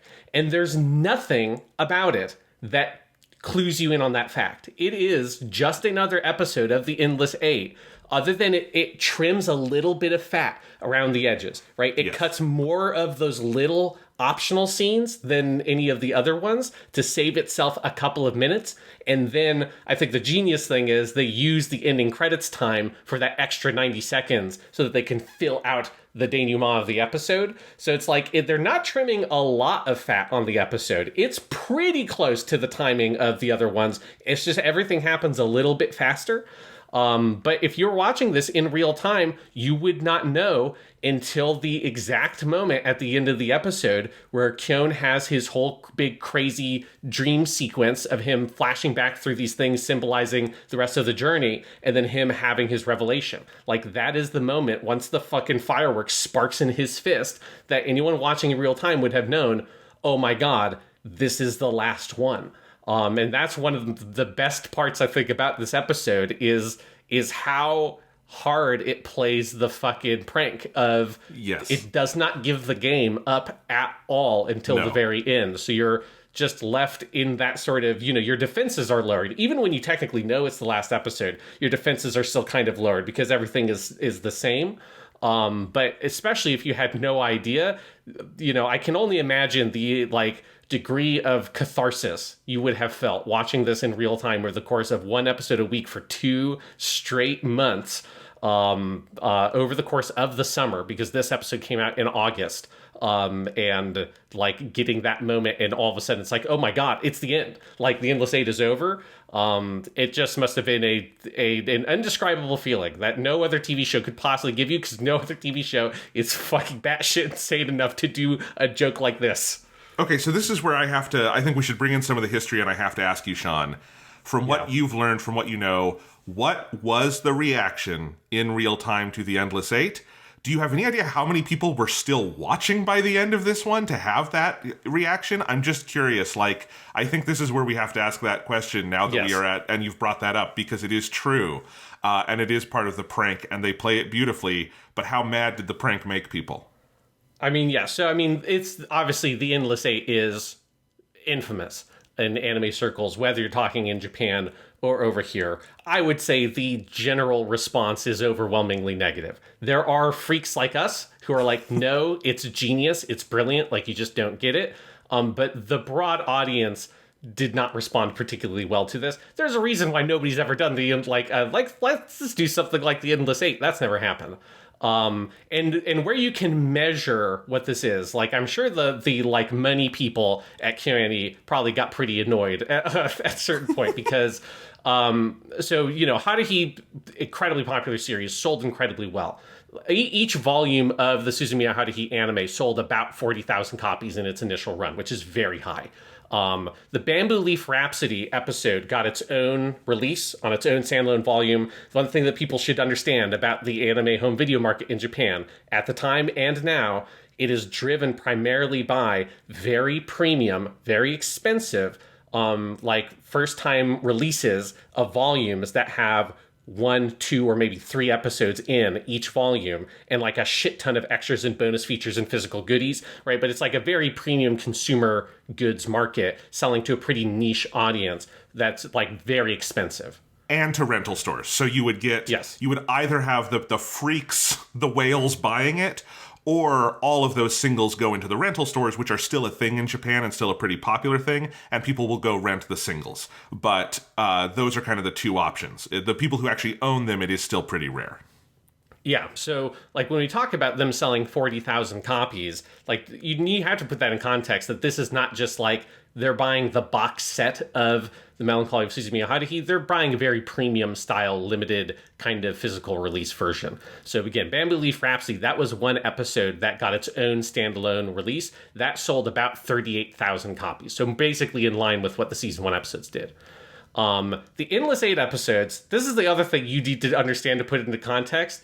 Endless Eight was released on physical media across 4 different volumes, with each volume having 2 of the Endless Eight episodes, right? So it's not like after it was all done, they put out one set that had all 8 of them. You bought, for, you know, a good amount of money, it's probably like something about like $80 or so, 2 of these episodes of the Endless Eight. So the sales of those were not as good. And each of those volumes averaged out about 10,000 copies. And so that's a huge drop off, obviously. You're selling about 25% of what you used to sell. That's an insane drop off from a financial point of view, just absolute suicide. But they still sold 10,000 copies of each of those volumes. That's more than most anime. That's probably about the average level of like a pretty well-received anime would sell about that many copies, right? Certainly it's not the phenomena of what Haruhi normally was. But, and then like, I think the Sai volumes don't quite recover back to that 40,000 level, but it goes up a little bit more, but it never quite gets back to where it was before all that happened. So I do think they burned a certain segment of their audience. But yes, it is like the Endless Eight from a commercial point of view and the broad critical reception, absolutely disastrous. But if they had just done, here's a couple episodes of it, like nobody would remember it. It would just be like whatever. But like Endless Eight is like burned in the history of anime.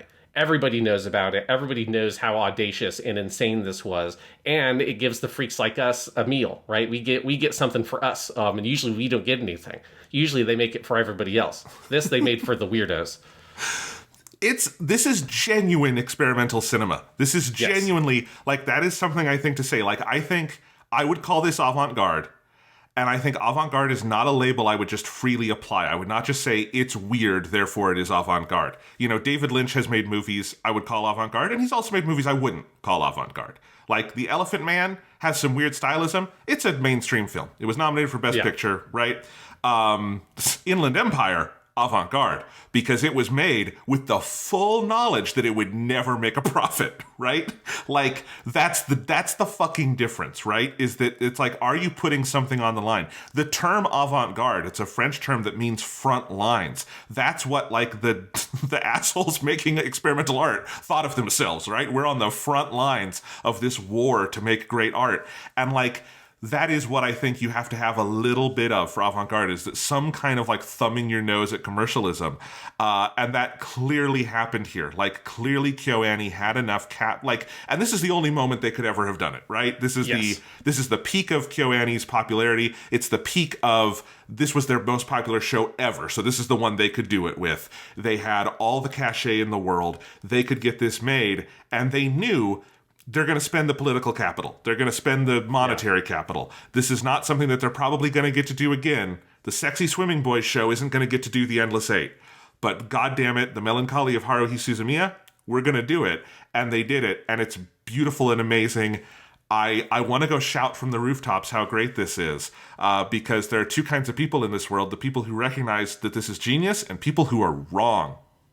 Yeah, like, I definitely understand the perspective if you were watching it in real time of this completely driving you fucking insane. Like, I can't imagine that feeling of trying to follow this show one episode a week for 2 whole months, and then the audacity of them selling 4 different volumes of this with 2 episodes per volume is just fucking madness. I mean, even from my perspective, I'm like, that's a lot. You should have put them all on just one set and sold it for the same price as the ones that just had 2 episodes. Like, that's the only reasonable way to do that.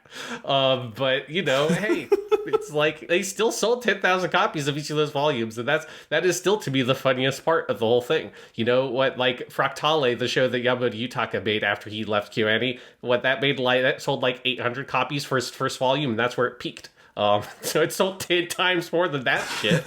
But, like, this is where, so I'll play my cards here. Watching Haruhi, and especially the Endless Eight, has actually given me an idea for how I'm going to structure one of the chapters of my dissertation that is going to actually speed up my entire dissertation process quite a bit, because it's going to allow me to take this thing I wrote last summer that you guys have heard about a little bit, and Sean, you helped me write, about Gundam and kind of this moment where anime kind of asserts itself through fandom.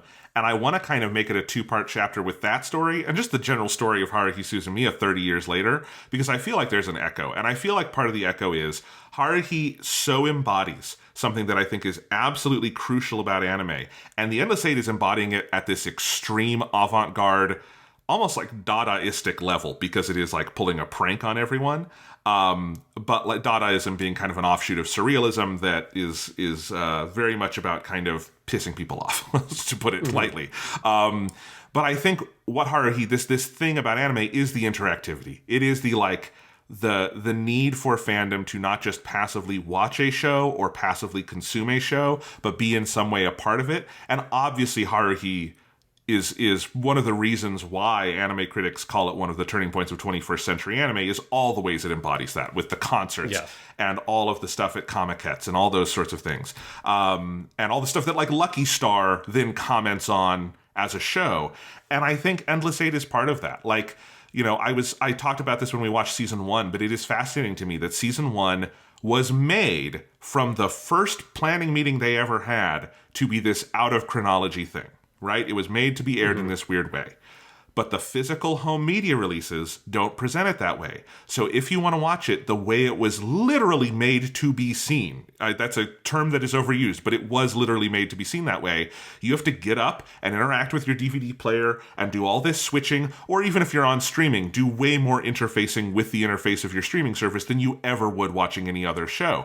And that in and of itself is this level of interactivity that pulls you in. And I think The Endless Eight is that sort of thing too, because it literally is this thing that like pissed off the whole world of anime. It's this thing that comes in and completely upends what you expect as a weekly thing that you're going to watch, or that you're watching, years later on DVD or something. And that is also a form of interactivity. You've said multiple times, and I'm probably going to quote you in this chapter, Sean, that the way we've done Endless Eight on this podcast is the most generous way to approach it, which is to think about the directors and think about the people making it, and then not just watch it, but watch it and discuss it on every single episode, and really bounce our ideas and reactions off each other to really take it all in. And I think the Endless Eight demands that. I don't think this is something that could possibly be enjoyed on the level of passive consumption. I think it has to be something that you are actively thinking about and reacting to and creating your own reactions to. We are creating something doing this podcast. This is now another thing that exists in the world because of Suzumiya Haruhi. And this is the fascinating thing about Haruhi as a show, is that it attained the same magical power that the character Suzumiya Haruhi has, which is to reshape the world around it. And it's done it. This podcast exists in that sense.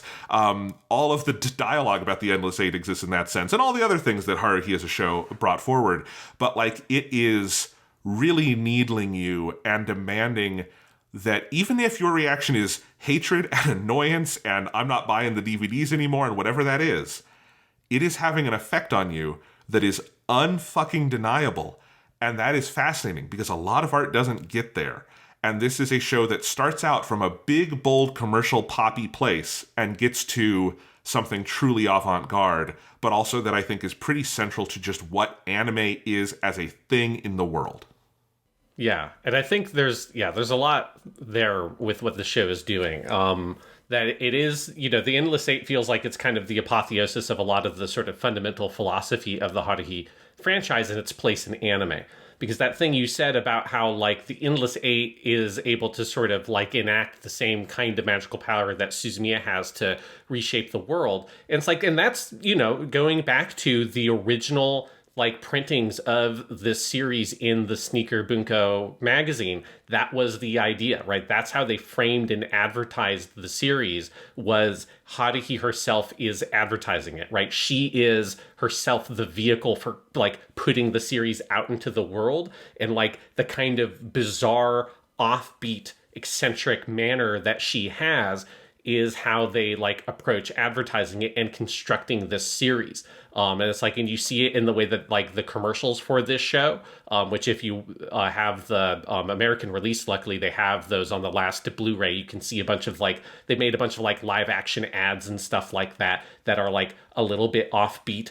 For an anime, you wouldn't even really expect to have all these live action ads, but it's Aya standing in a train muttering her big iconic line about if you're an alien or an Esper or if someone from the future, come talk to me. There's one of the director Ishihara Tatsuya, who is in a suit and an alien mask, a bad Halloween alien mask. You can't tell it's him. It is him, though, because you see the behind-the-scenes footage on the Blu-ray. So they put him in it. I don't know why, other than to have fun with it. And it's him sitting there on the roof of a school, and there's kind of a visual gag of that's who Haruhi is talking to, is this sort of jokey, Halloween alien man.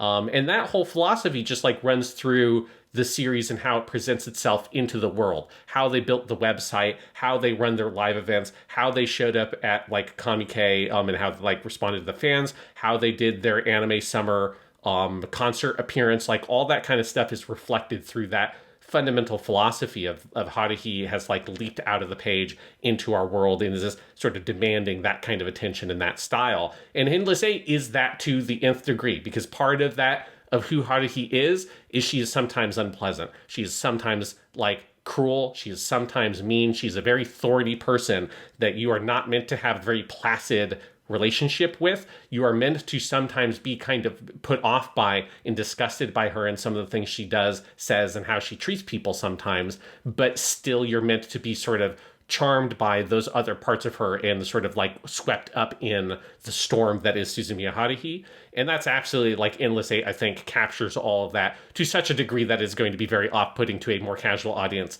that does not want to engage with the media on that level, which is a totally understandable position. But it does mean if you do want to engage with it on that level, it is it gives you so much rich and fascinating material to chew on and think about and kind of immerse yourself in. And in that way, it is, taking advantage of that ultimate movement that the anime industry underwent and struggled with for a long time in the 90s of like, how do we do this? Like, how do we transition our thing into this more kind of niche focused otaku based audience? And how do we make that really work? And Haruhi is like one of the shows that really cracked that in a way that other shows could replicate. Obviously, the other shows are not doing the Endless Eight, but they are replicating some of the ways in which you engage and bring in your fan base with how you do your radio shows and your live performances and the music and all that kind of stuff. And we talked about that with the first season episode of that, the influence it had on the rest of the industry and where it kind of was moving and how to engage with fans in a digital world. Endless Eight is like still light years ahead of everybody else in that regard, just in terms of, whether people liked it or not, there's a lot of fucking fan engagement around the show, and it has really left its mark on the history through doing this, the most insane prank in the history of television. Absolutely. Man, we could cut it there because I think that says everything, but there's more about this episode we haven't gotten into. So, Sean, what else do you want to say just to give this final Endless Eight its due here? Yeah, because yes, it's obviously like it's easy to get swept up in the big picture of it all now that we're at the end, but there's so much great stuff in this one individual episode. I mean, I just love the look of it overall. There's lots of scenes that really sort of struck me watching it, like the scene where Kyon stops Yuki as she's leaving at the beginning and after the cafe, and you get like this really nice close up in on her face, totally covered in shadow. We talked a little bit about in the last episode the use of shadows on Yuki's face to sort of symbolically emote in a way that she is not able to. And then you have this gorgeous, awesome shot as she turns and walks away, where you have, this very dramatic angle of light from the sunset, and Kyon is standing in like the far upper left-hand corner of the frame. The frame is canted slightly, and so his shadow is just like titanic and comes all the way from this like small point in the corner of the frame all the way up into the foreground. And it's just such a gorgeous looking shot that communicates so much about that feeling of this shadow hanging over his head and his loneliness and confusion and isolation of what's going on here. Shadows are a pretty big visual motif throughout this episode. I noted that one. There is also a really nice panning shot during the big exposition scene at night across their shadows, because they're all sitting in a line on the bench, and that's a really gorgeous shot. You get them a couple of times, those big shadows, because that's definitely a motif here.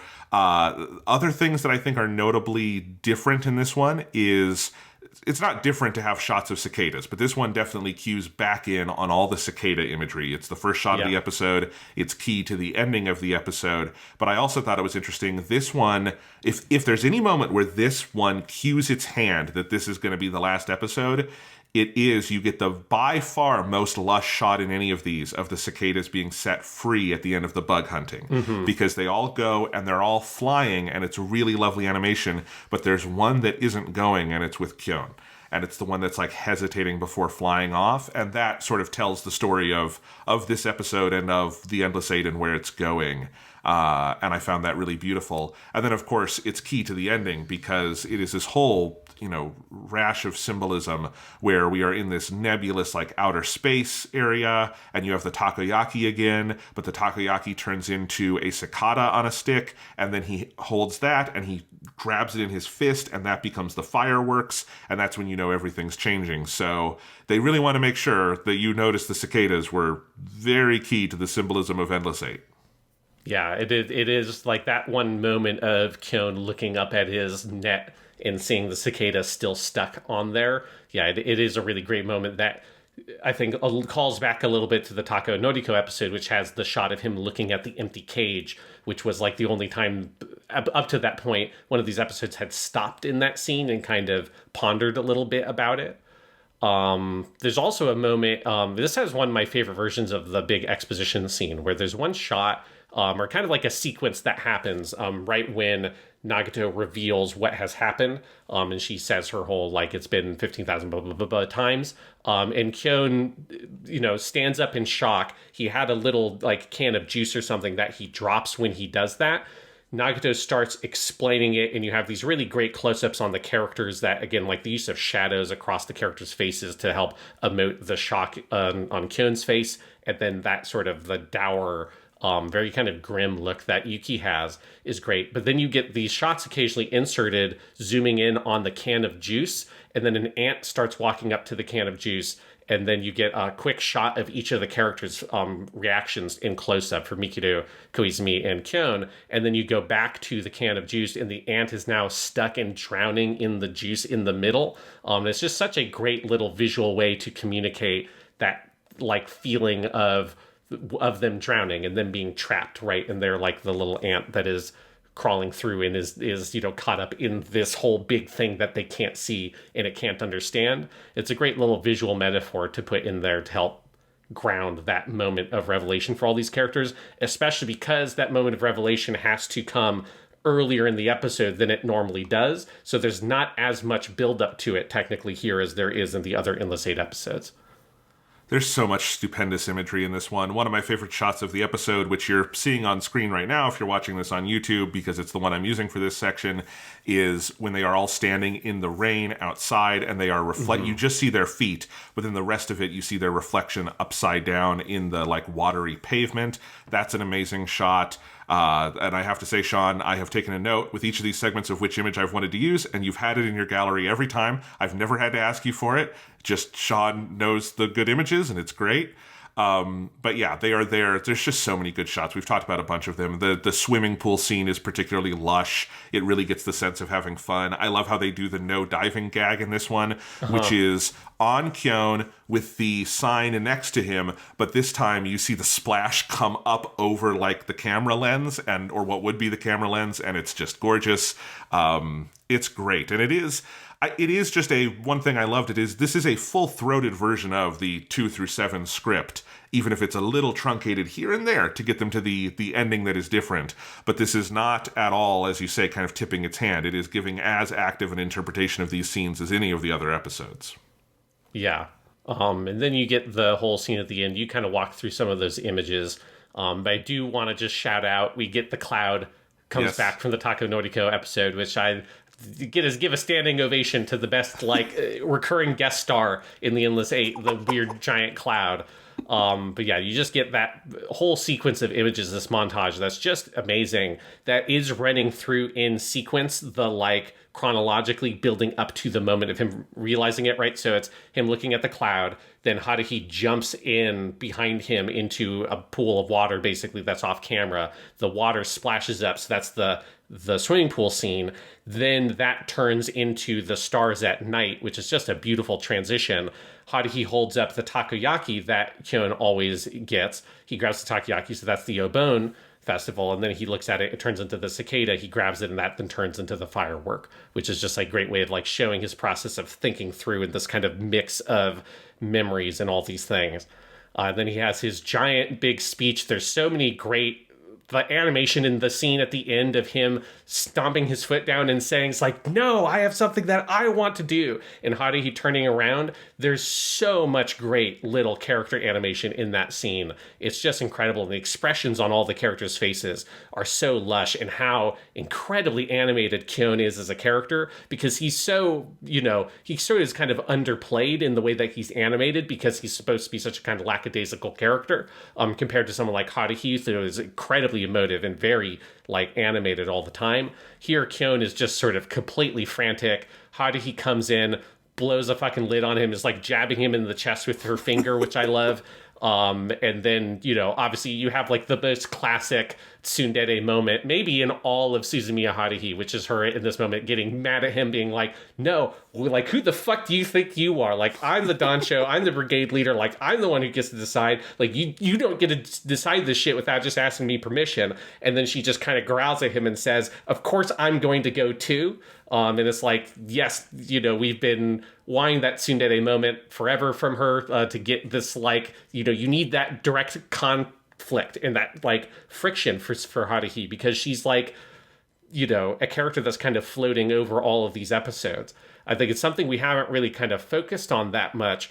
But when you think about the voice actors and what they've had to do, right? You have the voice actors are Kyon, Koizumi, and Mikuru. They all get to be much more playful because they get to change their performance and get to sort of find a lot of different nuanced ways to explore it. Or Sugita, as Kyon, gets to sort of find, where can I put an obscure Gundam joke in here? Where can I just completely fuck with people? He gets to do that.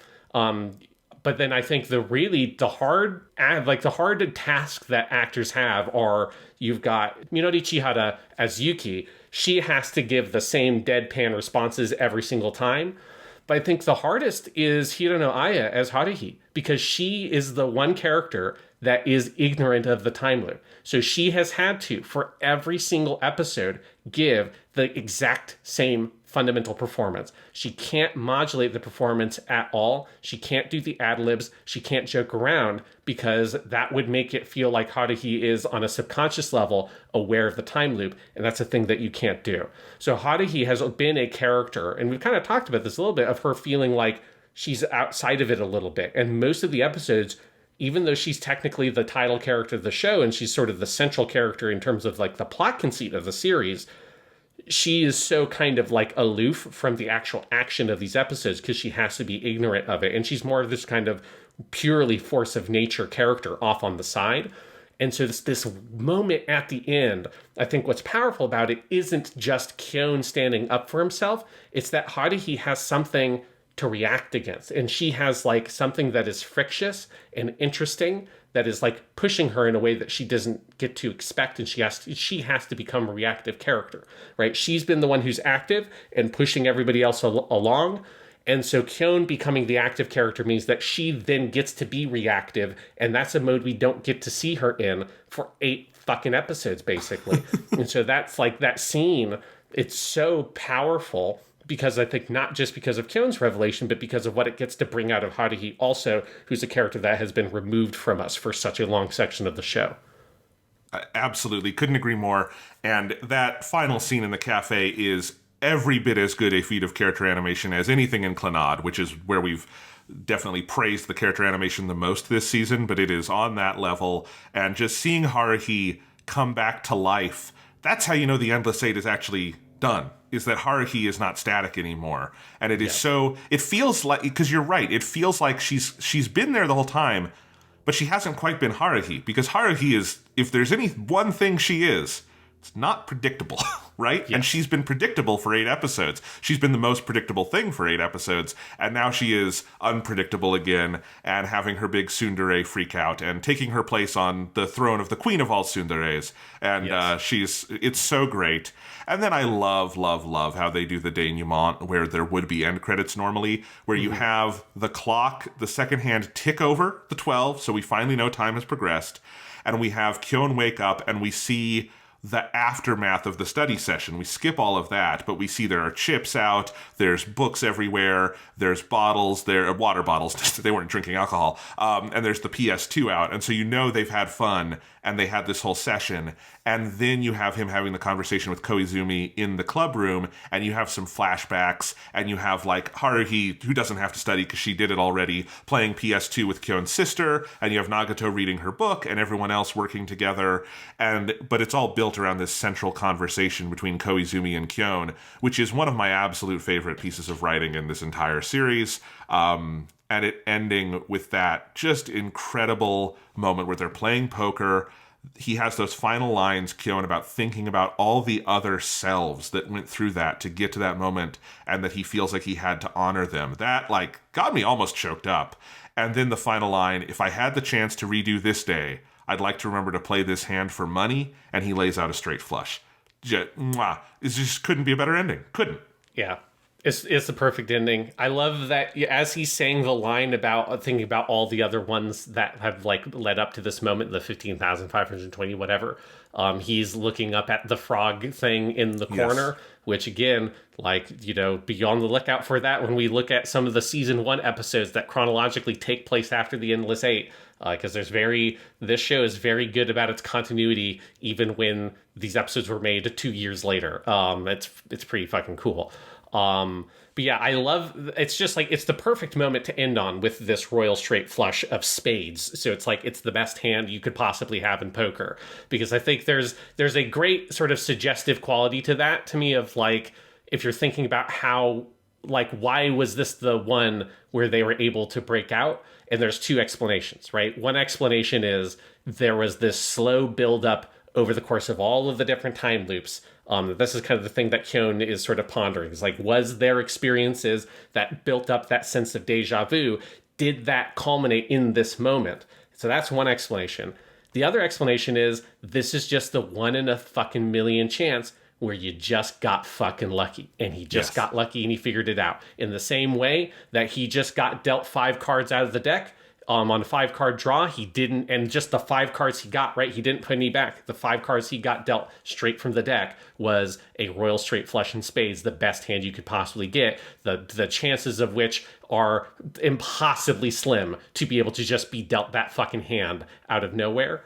But it does happen. It is possible. If you do it enough times, everything is possible, and they did it enough times. Yes, and so it's just like such a great moment to sort of leave on of what exactly happened, right? You know, how were we able to get out of it? Well, you know, it's 15,532 loops. Eventually, you're going to get the fucking royal straight flush, buddy. It's such a great moment to stop on. Yes, it's crazy. I am looking up the exact probability of drawing a straight royal flush, and I think it is 1 in 649,000. So, yeah, and that's any royal. This is a fucking spade. Yes, it would be higher. So it's even higher than that. Yeah. So okay, unlikely, but again, possible.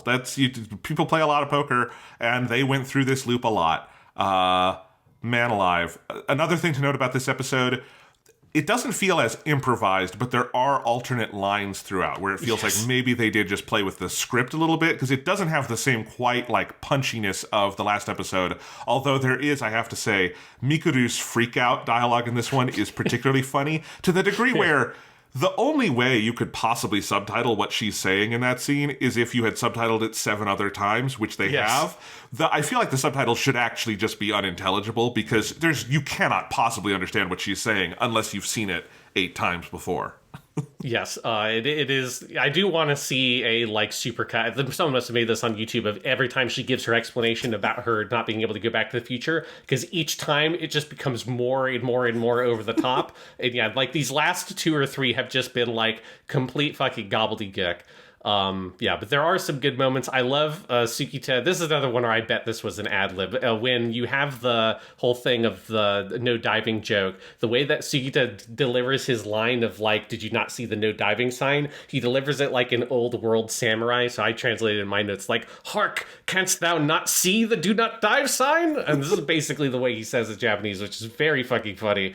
Especially because again, it's that thing where we've heard the same dialogue so many times that when there's any minor change, it really cracks me up. The other one, though, the funniest one in this episode is when Kyo rides up at the beginning of the big exposition scene, and he has this like, what's wrong, Asahina-san? And then very quickly, this is an ad-lib, because it's not even fucking animated on Kyo's face. Like, he just says to Koizumi, I'm going to kill you. And he just says it incredibly quick, and then the camera cuts as soon as he fits in that line. It's so funny. I love that one. Yeah, and there's a bunch of little lines all throughout the episode. I don't even remember the exact context of this one, but there's a line where he says, "So strawberry and so delicious." And yes, that's at the end of the swimming pool scene. You have like some of the episodes have this little moment of where Mikuru gives him like a juice or something out of this like big cantina, and he drinks it. And each time Sukita has had like a slightly more over the top reaction to it. I'm just like, and like that kind of stuff. And in this one, he's like, oh, strawberries, oh, so sweet. And the camera pans up as he says it. It's really good. It's really, really good. Oh man, but yeah, Sean, the Endless Eight is one of my favorite things I've ever seen in any work of art. It's amazing. I would still say, I think if you're picking one episode of Haruhi, I think the best one we've seen is Someday in the Rain.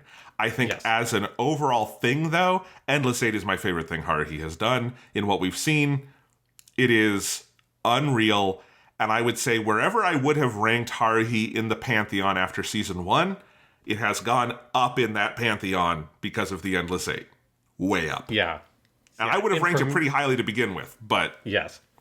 And for me, it's even crazier because I have such a different relationship with it because I didn't really give it the old college try back in the day when I was in college and watched it. Like, I just sort of, I didn't really kind of get what it was doing. But I also think it's just like it's a very hard thing to engage with. Like, I think if, 20-year-old me watching this and not having anyone to talk to about it and not knowing any of the context behind it, obviously, like, I couldn't know Japanese at this point. I didn't know any of the directors. I think I was only vaguely aware of the fact that Kyoto Animation was the studio that made it, and they had also done Clannad, because I think this was after I'd seen Clannad. And so it's just I have such a different relationship with everything connected to this at this point. And it is so funny for me to think about how different my opinions are. Because it's like, because coming into this, I wasn't sure how to tackle Haruhi at all, right? And like I was trying to come up with like, how do we deal with the Endless Eight? Like, how do we do both of the seasons together in the chronological order? All that kind of stuff. Because I still had very mixed feelings on the shuffle order for the broadcast stuff. I had very mixed feelings on the Endless Eight as a thing to sit down and watch all 8 episodes. Because in my memory, the differences were very superficial between the episodes that I had seen. But then when you sit down and like pay attention to it from a like visual perspective and you're focusing on the production and the visual design and the visual language and how that tells the story as opposed to how the script tells the story, these episodes couldn't be more different. Like, there are other anime I have seen that technically have completely different screenplays episode to episode, but like the episodes are basically the same, Yes. Like there's lots of anime like that that's very formulaic and they can be fun, but it's of that nature. Like just off the top of my head is I've watched some City Hunter relatively recently after we did our Lupin the Third, and that's a fun show and I want to get back to it at some point. But that's a show that absolutely, once you watch about like 20 episodes or so, which is what I watched the City Hunter, it's like some of the episodes that are really good stand out, but most of the average episodes are like, yeah, this is like the same basic thing over and over and over again. It's got its like plot formula it follows as a weekly like episode of the week kind of show. And with episodes that don't have a particularly notable production behind them, they just all sort of blend together. Here, every episode stands so strong in my memory, and every episode is completely distinct in a way that like most shows couldn't even dream of having episodes with such a strong and powerful and interesting directorial perspective as each individual episode of the Endless Eight have. Imagine how much more interesting a season of Law & Order would be if they just took one Law & Order script and gave it to 20 great directors and had them all do a take on it, Like, yeah. I've never watched one episode of Law & Order. I would watch that whole fucking season right now. Sean, the only comparison I can have to the giddiness that I know you felt and I felt every night we sat down to do these, because we got just so excited over the course of recording these 8 segments. Yes. The only comparison I know of in the history of our podcast, which has been 12 years of this, was when we did Twin Peaks: The Return back in the summer of 2017. And I think that is also a comparison to a work of art, genuinely experimental, that felt like it was opening up possibilities we didn't even know existed. And I was writing this in my notes about Endless Eight of like, it's this thing that is not just it doesn't have forward narrative momentum, but it is resistant and hostile to the idea of forward narrative momentum. And because of that, it forces you to engage with all these other things that you might think you regularly engage with. I think I engage with all the things, and you do too, of storyboarding and direction and all these things. But you have to do that solely here. And so it just opens up a side of art and of filmmaking and of television that you just maybe haven't ever quite felt this powerfully. And there is something about that is like life affirming in a very real way. And I don't think I'm being hyperbolic. It really is like, oh my God, this medium I thought I knew so well, I don't know at all. I don't fucking know anything about it. That's what you feel like when you get to the end of the Endless Yes. Eight, because the horizon feels so much wider.